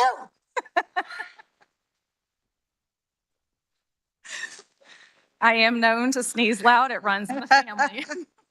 I am so proud of my seatmate.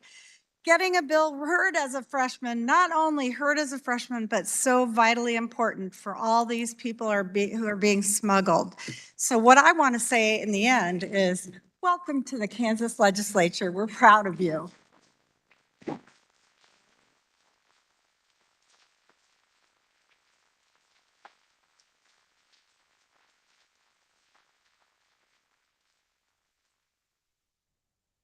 Is there further discussion? Seeing none, Representative Barth, you may close. Thank you, Mr. Chair. I believe this is really good legislation and is something that's much needed here in the state of Kansas, as it will help protect our law enforcement, our communities, and the people who are being smuggled. It is a known issue and it is growing. There is even an app for it. You heard me right, there is an app for human smuggling. By doing nothing, smuggling humans will continue. I ask for your support in passing HB 2350. Mr. Chair, I move that when the committee rises and reports, it reports HB 2350 favorably for passage. Thank you. You've all heard the motion from Representative Barth. All those in favor indicate by saying aye. Opposed, no. Motion carries. The next order of business is House Bill 2387, and for the purpose of carrying House Bill 2387, the chair recognizes Representative Dodson. Thank you, Mr. Chair. There were committee amendments, and I move the adoption of the committee report. You've heard the motion. All in favor signify by saying aye. Opposed, no. The motion passes. The committee report is adopted. You may continue. Well, this bill has to do with star bonds, and it was brought to us by the Department of Commerce. Department of Commerce is obviously also a proponent, as was the League of Municipalities and other individual cities. There was also a written opponent from the AFP. Let me just start by kind of giving you a general overview of what star bonds are. I think everybody is somewhat familiar, but as you may recall, star bonds were put together as an opportunity to do tourism and visitation development in a star bonds region. And the financing for that star bond region is made possible by the forgiveness of state and local sales taxes that are then used to pay off the bond. So one of the dilemmas we have right now is that the food sales tax will diminish the ability of that region to gain revenue. So one of the proposals that was brought to us was to make sure that that food tax revenue loss was compensated. Now, for the first year, that'll be about $1.4 million. And then, as we all know, as that food tax takes effect in the future at lower rates to going to zero, that will increase the bond loss revenue. So the second year will be about 11 million, and the third year will be about 15 million. Now, what that means in terms of a city's ability to pay the bond, it will delay the payment of the bond. Because what happens in that revenue stream is as the area that's being developed increases in value and gains more sales tax, that goes to pay off the bond faster.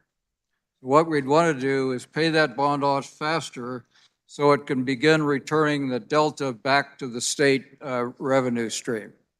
That's just basically how that works. And remember, this is designed for tourism and travel to bring visitation into that venue. That's the purpose of the star bonds. So in this particular case, there were four, and as referenced already, the first one that I talked about was a forgiveness or the reimbursement for sales tax revenue on food and whatever else we determined to put in there, whether it's the diapers and the female hygiene products, whatever that bill comes out to be. So the second item that was in there is the establishment of a provision to provide for theaters. These are historic theaters, which are growing around the state right now, and amusement parks. Now, these amusement parks are not just little come and go parks. These are $100 million threshold parks. What the bill provides is these must be, you can pay for the vertical development of the ride itself, but it does not pay for additional buildings that might be located on the property. Now, if other buildings move in around the property, that's generally what happens to enhance the revenue of the venue, but those wouldn't be included in the basic star bond finding. Now, I might say at this point, maybe 5 years ago, I was a little skeptical about star bonds because I thought the rigor was not sufficient to fairly analyze a business case and to prove return on investment. My confidence has risen over the past couple of years, basically because we've introduced rigor. When you go before that board to present your case for a star bond area, you will find that you have to present a business case. You have to then present the ROI that makes sense for the state over the long run, over the term of that bond. So the third one has to do with payment. Excuse me, not payment, but the submission of your reports. So for many of you that have businesses and you end your year on the 31st of December, trying to get your report in by the 31st of January may be pretty hard. So what this does is move that reporting period to the 31st of March. The other element, the fourth element of this bill, is to elevate for rural development opportunities the threshold from $10 million to $25 million, which would seem to make a lot of sense. You can't do much for $10 million these days, particularly out in a rural area. So with that, Mr. Chair, I think I'll stand for questions. There's a lot more detail, obviously, but I'll just leave it right there. Does any member wish to speak to the bill? The chair recognizes Representative Probst.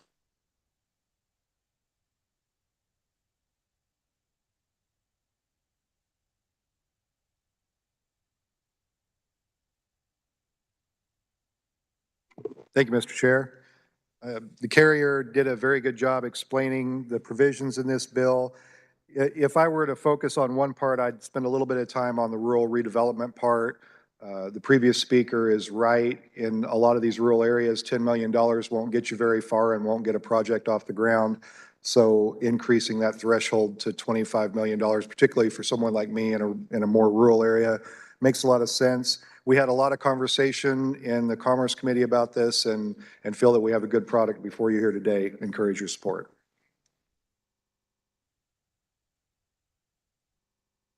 Seeing no further discussion, Representative Dodson, you may close. Thank you, Mr. Chair. I move that when the body rises to report, it reports House Bill 2387 favorably for passage. You've heard the motion by Representative Dodson. All in favor indicate by saying aye. Opposed, no. Ayes appear to have it. Ayes do have it.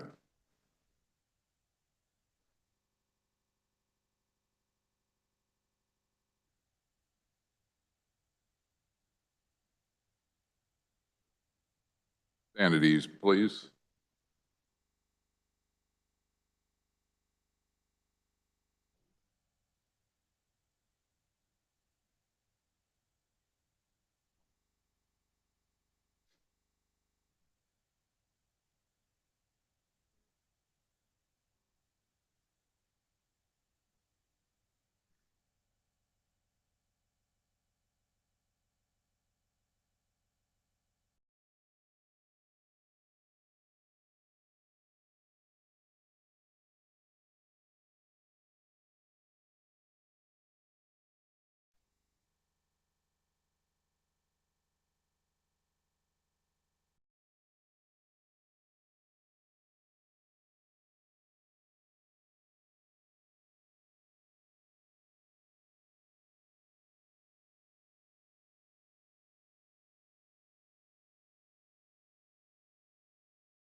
Apologies, colleagues.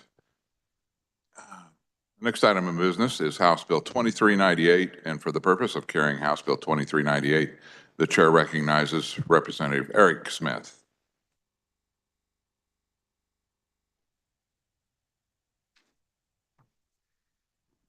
Thank you, Mr. Chair. There were committee amendments. I move adoption of the committee report.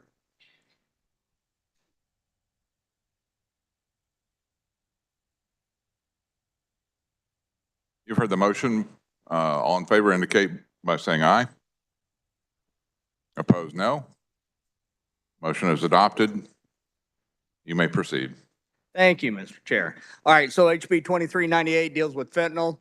You know, we all know the horror stories. I'm not going to give you a bunch of them up here of what's going on with fentanyl. You know what's happening with fentanyl. But to be specific, this bill deals with the idea that they're taking fentanyl, putting it into pills and making them look like prescription drugs. What happens is you think you're getting one of the prescription drugs you've taken before, and it turns out it's got a whole different level of fentanyl in it because whoever put it in there is making a recreational drug.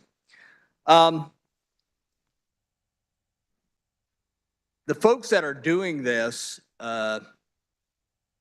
we aren't used to dealing with pills being made that are killing people at this level.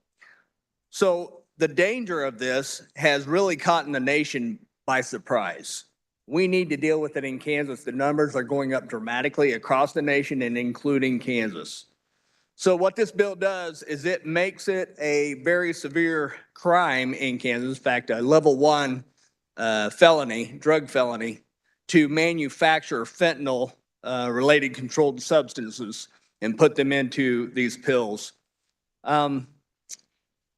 It's presumed imprisonment. Obviously, a level 1 is the highest you can get. We also did have a committee amendment that added in fentanyl testing strips. So that's the idea here, that we're going to go with a two-prong approach. One, to make fentanyl manufacture a severe crime, and then also to legalize fentanyl testing strips. So we have a two-prong approach at all the deaths that are happening as a result of fentanyl overdose. And I think I'll stand for questions. Does any member wish to speak to the bill? The chair recognizes Representative Heiberger.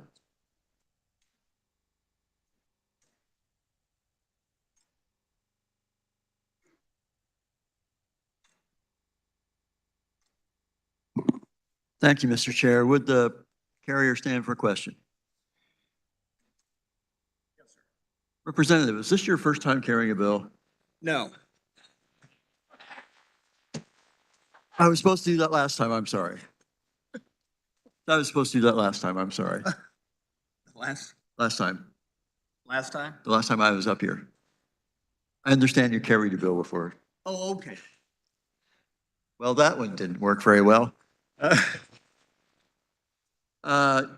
Representatives, as you know, I'm not usually someone who gets up here and encourages you to raise criminal penalties or criminal sentences, but I am willing to do that this time. Fentanyl is a very serious crisis in our country. It's showing up everywhere, even on marijuana, it's been found. And it's killing people in our cities, in our towns, our rural areas too. This amendment places it on the same level as meth, which also has been pretty devastating to our communities. And it does add the benefit of legalizing fentanyl test strips so that people who are using illegal drugs at least test the product they're getting so that they don't end up dead from it. So I would encourage your support. That's all right. Chair recognizes Representative Collins.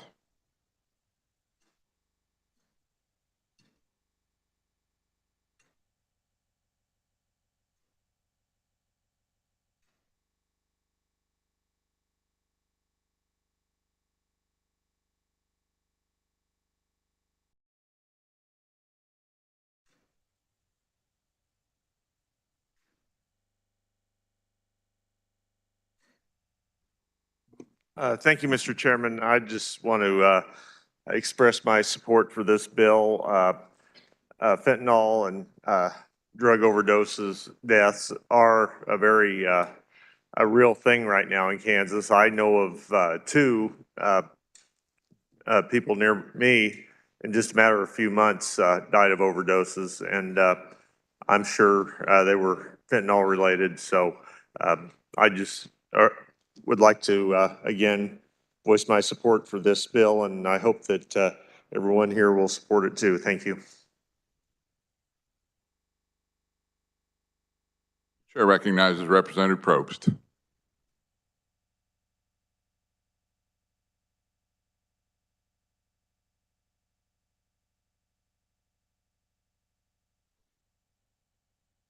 Thank you, Mr. Chair. We had last session quite a conversation, especially towards the end of the session, about fentanyl and what's happening in our communities. And I assure you, no matter where you live in this state, somebody has been affected by fentanyl, and it's quite likely that somebody in your community has died from fentanyl. In this bill, I like this bill because we address two issues simultaneously, with the increased penalties for manufacturing and putting it in pill form and the fentanyl testing strip portion. In my view, people who are distributing this, particularly if they're misrepresenting it as a pill to unsuspecting users, deserve no quarter. And if we can make serious penalties for that, I'm completely supportive of that. The other portion allows people to help themselves and educate themselves when they have a substance. And I know we have differing views here on that issue, but you talk to a mother who's lost her child to fentanyl, and I think you'll see it the same way I do. I hope you support this bill. The chair recognizes Representative Clifford. Thank you, Mr. Chairman. When I was in the Air Force, if you put your hand in a prop, things did not go well. And as we found out yesterday with the gentleman from Wichita, if you have a prop in your hand here, things do not go well. I don't have a prop in my hand. But I do have a point to make, and I've stopped calling this fentanyl overdosing. To me, it's fentanyl poisoning. Fentanyl is 100 times more powerful than morphine. And in medical settings, we're very guarded using morphine because of respiratory suppression. I have my hands covered because if I were to wipe this podium, it had fentanyl on it, and I were to do something with one of my mucous membranes, I could poison myself with that little exposure.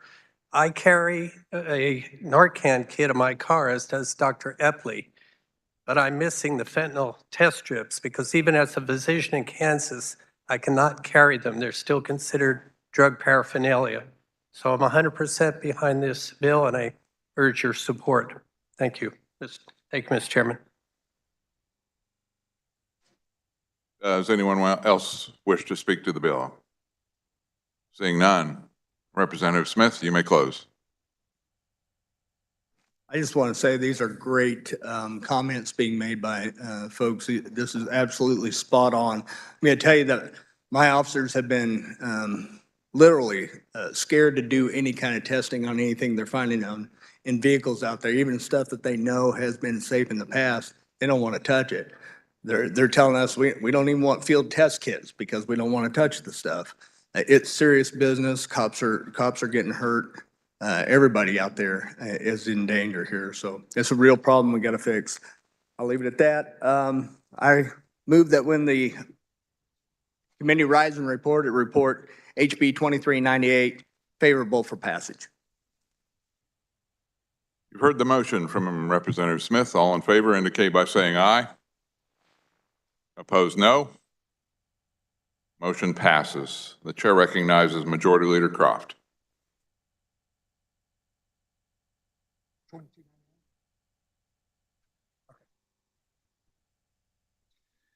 Mr. Chair, in accordance with House Rule 1903, I move House Bill 2299, appearing under the order of business general orders, has be passed over and retain a place on the calendar. You've heard the motion from the Majority Leader. Those in favor indicate by saying aye. Opposed, no. Motion passes. Next item of business is House Bill 2216. For the purpose of carrying House Bill 2216, the chair recognizes Representative Lewis.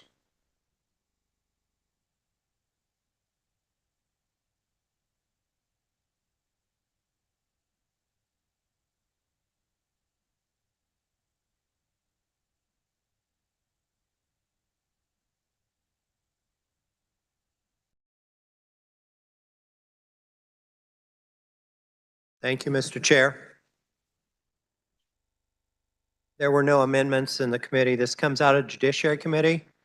HB 2216 is a bill that proposes to take away a mandatory minimum for driving with a suspended license, and I'll explain further. Those who know me as I'm not soft on crime, but this is an instance where I think that the mandatory minimum penalty is excessive and needs to be changed. So this is the circumstance we're addressing. Someone gets a traffic violation for speeding and blows it off. They don't show up for the hearing.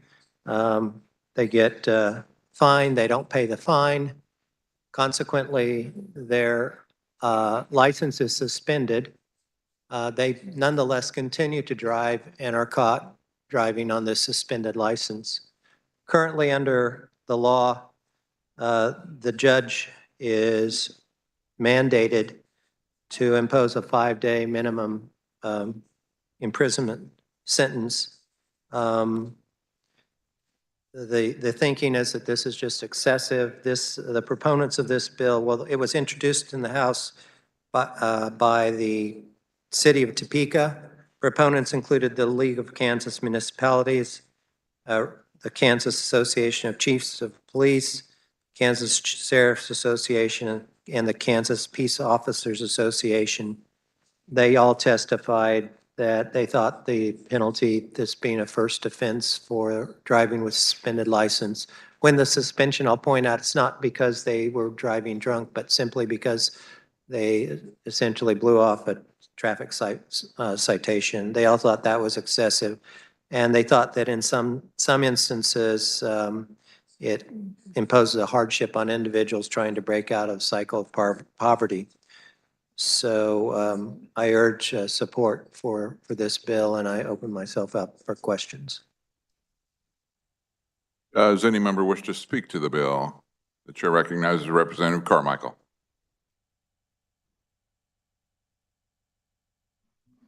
Thank you, Mr. Chair. I do appreciate the distinguished barrister from Finney County's description of this bill. During our agenda meeting, that's the same thing you all call caucus, I was asked some questions about this bill that, quite frankly, I could not answer. Most of those questions relate to under what circumstances can someone obtain a restricted driver's license for to and from school, work, religious activities, and a list of medical appointments and other things. None of those things in that statute are affected by this statute. Now, you can find those restriction rules in KSA 8-2110. That bill has been amended virtually every year that I've been in this legislature. So if you ever find yourself in a situation where you need to know, am I going to be eligible for a restricted license, etc., do not rely upon the advice that you receive from this podium, because the law changes frequently and you need to talk to somebody who's really familiar with how those administrative proceedings work at the Division of Vehicles.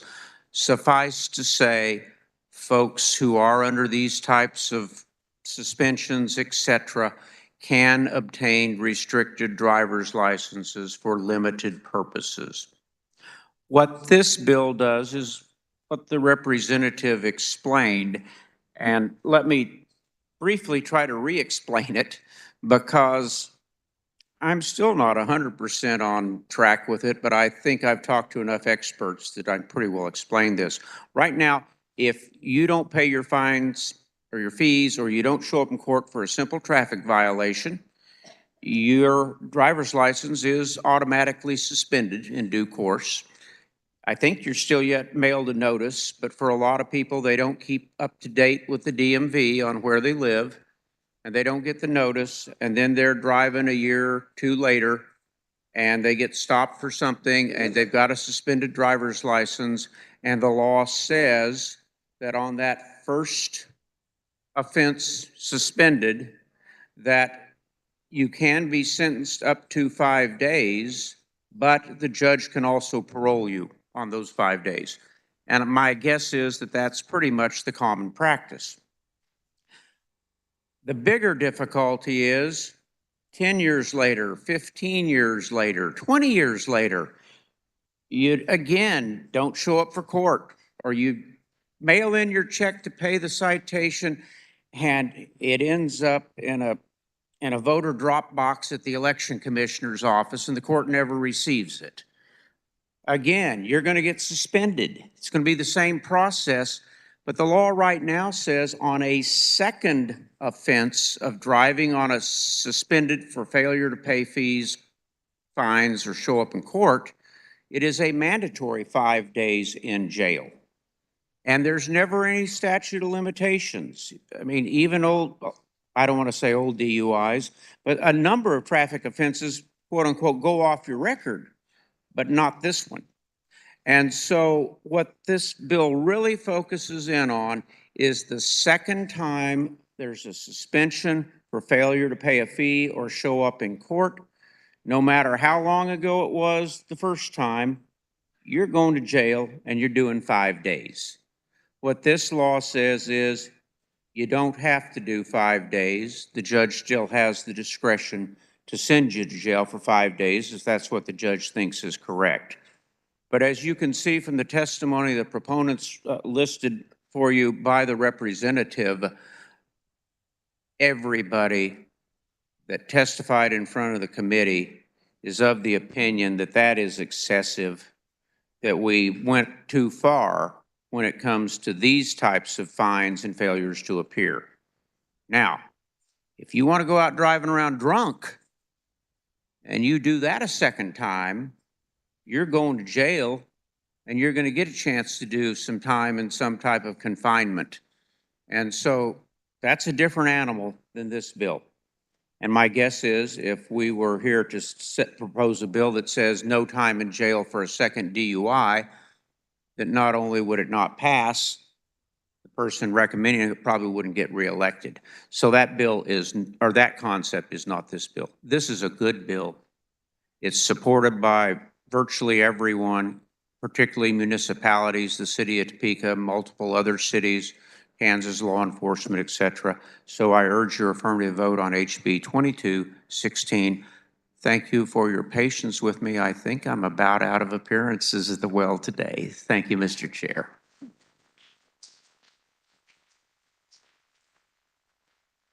Is there further discussion? Seeing none, Representative Lewis, you may close. Thank you to the representative for giving further explanation. Appreciate that. Mr. Chairman, I move that when the committee reports this bill that we report it favorably for passage. You've heard the motion by Representative Lewis. All in favor indicate by saying aye. Opposed, no. Motion passes.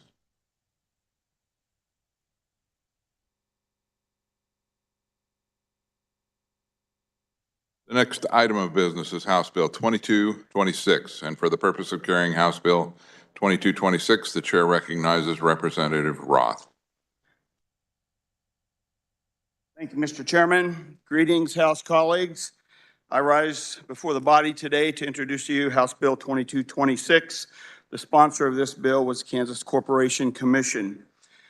House Bill 2226 would amend the Kansas Underground Utility Damage Prevention Act regarding excavation, notification, and white lining. And white lining is just outlining an area where the excavation is going to take place. Under the ground, there's probably 5 different utilities under the ground, but what they're doing, white lining is just outlining that area where the excavation is going to be taking place. The bill would change several definitions, including updating the definition of white lining to allow for virtual white lining. As technology changes, you can use a handheld device to find out where that excavation could be taking place. Changes to the notification and location requirements, including extending the maximum allowable number of days for notice of intent to excavate from 15 to 20 days. It also, with the KCC, would be allowed to adjust further through rules and regulations process, and requiring excavators to immediately notify Kansas Notification Center of contact or damage to underground facilities. Now, what this is resolving is in 2022, there were 658,000 times that excavators requested locates. Typically, 5 utilities have buried facilities at each excavation site. Therefore, excavator requests for locates in 2022 resulted in 3.3 million actions being taken by utility operators. The level of activity grows every year and poses logistic problems for all parties in meeting the needs of timely and accurate locates. This bill proposes change to the statute and gives the KCC the flexibility to adjust various notice and marking deadlines in the future to gain efficiency while maintaining safety. Proponents were the Kansas Corporation Commission, K&W Underground, Kansas Gas Service, and AT&T. Opponents was a U.S. infrastructure company. Their concern was the white markings on the ground that would be there after 20 days might have been mowed once or twice, and that white marking might not be clear. Through my own personal experience with excavation and mowing the grass, if it's marked correctly, the white line would still be there. Neutral was Black Hills Energy City and the City of Overland Park. There was no physical impact or effect. I'll stand for questions. Does any member wish to address the bill? The chair recognizes Representative Hobson. Thank you, Mr. Chairman. The carrier of the bill did a fine job in explaining the bill. I urge an affirmative vote on HB 2226. Thank you, Mr. Chairman. The chair recognizes Representative Hauser.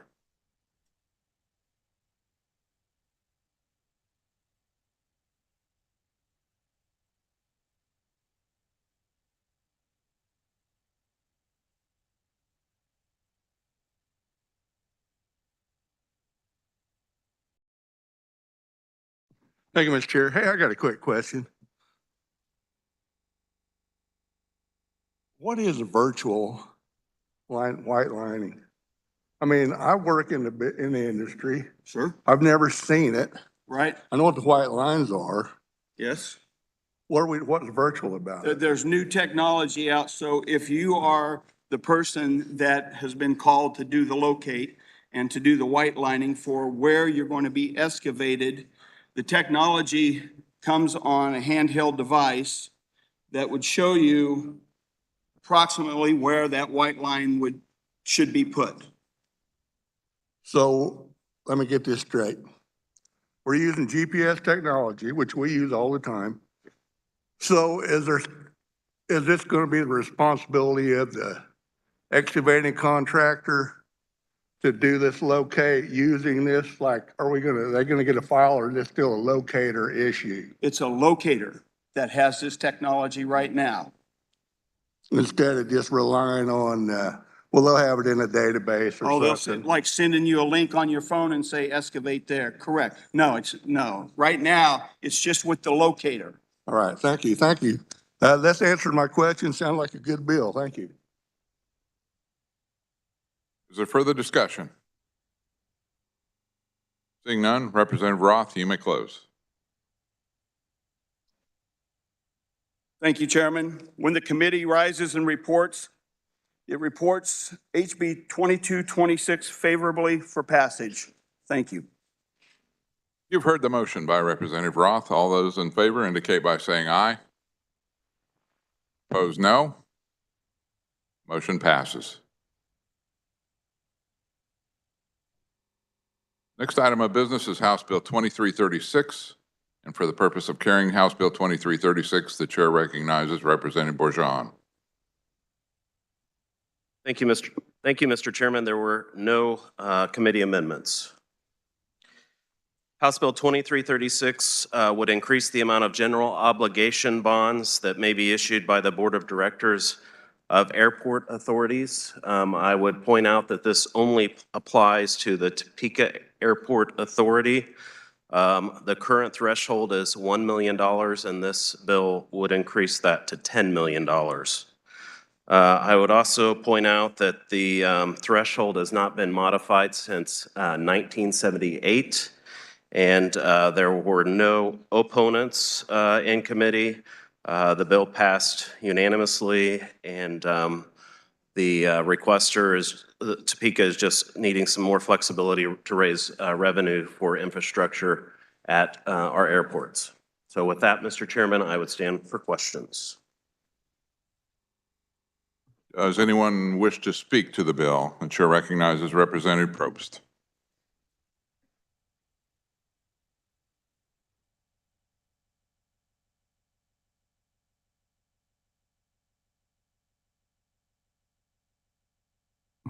Thank you, Mr. Chair. I would say that this is a lofty bill that should just fly through the chamber.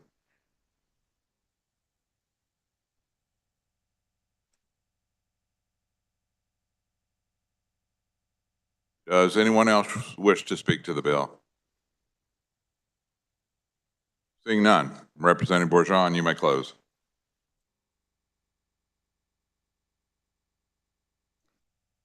Sorry, I don't have any jokes that would compete with that.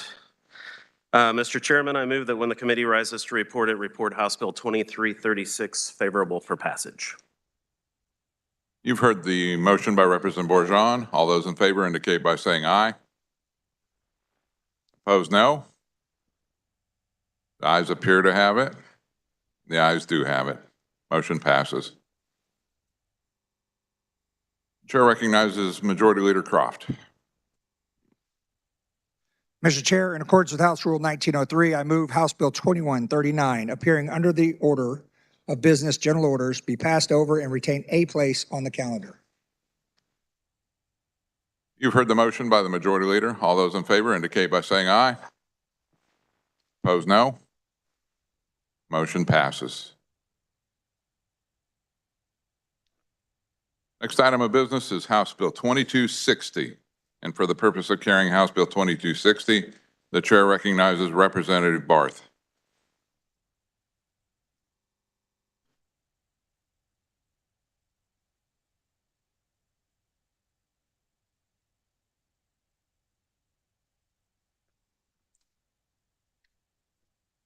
Thank you, Mr. Chair. Let's see here. All right, there were no amendments on the House Bill 2260. HB 2260 would amend law regarding the Kansas Medical Student Loan Program, which provides tuition and a stipend to undergraduate students enrolled in or admitted to the University of Kansas School of Medicine. And this addresses the need around the psychiatric area in the state. This bill really does two things. Number one, the bill would change the number of medical student loan agreements from 6 to 12. So it allows us to expand the access to more into the industry. And then the second thing it does is the bill would also add a provision specifying the University of Kansas School of Medicine may not prohibit or create substantial impediments to students in the program from switching between one approved postgraduate residency training program. So this is not seeking any additional appropriations. And they already are lapsing funds, so they have the money available for this already. And there are no opponents to HB 2260. I'll stand for questions. Does any member wish to speak to the bill? The chair recognizes Representative Susan Ruiz. Thank you, Mr. Chair. The carrier of the bill did a good job of explaining the bill. Just want to add that right now, according to the Kansas Health Institute report, there are 300 psychiatrists that are physically located in Kansas and practice outpatient behavioral health. 95% of these individuals live in either northeast Kansas or south central Kansas. And of course, this is far fewer number than what is needed right now to meet the needs of all Kansas, especially in the rural and the frontier Kansas areas. I ask for your support of HB 2260. Thank you. If there's no further discussion, Representative Barth, you may close.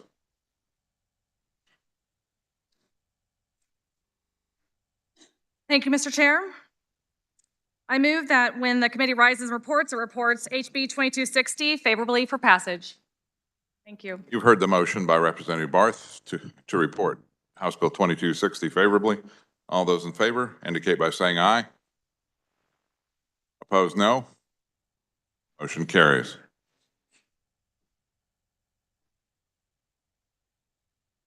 The next item up for business is House Bill 2392, and for the purpose of carrying House Bill 2392, the chair recognizes Representative Dodson. Thank you, Mr. Chair. Rise to present House Bill 2392. So there were committee amendments, and I move adoption of the committee report. You've heard the motion. All in favor indicate by saying aye. Opposed, no. Motion passes. The committee report is adopted. You may continue. Well, I don't know how many people in the body here are familiar with the Uniform Code of Military Justice. I suspect anyone who is a veteran has been in the military for any length of time recognizes those initials. Most of the time when I heard them when I was young, I didn't like them. But so this bill, in its essence, will update the equivalent in the state of Kansas National Guard to those statutes and specifications and articles that are currently in the Uniform Code of Military Justice. So Title 10, U.S. Code, generates the kind of requirements that you find in the active force, whereas Title 32 governs what happens in the National Guard of our forces. So in about 1980, the KCMJ began to divert, that is, lag behind, the Uniform Code of Military Justice. And you can imagine after about 35 years, there are many elements that exist in our society that simply did not keep up.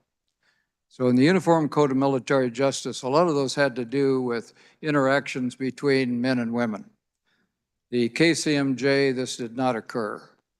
So what this bill does is update those specifications to what we find in the UCMJ. It's alignment, if you will, so that when a National Guardsman is serving in the National Guard in the state of Kansas, serving the governor, and then they go to be activated in a federal force, there's no change in the kinds of things that they expect under the UCMJ. So there are, in this bill, there are 102 separate items. There are 40 pages, and they impact 67 Kansas statutes. Now you'd say, well, that doesn't sound optimal, and it probably isn't. So we're going to need to, over the next several sessions, probably address that. When you're in the military and you're a commander, you get a Uniform Code of Military Justice. It's in one book. It has all the articles in there, and most of that concerns the punishments. So it's got an article that describes what the offense is, and then the elements that you must have in order to successfully charge someone who's offended that article. And in KSAs, then, those are scattered between all those 67 different statutes. So the Kansas Guard has now developed kind of a matrix, if you will, to allow them to walk between what they have so that they can understand what offenses occurred and find that in statute. So we do have to fix that over time. So what I'd tell you is this does several things. It has to update to the UCMJ, and then there are several other elements in here. If you look at items 5 through 92, those basically address all those separate things in the UCMJ as articles that essentially govern what a commanding officer does in interface with his soldiers. So all those separate offenses are in there. It also prescribes that every National Guard soldier shall be briefed on these adjustments within 30 days, annually, and then on every change of duty assignment. So sometimes what happens is new laws go into effect, nobody gets told, and that's unfair. It also allows that enlisted soldier to have redress. In other words, if he feels that he's been wrongly accused, if something's not right in the charging, he can retain attorney inside the military legal system and then have that redressed to the first general officer in the chain of command. So it's pretty comprehensive. Now, the thing that is not in here is courts martial. We haven't had a courts martial in the National Guard for 20 years. Now, what happens if there's crimes like aggravated assault and on up to murder. Those are all referred to the civil authorities. So in essence, all they do is refer it to the county court, the county prosecutor, and it's taken up as like an ordinary citizen.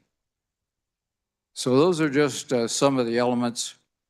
There may be one or two more that are worth talking about, but I do appreciate the advice of our own Judiciary Committee. I gave those both to on both sides of the aisle, and I really appreciate them at least taking a look at that to see if there's anything in there that kind of grabbed their attention. But this isn't something they work with every day. So we had 4 JAG officers in there giving a testimony. So whenever I see 4 JAG officers, I get a little nervous. So I think that's about where I'd stop. It's very comprehensive, and obviously it's easier to read the bill than it is to read the statutes. And so like I say, I hope when we come back next session, we can perhaps work on consolidation of some of this to make it easy for our commanders. So with that, Mr. Chair, I'll stand for questions. To speak to the bill, the chair recognizes Representative Weigel.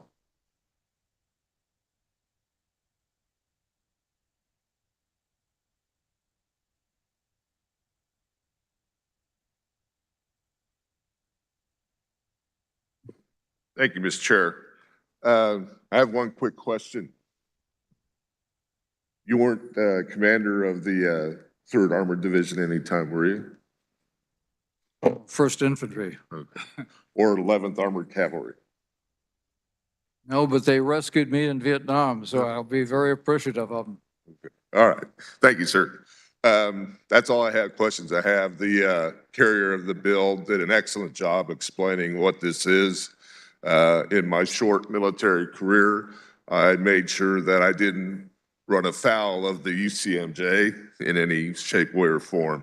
So with that, I will just ask for your support on the bill. It's a very good bill, and it needs to be updating. So thank you very much. Thank you, Mr. Chair. If there's no further discussion, Representative Dodson, you may close. Mr. Chair, I move that when the body rises to report, it reports House Bill 2392 favorably for passage. You've heard the motion by Representative Dodson. All those in favor indicate by saying aye. Opposed, no. Motion passes.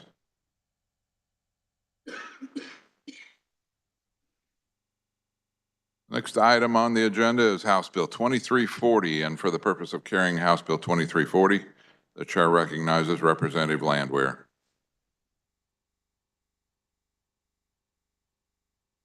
Thank you, Mr. Speaker. There were committee report. I move adoption of the committee report. You've heard the motion. All in favor signify by saying aye. Opposed, no. Motion passes. The committee report is adopted. You may continue. Thank you, Mr. Speaker.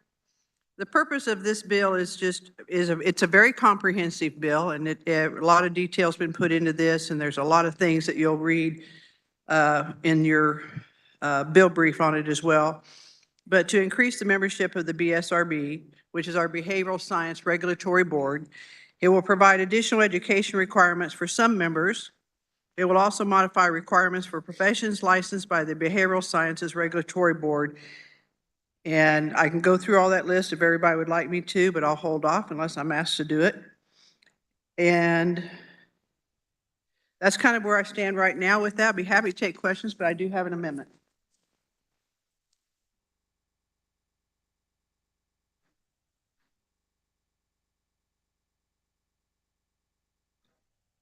The amendment appears short. The clerk will read.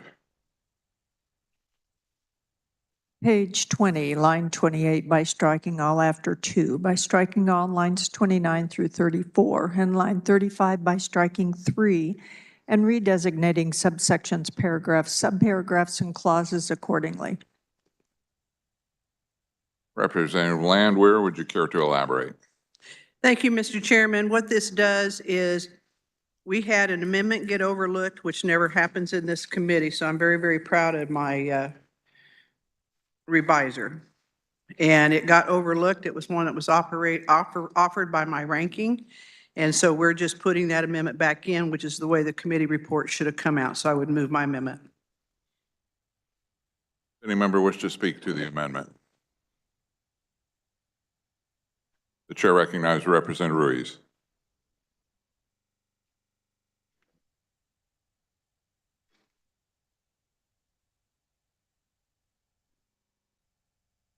Thank you, Mr. Chair. Our chair of our committee did a good job of presenting our bill, HB 2340, and I agree to the amendment.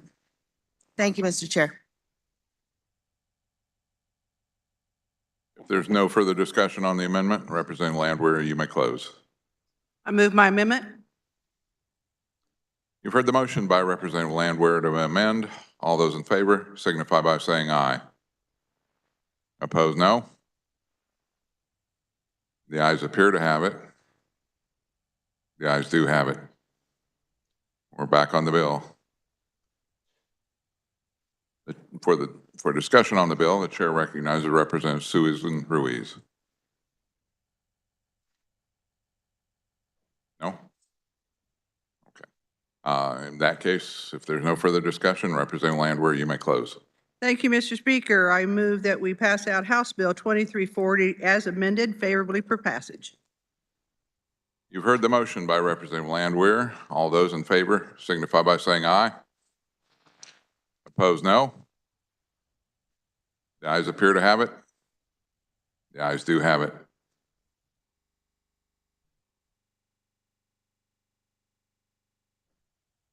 Next item on the agenda is House Bill 2288, and for the purpose of carrying House Bill 2288, the chair recognizes Representative Blex. Thank you, Mr. Speaker. There were committee amendments, and I move the committee report. You've heard the motion. All in favor signify by saying aye. Opposed, no. Motion passes. The committee report is adopted. Please continue. House Bill 2288 is sponsored by the Behavioral Science Regulatory Board, come out of the Health and Human Services Committee. And what this bill would do, it would allow Kansas licensed counselors access to multi-state. In this case, there would be a 17-state compact for clinical practitioners. And this will in turn provide for better access for professional counseling across the state. It will allow spouses of military personnel to practice in our state with greater ease. And it will also allow the use of telehealth technology. It will eliminate the necessity for licenses in multiple states. And the bill would provide an exchange of investigative and disciplinary action to prevent licensees from practicing in a new state and trying to avoid disciplinary action. This bill would also create a commission, and there would be one member from each state on this 17-member commission, and that commission would work to develop standards that would be applicable all the way across for all states to kind of have a uniform standard. And of course, we all know the issues with shortage in clinical workers, and this would certainly facilitate the ease of being able to transport across state lines and be able to practice. And the proponents were BSRB Regulatory Board, Government of Kansas Counseling Association, and written, we had about 6 written for proponents, no opponents, 1 neutral. And the fiscal note is, the fees will basically offset the expenditures needed for this compact. And with that, I'll stand for any questions. For discussion on the bill, the chair recognizes Representative Susan Ruiz. Thank you, Mr. Chair. The carrier of the bill did a good job of describing this. One of the things I wanted to add here is one of the good things about this compact is that it really supports our active duty military who are relocating. And it also helps their spouses. So that's a very positive thing about this bill. So I ask you for your support for HB 2288. Thank you, Mr. Chair. Further discussion, the chair recognizes Representative Rogers.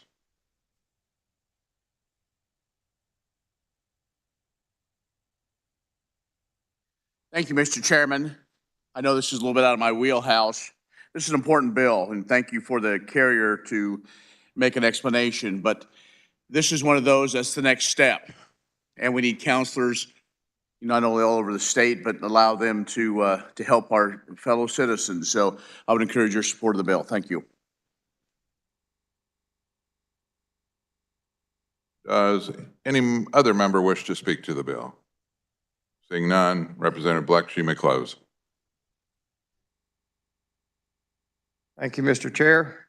I'd like to move that when the committee rises and report, that they report House Bill 2288 favorable for passage. You've heard the motion by Representative Blex to report House Bill 2288 favorably. All those in favor indicate by saying aye. Opposed, no. Motion carries.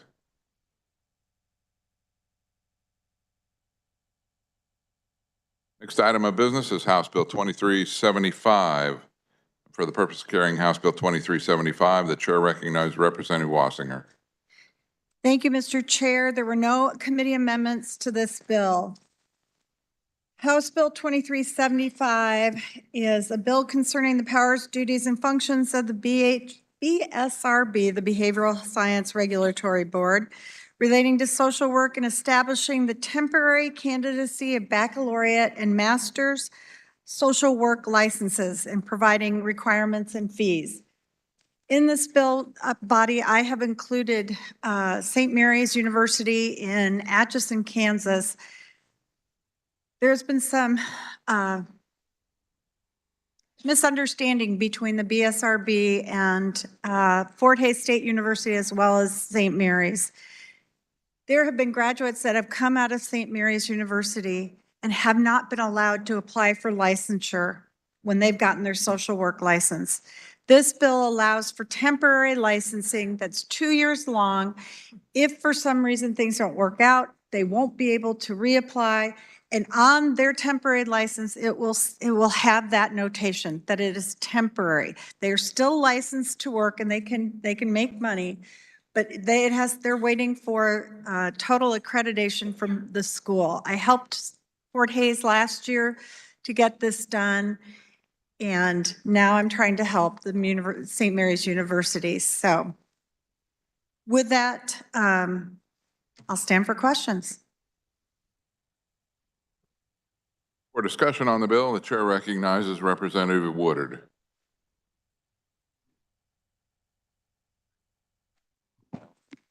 Thank you, Mr. Chair. The carrier of the bill did a great job explaining the bill. I'd urge your support for House Bill 2375. Thank you, Mr. Chair. The chair recognizes Representative Bueller.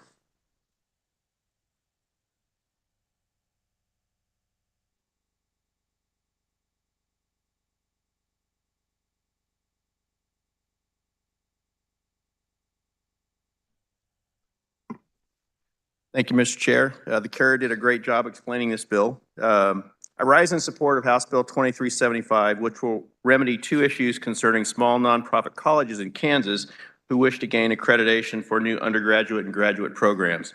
This has been brought to my attention by the University of St. Mary's, which is in my district. Their Masters of Social Work online program will not provide a direct path to licensure for the 2 reasons which can be resolved by House Bill 2375. The first issue is that if a program is considered, quote, in candidacy and not accredited, the current students cannot sit for licensure exams or be licensed to work as a social worker according to KSA 65-6306. It can take up to 3 years for a program to be considered accredited, and that requires viable student assessment data and full-time qualified faculty to build that curriculum. This makes it hard to not only attract faculty and students to a program which will not provide a licensure to earn money in practice. Who would enroll in a program that is in candidacy, and without students, there is nothing to report to gain accreditation? House Bill 2375 would allow temporary license to those who qualify until the program is accredited. This temporary licensure would allow students to sit for licensure exams and to be licensed and to work as a social worker. The second issue is the acceptance of online programs for licensure. There is an extreme need for social work in many parts of Kansas that do not have a college or university to provide the face-to-face instruction required for these degrees. Offering online programs would allow students who cannot or will not move to another city due to employment or family responsibilities to pursue social work as a social work career.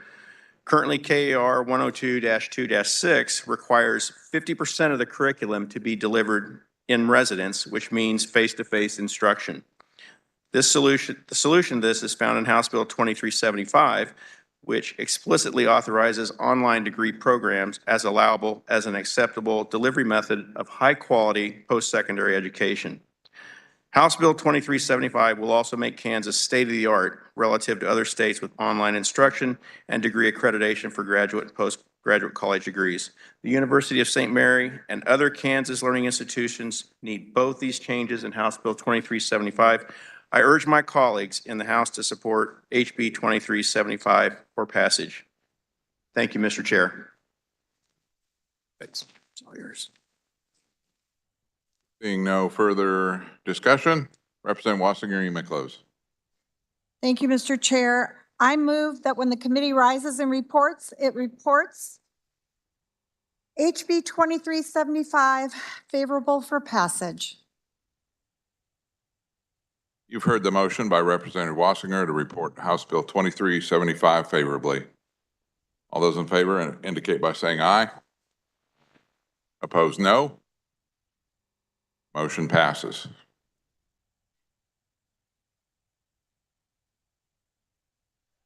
The next item up for business is House Bill 2390, and for the purpose of carrying House Bill 2390, the chair recognizes Representative Bergkamp.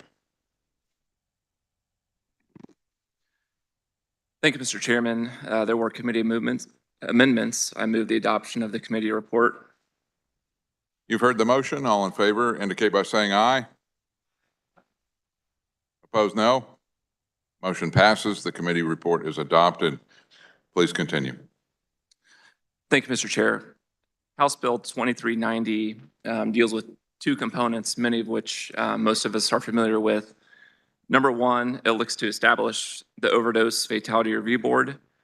And this has to do a lot with the opioid epidemic that we've been facing here recently. So it's going to pull together many stakeholders across the state. If you want a list for everybody on that review board, it's listed out in the bill.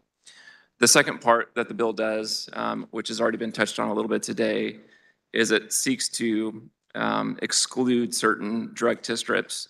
And this would include fentanyl, ketamine, GHB, and we also have an amendment coming for one more. So with that,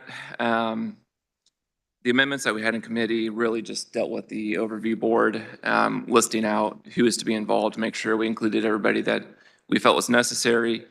And then the last one just dealt with if anybody on the review board were to disclose confidential information, the penalty associated with that.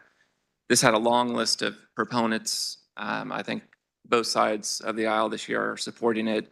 We didn't have any opponents in committee this year. And the only fiscal impact with this would be associated with the review board. With that, I'll stand for questions.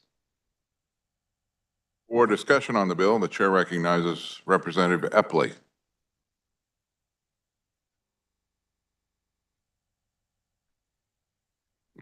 Thank you, Mr. Chair. Body, I just want to advise you as we work this bill up, we thought it was complete with all the strips that we needed to make legal for law enforcement and for this committee that we want to set up. But the thing we realized is after we passed the bill out that we overlooked Rofinol, which is pronounced flunitrazepam, and that was inserted in this amendment. So I propose an amendment, sir.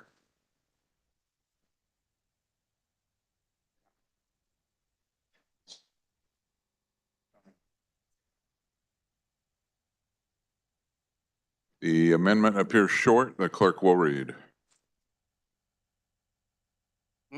Page 1, page 10, line 13 after ketamine by inserting what's that word?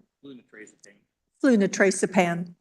And page 1 in the title in line 9 after ketamine by inserting flunitrazepam. Representative Eppley, please elaborate.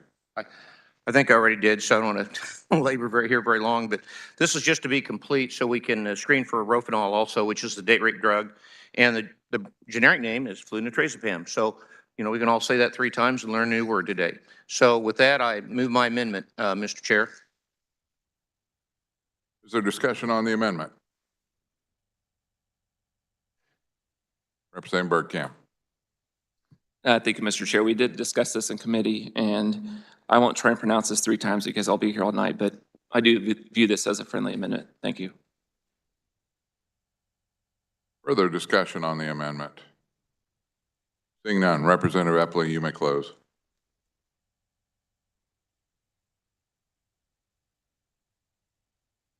I close and I move my amendment. You've heard the motion by Representative Eppley to amend. All those in favor indicate by saying aye. Opposed, no. Motion carries and the amendment is adopted. We're back on the bill. For further discussion, the chair recognizes Representative Susan Ruiz. Thank you, Mr. Chair. I support HB 2390. This is a really important because the definition of possession, it removes the definition of possession from the statute regarding crimes involving controlled substances. And as we heard earlier today, this is a very powerful poison, and it is killing way too many people. I ask for your support. Thank you. Chair recognizes Representative Probst.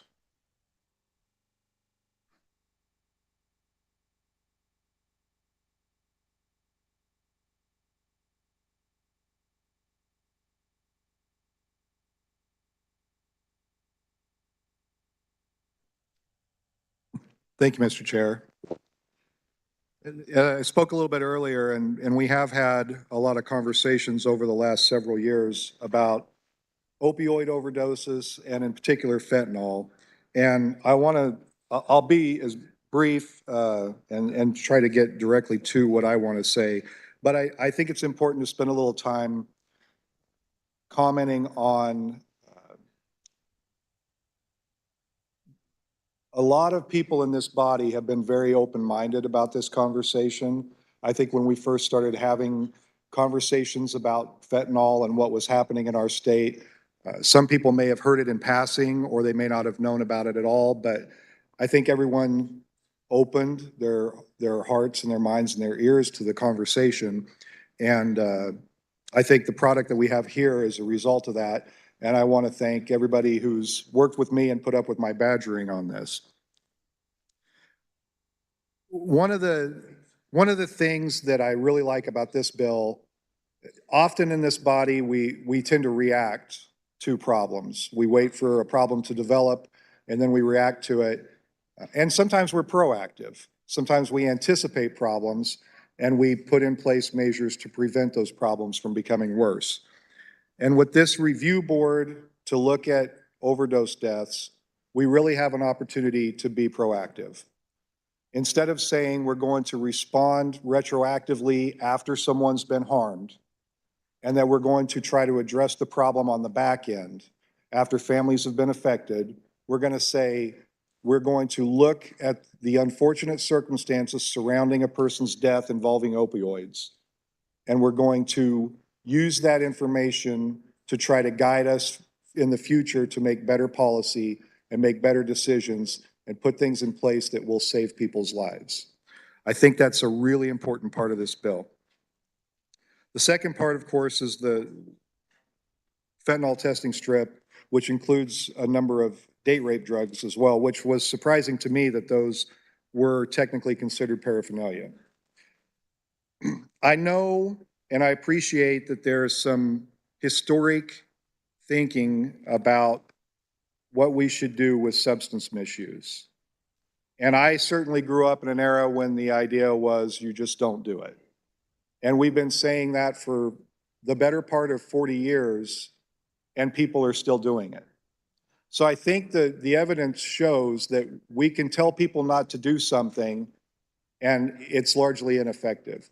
The difference today, as we've heard earlier, is that people are actively being poisoned. If you think you're consuming one substance and there's something else in the substance that you're unaware of, whether that's food or whether it's drugs, that is poisoning.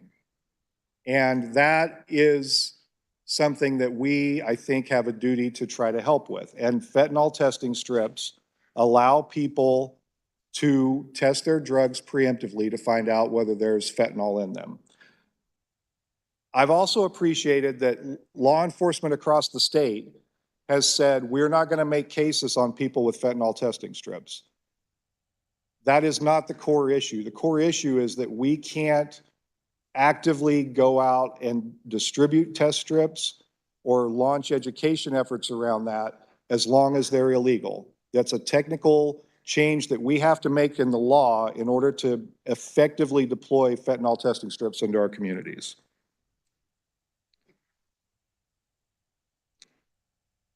I know a lot of people in my community who have been in addiction.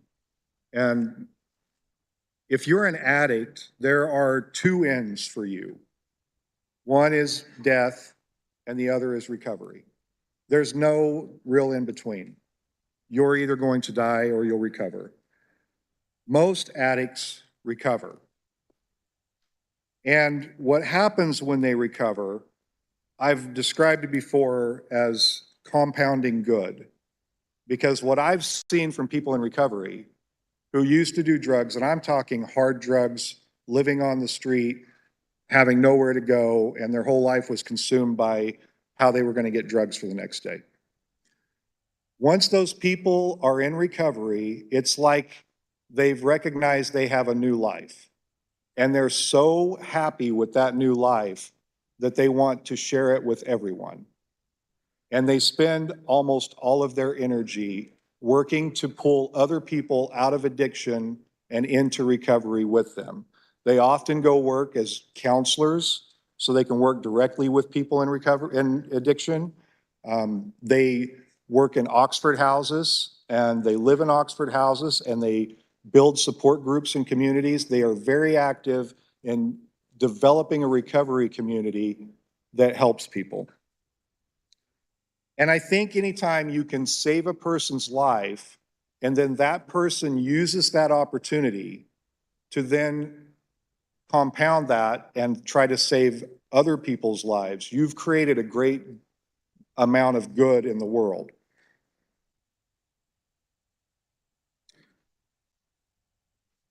In the list of people who testified on 2390, there's two that I particularly want you to look at. And if you haven't had a chance to go back and look at the testimony, I would encourage you to do so.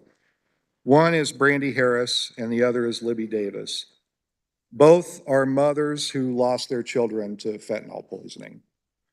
One recalled the story about how her son took what he thought was half a Percocet that he got from a friend, and it killed him. In Brandy's case, her son was 13 years old and riding his bicycle to football practice when he got hit by a car, and he was prescribed prescription painkillers for a period of time. And her story is that triggered his addiction, and they spent several years through his teenage years. It's also an unfortunate time, 13 teenage years, and he's on painkillers. He developed an addiction, but within a few years, he went to rehab, he recovered, and he was clean for 3 years. He relapsed, and when he relapsed, he purchased drugs with fentanyl, and it killed him.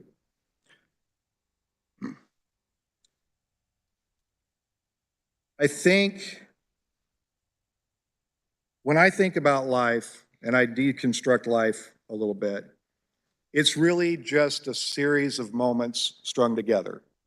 And some moments are small, and some moments are big, and some moments change your life. The day your kids are born changes your life. If you get in a car accident, that changes your life. If someone you love dies, that changes your life. In Sebastian's case, that's Brandy's son. He relapsed after 3 years of being clean, and every future moment in his life stopped. Nothing going forward. And there's an alternate world in which that didn't happen. And in that world, who knows what happens? He recovers, he doesn't relapse again, he gets married, he has kids, he grows old, who knows?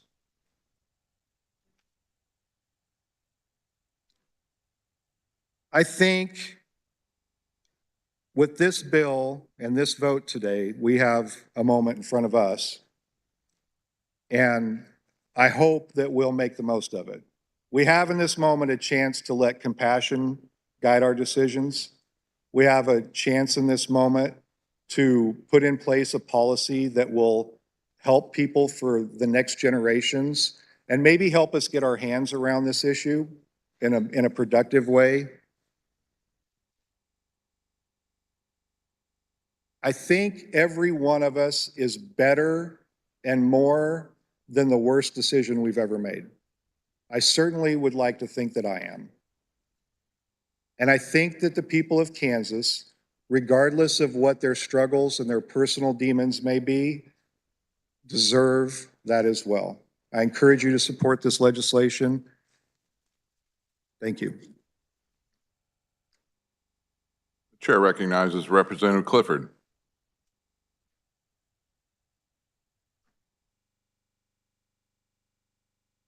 Thank you, Mr. Chairman. I had a discussion about fentanyl with our new KBI director, Tony Nativi. He said fentanyl costs $10 to $25, maybe $35 right now in Kansas, but down on the border, there's so much that it's under $1 sometimes for a pill. And he said when that wave hits Kansas, and he thought it would come within 9 months, within this calendar year, he felt people will be dropping dead in the streets because of their access to this poison. I wanted to say before, since I can't bring it to the well, I do have my Narcan with me at my seat, if anyone's interested. Thank you for supporting the previous legislation, and I would encourage your positive vote on 2390. Thank you. Thank you, Mr. Chairman. If there's no further discussion, Representative Bergkamp, you may close. Thank you, Mr. Chair. I think we've all heard compelling testimony from both sides, and I hope that everybody can come to an agreement on this. Mr. Chair, I move that when the committee rises and reports, it reports House Bill 2390 favorably for passage as amended. You've heard the motion by Representative Bergkamp to report 2390 favorably. All those in favor indicate by saying aye. Opposed, no. Motion passes.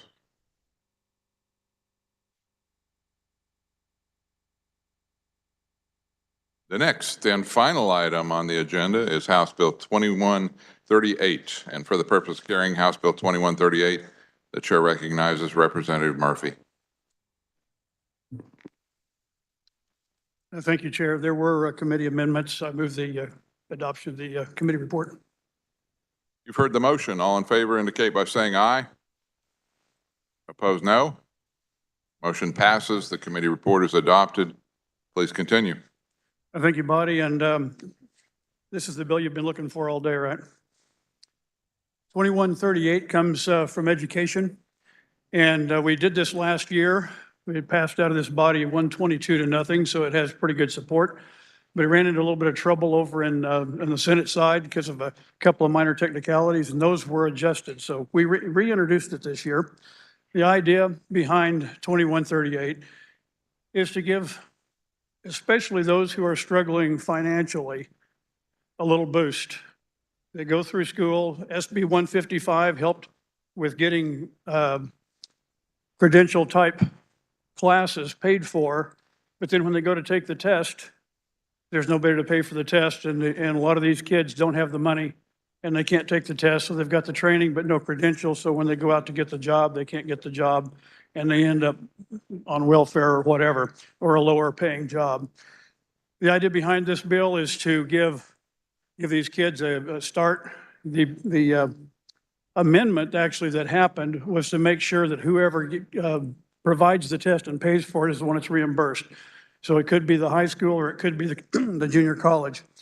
The bill pays 1.2 times the cost of the test. So if it was $100 for the test, they would pay $120 to compensate them for a little bit of their trouble. This comes on top of SB 155. SB 155 does cover a lot of the issues with this training. But something that was kind of falling through the cracks with SB 155 is that was basically a high value certificate. And there are a lot of jobs out there that can be held with what we call an industry sought credential. And that may be a high value, it may not be. And so by helping these kids that cannot afford this, it's going to give them a little bit of a boost. This is subject to appropriations, and the bill would allow for the State Board of Education to distribute state aid to school districts that offer career technical education and have students who obtained an approved industry-sought career technical education credential. There was an amendment, like I said, it was adjusted to make sure that it covered the colleges if they paid for the test. There were 4 proponents. There were no neutral, no opponents. The proponents were SDAC, Kansas Association of Community Colleges, KSB, and Kansas Board of Education. There is a fiscal note of $177,000. It's kind of hard to know exactly what it's going to cost because it just depends on how many kids need this test paid for. And with that, Chairman, I'll stand for any questions. For discussion on the bill, the chair recognizes Representative Fairchild.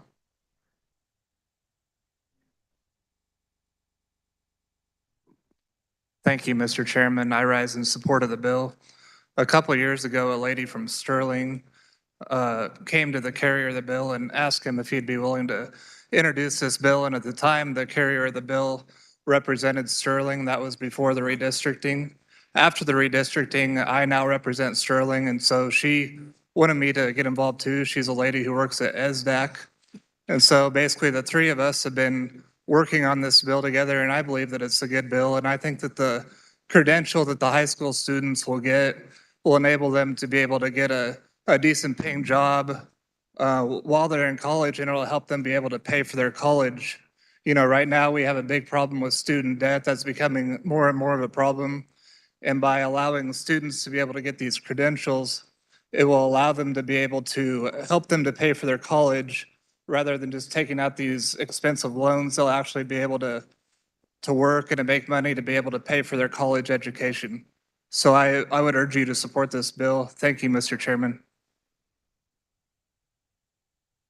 Chair recognizes Representative Haskins.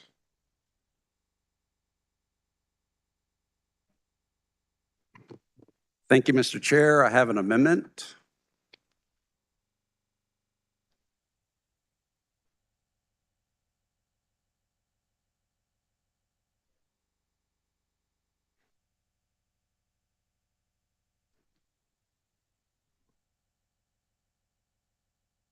The amendment appears short. The clerk will read. Page 1, line 31, after education by inserting its State Board of Regents. Also in line 31, after shall by inserting jointly. In line 36, after education by inserting its State Board of Regents. On page 2 in line 2, after shall by inserting jointly. Representative Haskins, do you care to elaborate? Sure, Mr. Chair. This is a really good bill. It's on many levels. It will help both the workforce and specifically low socioeconomic students who have a price point or is afraid of the price point of such certificates. But as we added properly, post-secondary institutions, community colleges, technical ed institutions, as well as Washburn Tech, it was recommended that we look at adding the State Board of Regents as another partner with the Department of Ed to decide what lists should be recognized as industry credentials, and this language does that. It just allows the State Board of Regents to work with the Department of Ed in deciding what bills or what credentials should be covered. This aligns with Senate Bill 155's practices, but this is a separate bill than Senate Bill 155. I move my amendment. Will you stand for questions? I will stand for questions. Does anyone care to speak to the amendment? Representative Murphy. Yes, we've looked at the amendment. We don't really have a problem with it. I don't think it's necessary because SB 155 is separate from this bill. This is an add-on. So the SB 155, the KBOR list will still be there. This just adds another list. So I'll just leave it up to the body. Does anyone else wish to speak to the amendment? Seeing none, Representative Haskins, you may close. I close my amendment and support the bill. You've heard the motion by Representative Haskins to amend. All those in favor indicate by saying aye. Opposed, no. The noes appear to have it. Division has been called. The clerk will open a roll and you may vote.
Has everyone had a chance to vote?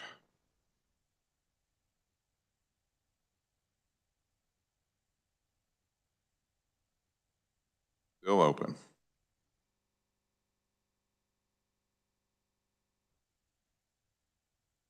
Clerk will close the roll.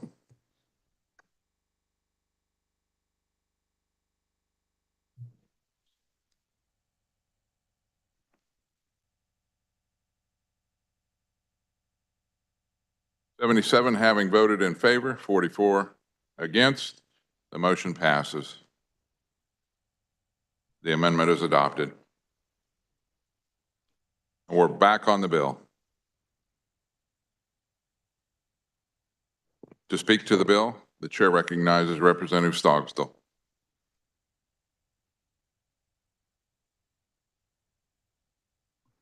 Thank you, Mr. Chair. This is an excellent program. This helps that program. It helps expand it. We'll get more kids involved with it. So I would highly recommend that you vote in favor of this bill. Thank you, Mr. Chair.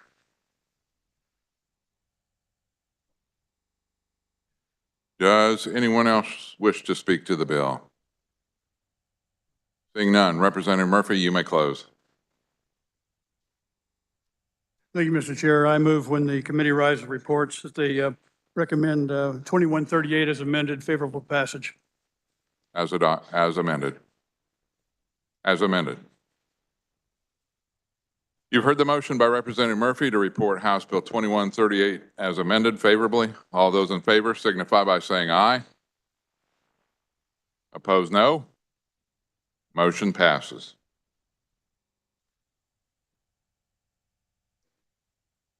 This concludes our general order. The chair recognizes Majority Leader Croft. Hold it, hold it. Mr. Chair, I move we rise and report. Okay. You've heard the motion. All in favor indicate by saying aye. Opposed, no. Motion passes.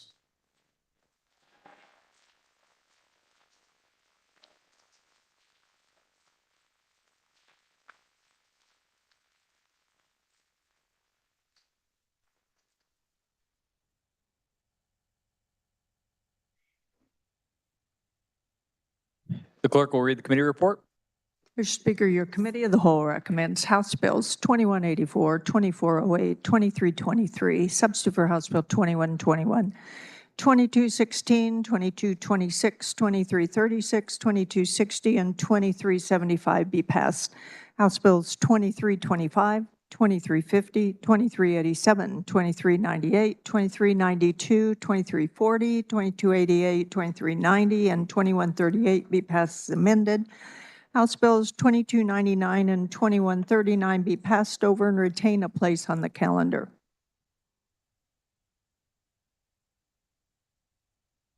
The Speaker recognizes Representative Mason to adopt the committee of the whole report. Thank you, Mr. Speaker. I move the adoption of the Committee of the Whole report. You've all heard the motion to adopt the committee report. All those in favor signify by saying aye. All opposed, no. The ayes appear to have it. The ayes do have it. The committee report is adopted. We will be standing at ease for about roughly 5 minutes while the clerks load all of the bills for emergency final action. So stand by.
Ready, Jay? You got your voice ready? The speaker recognizes Majority Leader Croft for a motion.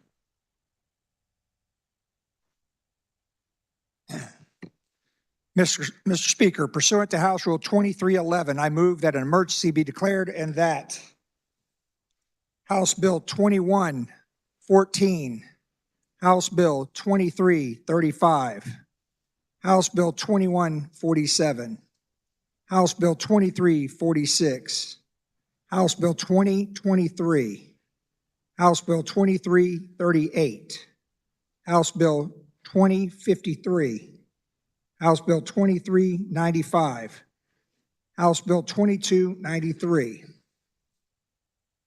House Bill 2326, House Bill 2376, House Bill 2196, House Bill 2198, House Bill 2184, House Bill 2408, House Bill 2323, House Bill 2325, substitute for House Bill 2121, House Bill 2350, House Bill 2387, House Bill 2398, House Bill 2216, House Bill 2226, House Bill 2336, House Bill 2260, House Bill 2392, House Bill 2340, House Bill 2288, House Bill 2375, House Bill 2390, House Bill 2138,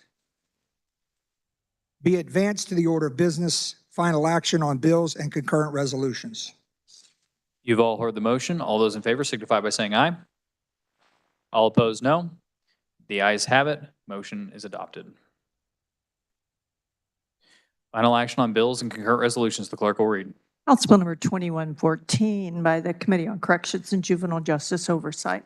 An act concerning the Joint Committee on Corrections and Juvenile Justice Oversight, renaming the committee in honor of Representative J. Russ Jennings, requiring the committee to monitor the implementation of juvenile justice reform and the work of juvenile justice oversight. This constitutes final action on House Bill 2114. The clerk will open the roll and you may record your vote.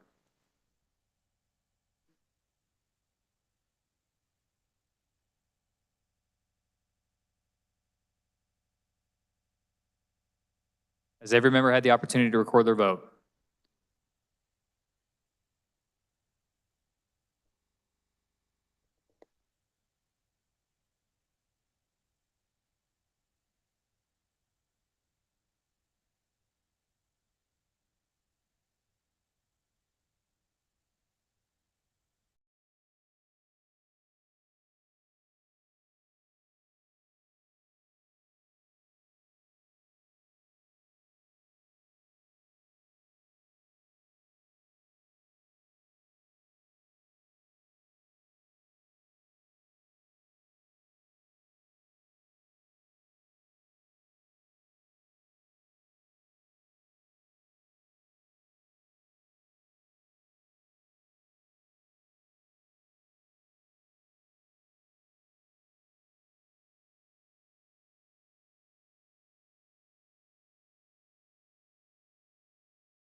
It looks like there's a member that might need to use the facilities. So what we're going to do is I'm going to close the roll And somebody make a motion for me out there, and we'll go ahead and wait. But has every member had the opportunity to record their vote? The clerk will close the roll.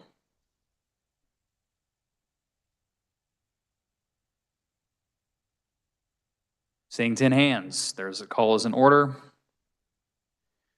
Representative Landwehr's excused.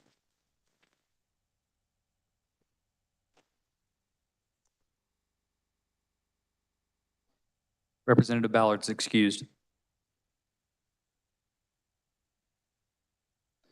Representative Estes is excused.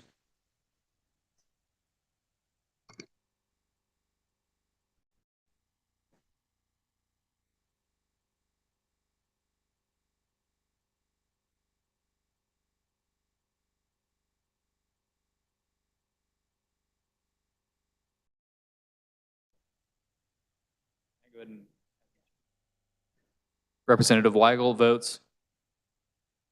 You vote aye.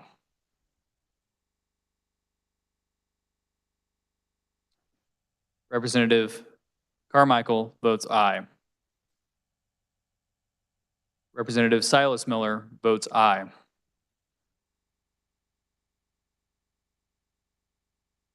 Representative Ballard voted aye.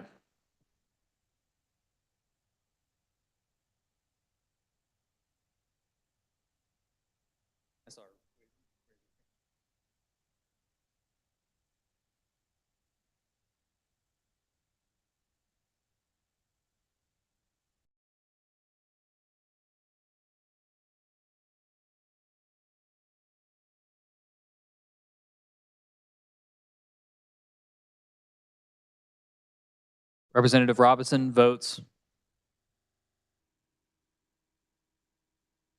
Representative Robinson votes aye. Not seeing 10 hands, calls raised.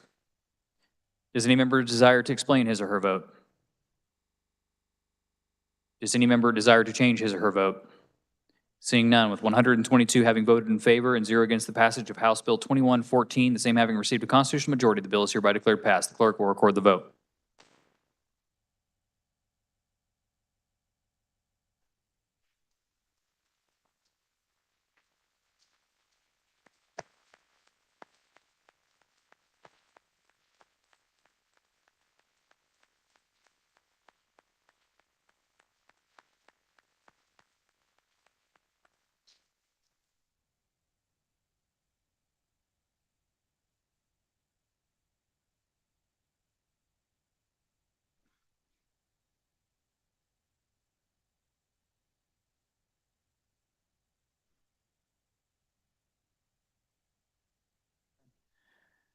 Final action, clerk will read. House Bill number 2335 by the Committee on Transportation, an act concerning transportation relating to the Rail Service Improvement Program, authorizing loans or grants to qualified track maintenance, providing a definition for qualified track maintenance. It's increasing the transfer amount from the State Highway Fund to the Rail Service Improvement Fund. This constitutes final action on House Bill 2335. The clerk will open the roll. You may record your vote.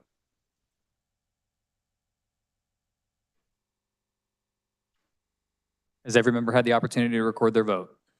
The clerk will close the roll. Does any member desire to explain his or her vote? Does any member desire to change his or her vote? Representative Stogsdill votes aye.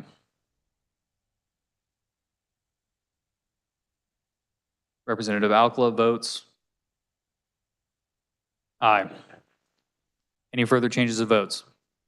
Seeing none, 117 voting in favor and 5 against the passage of House Bill 2335, the same having received a constitutional majority, the bill is hereby declared passed. The clerk will record the vote.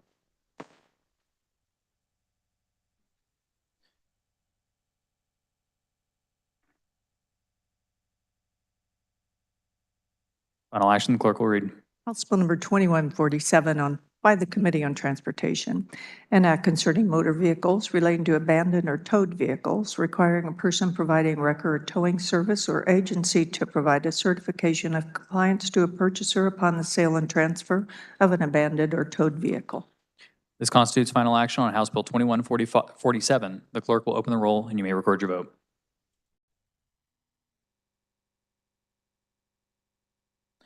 Has every member had the opportunity to record their vote?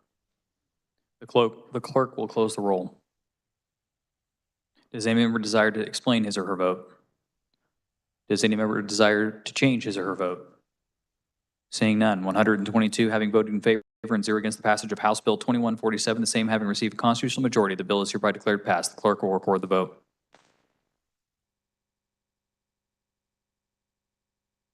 Final action, the clerk will read. House Bill number 2346 by the Committee on Transportation, an act concerning motor vehicles relating to distinctive license plates, providing for the blue license plate. This constitutes final action on House Bill 2346. The clerk will open the roll and you may record your vote.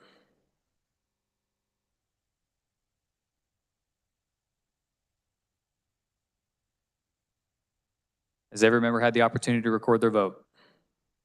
The clerk will close the roll. Does any member desire to explain his or her vote? Does any member desire to change his or her vote? Seeing none, with one, Representative Seibert votes aye. Any further changes?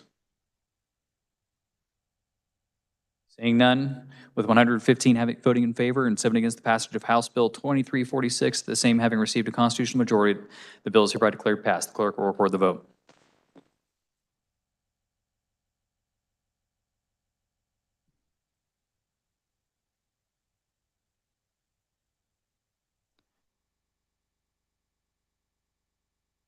Final action, the clerk will read.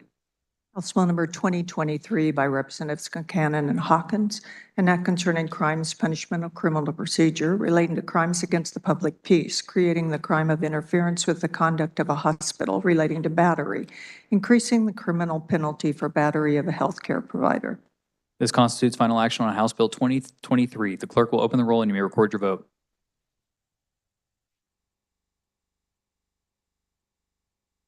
Has every member had the opportunity to record their vote? The clerk will close the roll. Does any member desire to explain his or her vote? Representative Miller for an explanation of vote.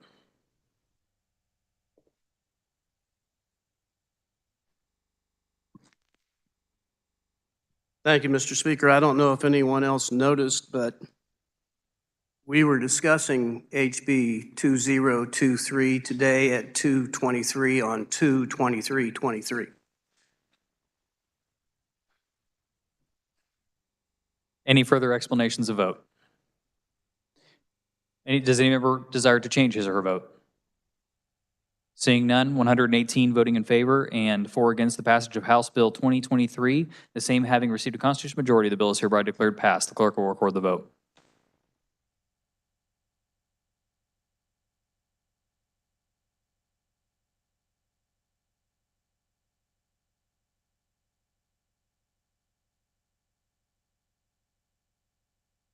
Final action, the clerk will read. House Bill number 2338 by the Committee on Health and Human Services, an act concerning health and health care relating to sickle cell disease, designating Sickle Cell Awareness Week, requiring the Department of Health and Environment to study and report on topics related to sickle cell disease.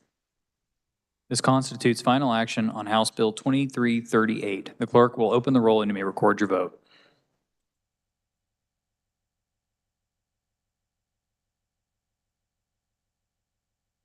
Has every member had the opportunity to record their vote? The clerk will close the roll. Does any member desire to explain his or her vote? Does any member desire to change his or her vote?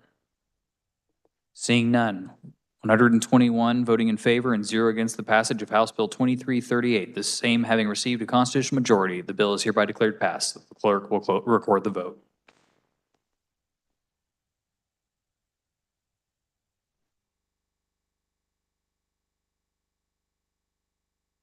Final action, the clerk will read. House Bill number 2053 by the Committee on Elections, an act concerning elections relating to advance voting ballots, authorizing the Secretary of State to adopt rules and regulations for the use of remote ballot boxes.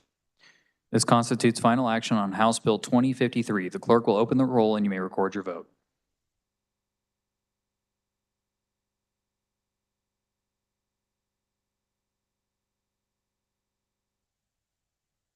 Has every member had the opportunity to record their vote? The clerk will close the roll. Does any member desire to explain his or her vote? Does any member desire to change his or her vote?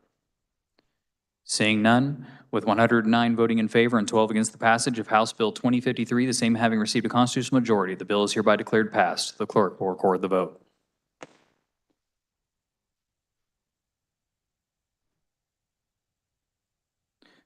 The clerk will read.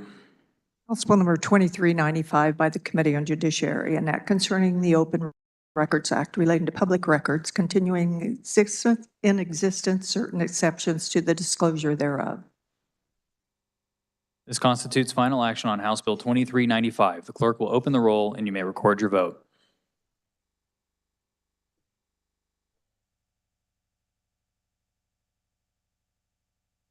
Has every member had the opportunity to record their vote? The clerk will close the roll.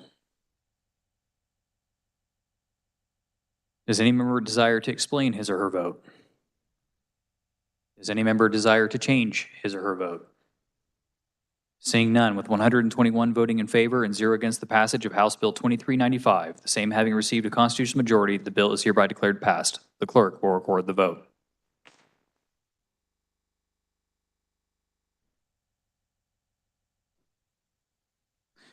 Final action, the clerk will read. House Bill number 2293 by the Committee on Judiciary, an act concerning crimes, punishment, of criminal procedure relating to jailhouse witness testimony, requiring prosecutors to disclose their intent to introduce testimony from a jailhouse witness and to forward related information to the Kansas Bureau of Investigation. This constitutes final action on House Bill 2293. The clerk will open the roll and you may record your vote.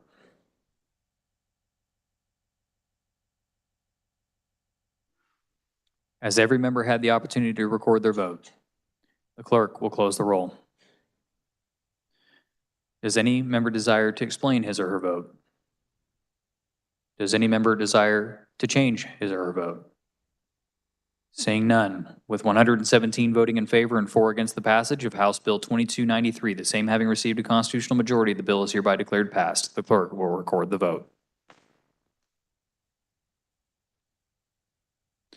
Final action, the clerk will read. House Bill number 2326 by the Committee on Judiciary, an act concerning consumer protection relating to the Scrap Metal Theft Reduction Act, clarifying that are regulated scrap metal, extending the expiration date of the act. This constitutes final action on House Bill 2326. The clerk will open the roll and you may record your vote.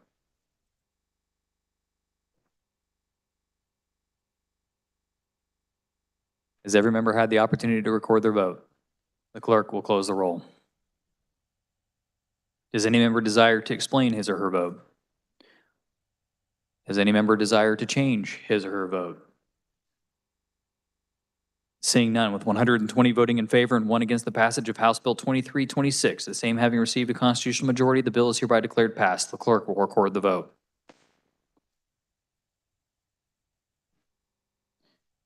Final action, the clerk will read. House Bill number 2376 by the Committee on Local Government, and act concerning housing discrimination relating to the Kansas Act Against Discrimination, prohibiting the recording of unlawful restrictive covenants, authorizing the removal of unlawful restrictive covenant. This constitutes final action on House Bill 2376. The clerk will open the roll and you may record your vote.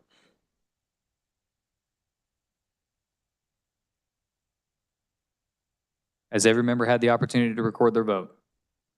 The clerk will close the roll. Does any member desire to explain his or her vote? Does any member desire to change his or her vote? Seeing none, with 121 having voted in favor and 0 against the passage of House Bill 2376, the same receiving a constitutional majority, the bill is hereby declared passed. The clerk will record the vote.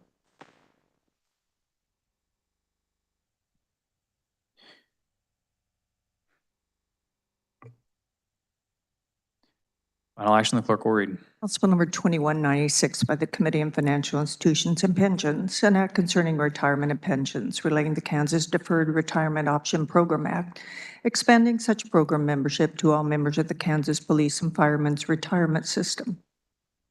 This constitutes final action on House Bill 2196. The clerk will open the roll and you may record your vote.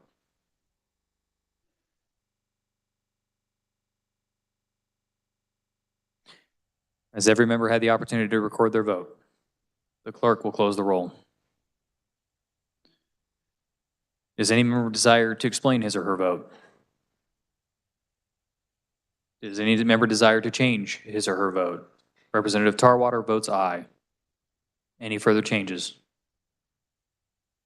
Seeing none, with 120 voting in favor and 1 against the passage of House Bill 2196, the same having received a constitutional majority, the bill is hereby declared passed. The clerk will record the vote.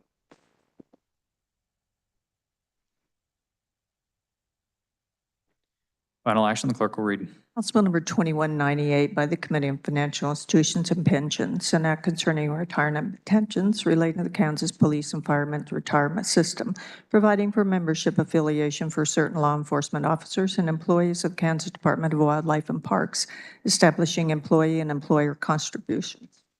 This constitutes final action on House Bill 2198. The clerk will open the roll and you may record your vote.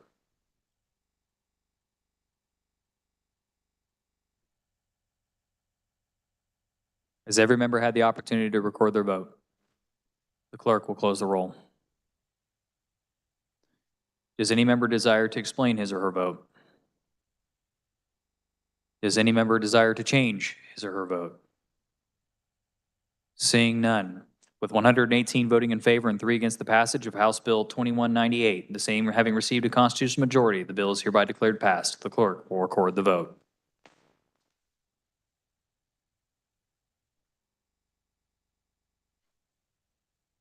Final action, the clerk will read. House Bill number 2184 by the Committee on General Government Budget, an act concerning the Judicial Council, abolishing the Judicial Council Fund, transferring all monies and liabilities to such fund to the State General Fund, repealing the transfer of funds from docket fees to the Judicial Council Fund, transferring annually unencumbered funds from the Publications Fee Fund to the State General Fund. This constitutes final action on House Bill 2184. The clerk will open the roll and you may record your vote.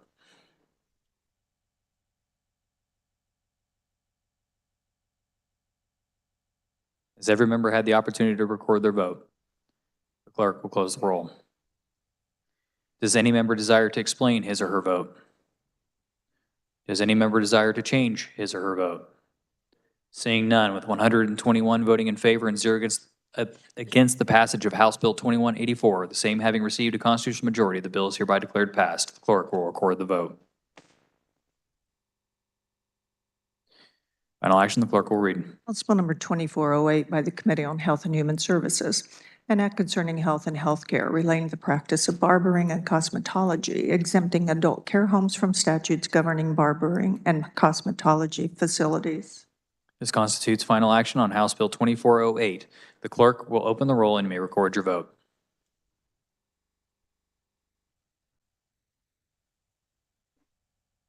Has every member had the opportunity to record their vote? The clerk will close the roll. Does any member desire to explain his or her vote? Does any member desire to change his or her vote? Seeing none, with 120 voted in favor and 1 against the passage of House Bill 2408, the same having received a constitutional majority, the bill is hereby declared passed. The clerk will record the vote.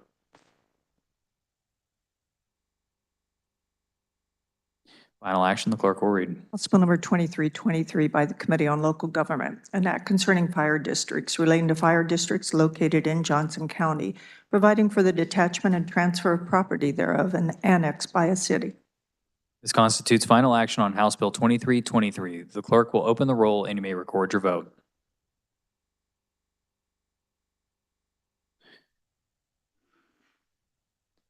Has every member had the opportunity to record their vote? The clerk will close the roll.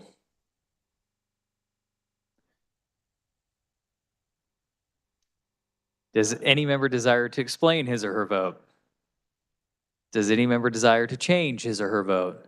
The speaker votes aye. Any further changes? Seeing none. With 120 voting in favor and 1 against the passage of House Bill 2323, the same having received a constitutional majority, the bill is hereby declared passed. The clerk will record the vote.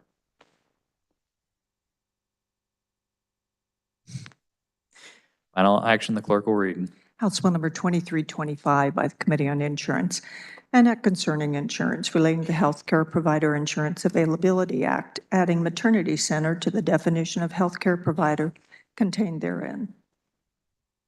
This constitutes final action on House Bill 2325. The clerk will open the roll and you may record your vote.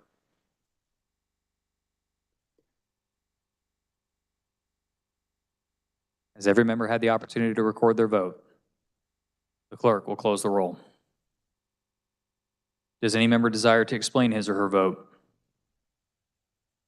Does any member desire to change his or her vote? Seeing none, with 121 voting in favor and 0 against the passage of House Bill 2325, the same having received a constitutional majority, the bill is hereby declared passed. The clerk will record the vote.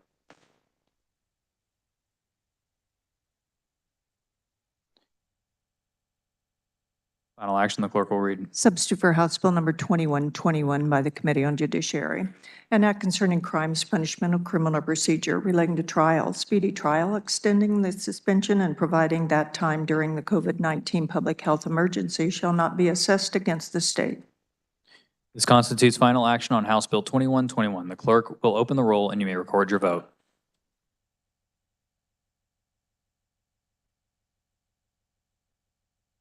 Has every member had the opportunity to record their vote?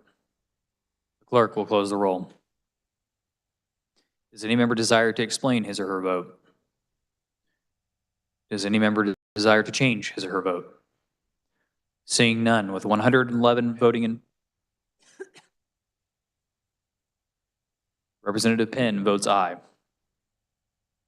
Any further changes?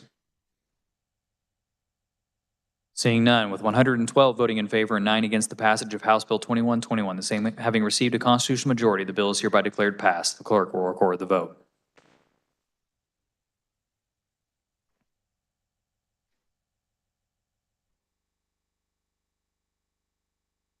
Final action, the clerk will read. House Bill number 2350 by the Committee on Corrections and Juvenile Justice, an act concerning crimes, punishment, and criminal procedure relating to crimes against persons, creating the crime of human smuggling and aggravated human smuggling, providing criminal penalties therefor. This constitutes final action on House Bill 2350. The clerk will open the roll and you may record your vote.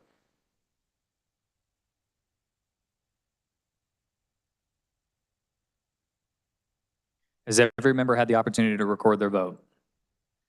The clerk will close the roll. Does any member desire to explain his or her vote? Does any member desire to change his or her vote? Representative Martinez votes no. Representative Hsu votes no.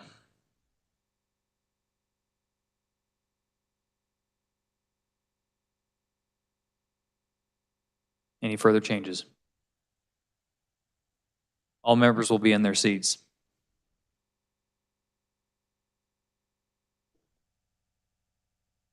Any other further changes?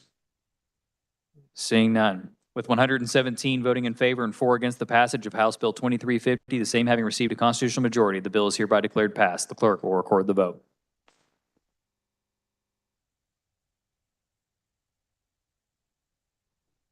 Final action, the clerk will read. House Bill number 2387 by the Committee on Commerce, Labor, and Economic Development, an act concerning economic development relating to star bonds, providing funding to replace lost food sales tax revenue for Star Bond District established prior to December 31, 2022, and modifying the tax increment definition for such districts, authorizing Star Bond project costs for historic theaters and major amusement parks to include certain additional costs, extending the deadline for the report on Star Bonds by the Department of Commerce to certain legislative committees, increasing the limit of financing without the issuance of special obligation bonds for rural redevelopment projects.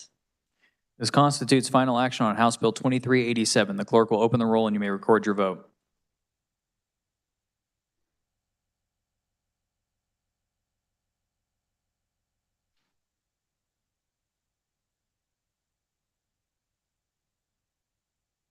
Has every member had the opportunity to record their vote?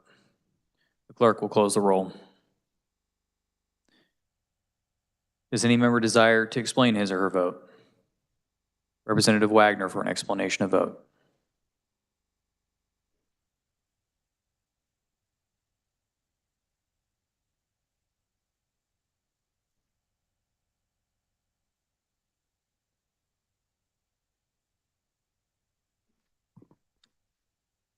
I vote no on House Bill 2387. This bill negatively affects state general fund revenue by $15 million a year. This bill has the highest fiscal note of any measure we consider today.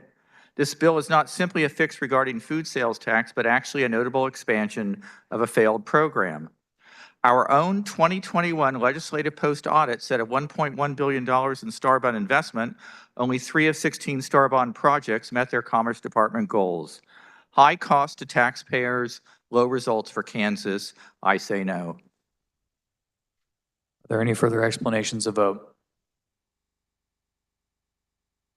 Seeing none, does any member desire to change his or her vote?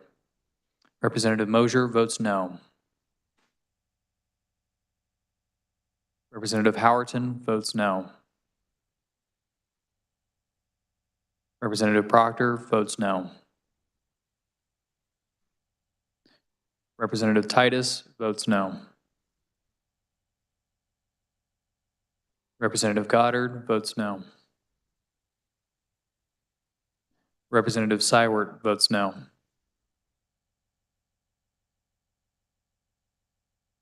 Representative Droege votes no.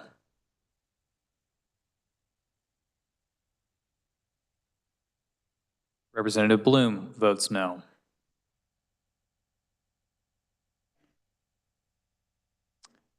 Representative Susan Ruiz votes yes. Representative Neely votes no. Representative Adam Smith votes aye. Representative Pickert votes no. Any further changes of votes? Seeing none, with 72 having voted in favor and 49 against the passage of House Bill 2387, the same having received a constitutional majority, the bill is hereby declared passed. The clerk will record the vote.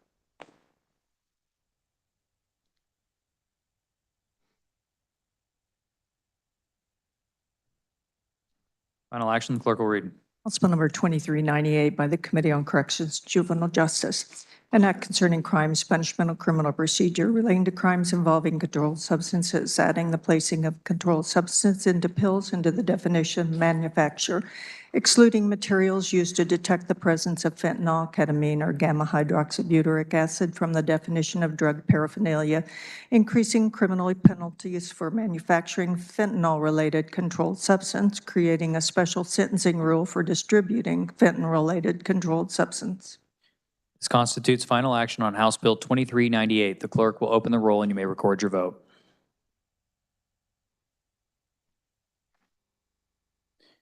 Has every member had the opportunity to record their vote? The clerk will close the roll. Does any member desire to explain his or her vote? Does any member desire to change his or her vote? Seeing none, with 121 voting in favor and 0 against the passage of House Bill 2398, the same having received a constitutional majority, the bill is hereby declared passed. The clerk will record the vote. Final action, the clerk will read. House Bill number 2216 by the Committee on Judiciary, an act concerning motor vehicles relating to driving with a license that is canceled, suspended, or revoked, removing the mandatory imprisonment term for a first offense in certain circumstances. This constitutes final action on House Bill 2216. The clerk will open the roll and you may record your vote.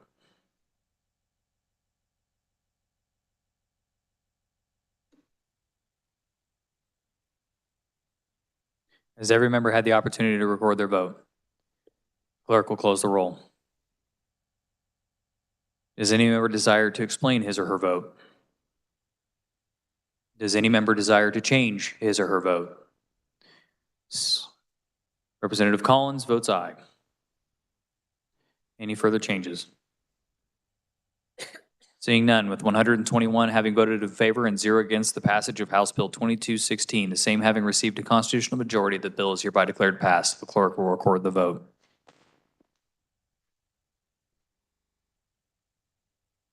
Final action, the clerk will read. House Bill number 2226 by the Committee on Energy, Utilities, and Telecommunications, An act concerning the State Corporation Commission relating to the Kansas Underground Utility Damage Prevention Act, extending the time period for notice for excavations, permitting virtual white lining of excavation sites.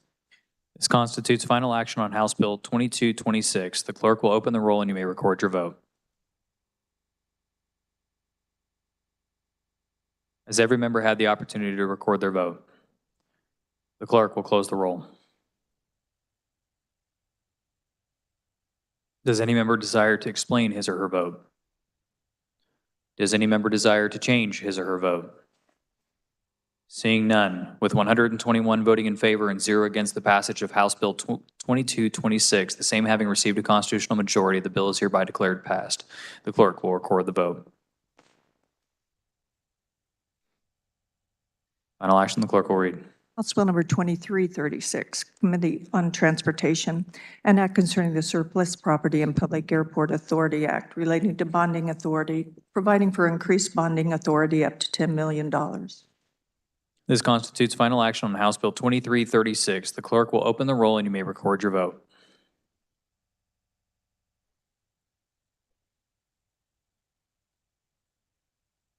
Has every member had the opportunity to record their vote? The clerk will close the roll. Does any member desire to explain his or her vote? Representative Miller for an explanation of vote.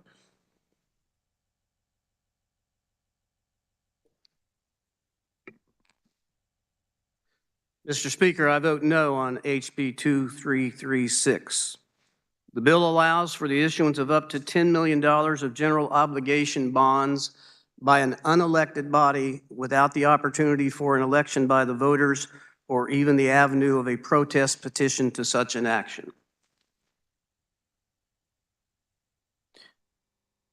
Are there any further explanation of votes? Seeing none, does any member desire to change his or her vote? Representative Mon votes no.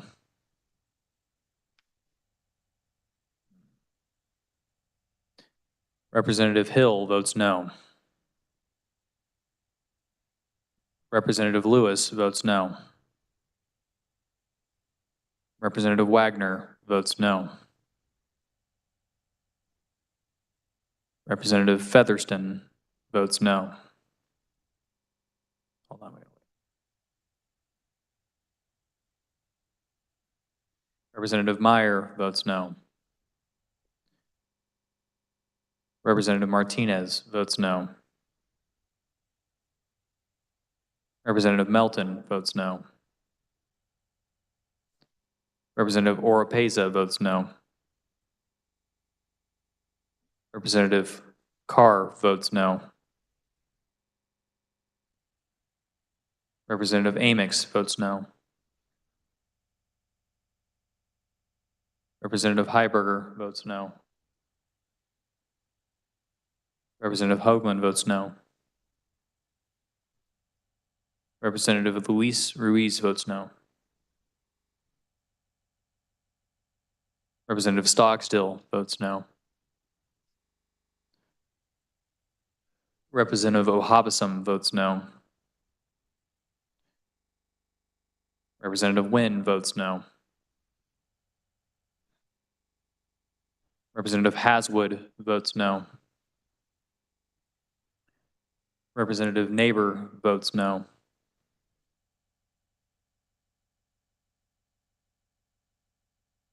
Representative Murphy votes no. Representative Vaughn votes no.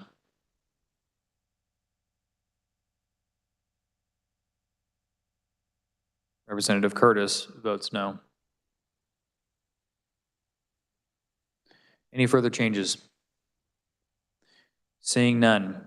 With 91 voting in favor and 30 against the passage of House Bill 2336, the same having received a constitutional majority, the bill is hereby declared passed. The clerk will record the vote.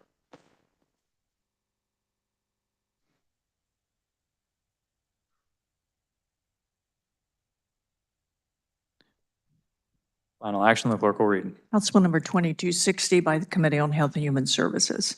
An act concerning health and healthcare relating to medical student loan program, loan agreements for mental health care, increasing the number of loan agreements that may be provided, prohibiting impediments to students switching between residency training programs. This constitutes final action on House Bill 2260. The clerk has opened the roll and you can record your vote.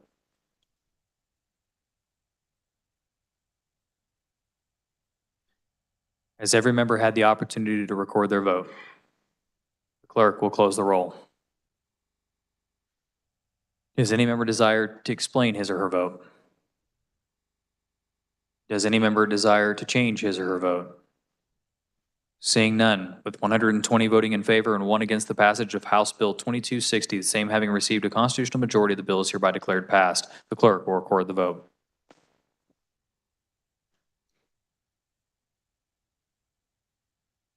Final action, the clerk will read. House Bill number 2392 by the Committee on Veterans and Military.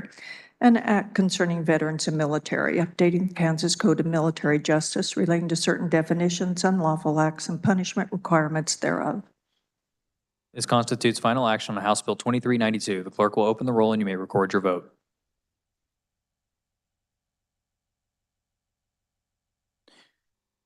Has every member had the opportunity to record their vote? The clerk will close the roll. Does any member desire to explain his or her vote? Does any member desire to change his or her vote? Representative Chuck Smith votes aye. Any further changes? Seeing none, with 121 voting in favor and 0 against the passage of House Bill 2392, the same having received a constitutional majority, the bill is hereby declared passed. The clerk will record the vote.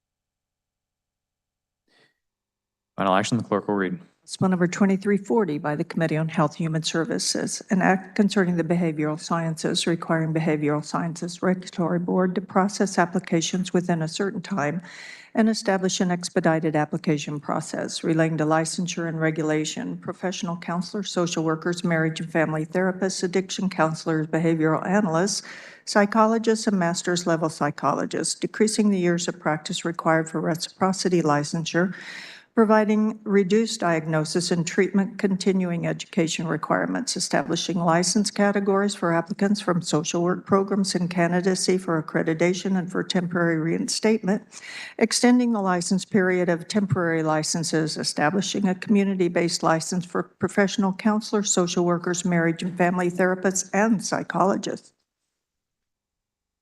This constitutes final action on House Bill 2340. The clerk will open the roll and you may record your vote.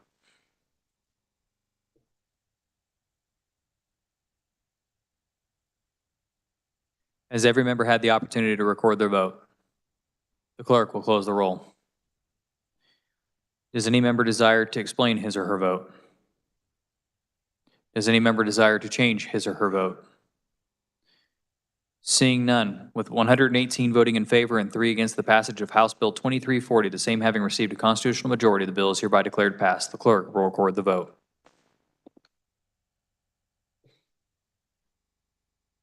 Final action, the clerk will read. House Bill number 2288 by the Committee on Health and Human Services, an act concerning the behavioral sciences relating to professional counselors, enacting the counseling compact to provide interstate practice privileges, authorizing the Behavioral Sciences Regulatory Board to establish a fee for an in-home license with an interstate practice privileges.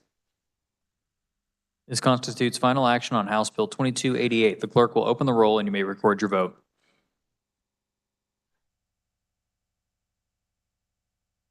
Has every member had the opportunity to record their vote? The clerk will close the roll. Does any member desire to explain his or her vote? Does any member desire to change his or her vote?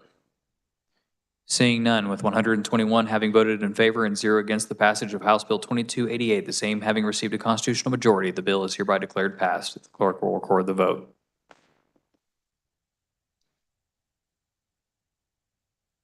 Final action, the clerk will read.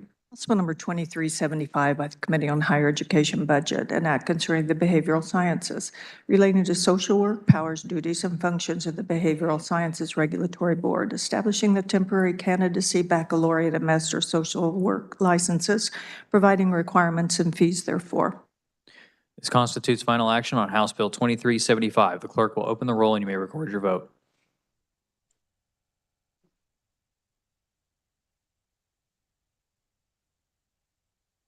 Has every member had the opportunity to record their vote?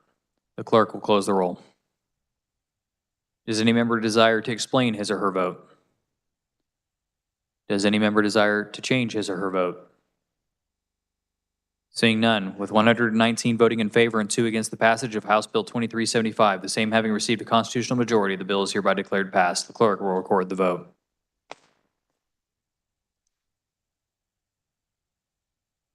Final action, the clerk will read. House Bill number 2390 by the Committee on Health and Human Services, an act concerning drugs relating to drug overdoses, enacting the Kansas Overdose Fatality Review Board Act, establishing the Kansas Overdose Fatality Review Board, providing for membership and duties thereof, requiring the Secretary of Health and Environment to study drug overdose deaths causes, providing for the confidentiality of acquired and related records, providing criminal penalties for the unauthorized disclosure of such records, relating to crimes involving controlled substances, excluding materials used to detect the presence of fentanyl, ketamine, or gamma-hydroxybutyric acid from the definition of drug paraphernalia, clarifying who may be protected from liability for administering an emergency opioid antagonist.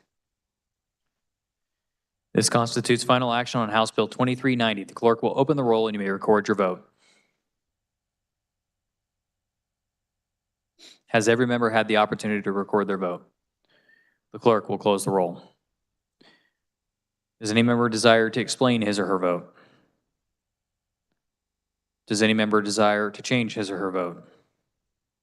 Seeing none, with 121 voting in favor and 0 against the passage of House Bill 2390, the same having received a constitutional majority, the bill is hereby declared passed. The clerk will record the vote.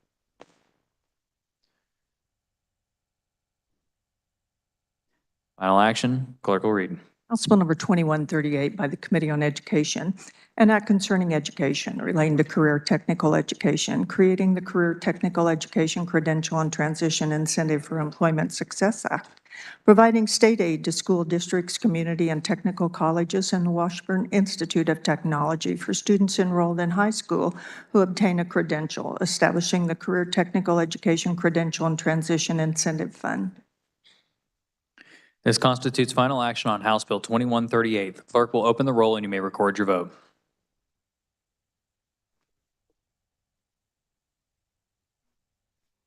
Has every member had the opportunity to record their vote? The clerk will close the roll. Does any member desire to explain his or her vote? Does any member desire to change his or her vote? Representative Will Carpenter votes aye. Any further changes? Seeing none, with 121 voting in favor and 0 against the passage of House Bill 2138, the same having received a constitutional majority, the bill is hereby declared passed. The clerk will record the vote.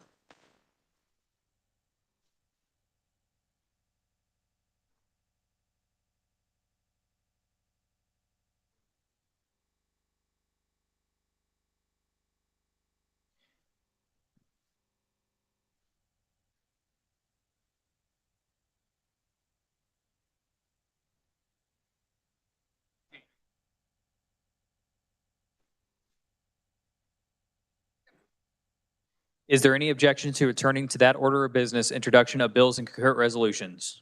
Seeing no objection, the clerk will read. House Bill number 2444 by the Committee on Appropriations, an act concerning school districts relating to the State Department of Education, the state's network of community health centers, establishing the Mental Health Intervention Team Program and state statute, providing incentives for coordination between school districts and community health centers, creating the Mental Health Intervention Team Program Fund. House Bill 2400 is withdrawn from the Committee on House Bill 2400 is withdrawn from the Committee of the Whole and referred to the Committee on Appropriations. House Bill 2105 is withdrawn from the Committee of the Whole and referred to the Committee on Appropriations. House Bill 2331 is withdrawn from the Committee of the Whole and referred to the Committee on Appropriations. House Bill 2083 is withdrawn from the Committee of the Whole and referred to the Committee on Appropriations. House Bill 2144 is withdrawn from the Committee of the Whole and referred to the Committee on Appropriations. House Bill 2275 is withdrawn from the Committee of the Whole and referred to the Committee on Appropriations. House Bill 2344 is withdrawn from the Committee of the Whole and referred to the Committee on Appropriations. House Bill 2361 is withdrawn from the Committee on Child Welfare and Foster Care and referred to the Committee on Appropriations. House Bill 2299 is withdrawn from the Committee of the Whole and referred to the Committee on Appropriations. House Bill 2139 is withdrawn from the Committee of the Whole and referred to the Committee of Appropriations. Are there announcements? The Speaker recognizes Representative Stockstill.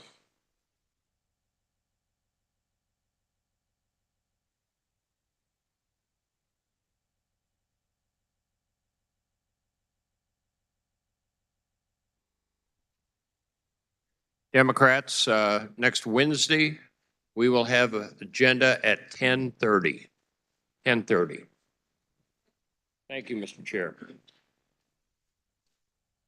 The Speaker recognizes Representative Waymaster. Thank you, Mr. Speaker. Appropriations Committee, you should have received an email from my committee assistant. We are not having a meeting on Wednesday morning at 9 a.m., so just want to make sure all the Appropriations Committee members knew that. No meeting on Wednesday morning. Thank you, Mr. Speaker. Speaker recognizes Representative Howell.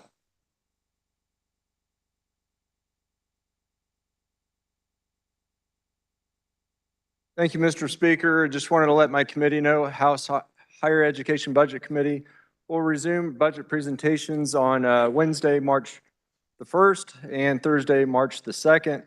We will not meet on Friday, March the 3rd. However, if you're thinking about offering a amendment or proviso, it needs to be finalized with KLRD or the Office of Revisor of Statutes by that Friday, March the 3rd. I will not accept conceptual amendments or provisos. We will begin our budget recommendations on Monday, March the 9th. Thank you. Speaker recognizes Representative Landwehr.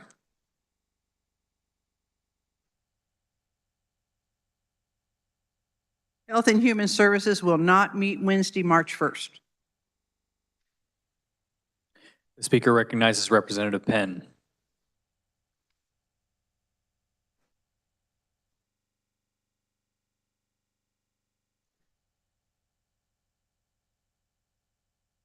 Body, many of you were asking about my son. We didn't have a chance to go down and see his actual performance today, but I want to let you know that he beat everybody in the school with his rendition of Martin Luther King's I Have a Dream speech.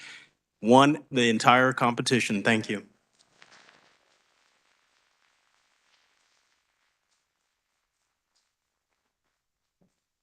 Are there any further announcements?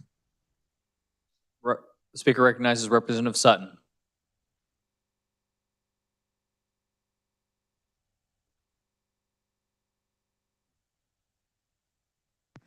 Thank you, Mr. Speaker.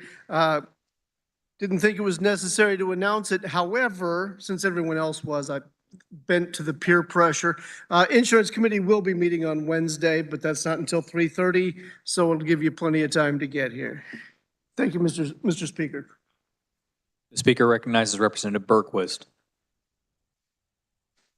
On the other hand, local government, 9 o'clock in the morning on Wednesday will not be meeting. Thank you. Are there any further announcements? Seeing none, the Speaker recognizes the Majority Leader for a motion to adjourn.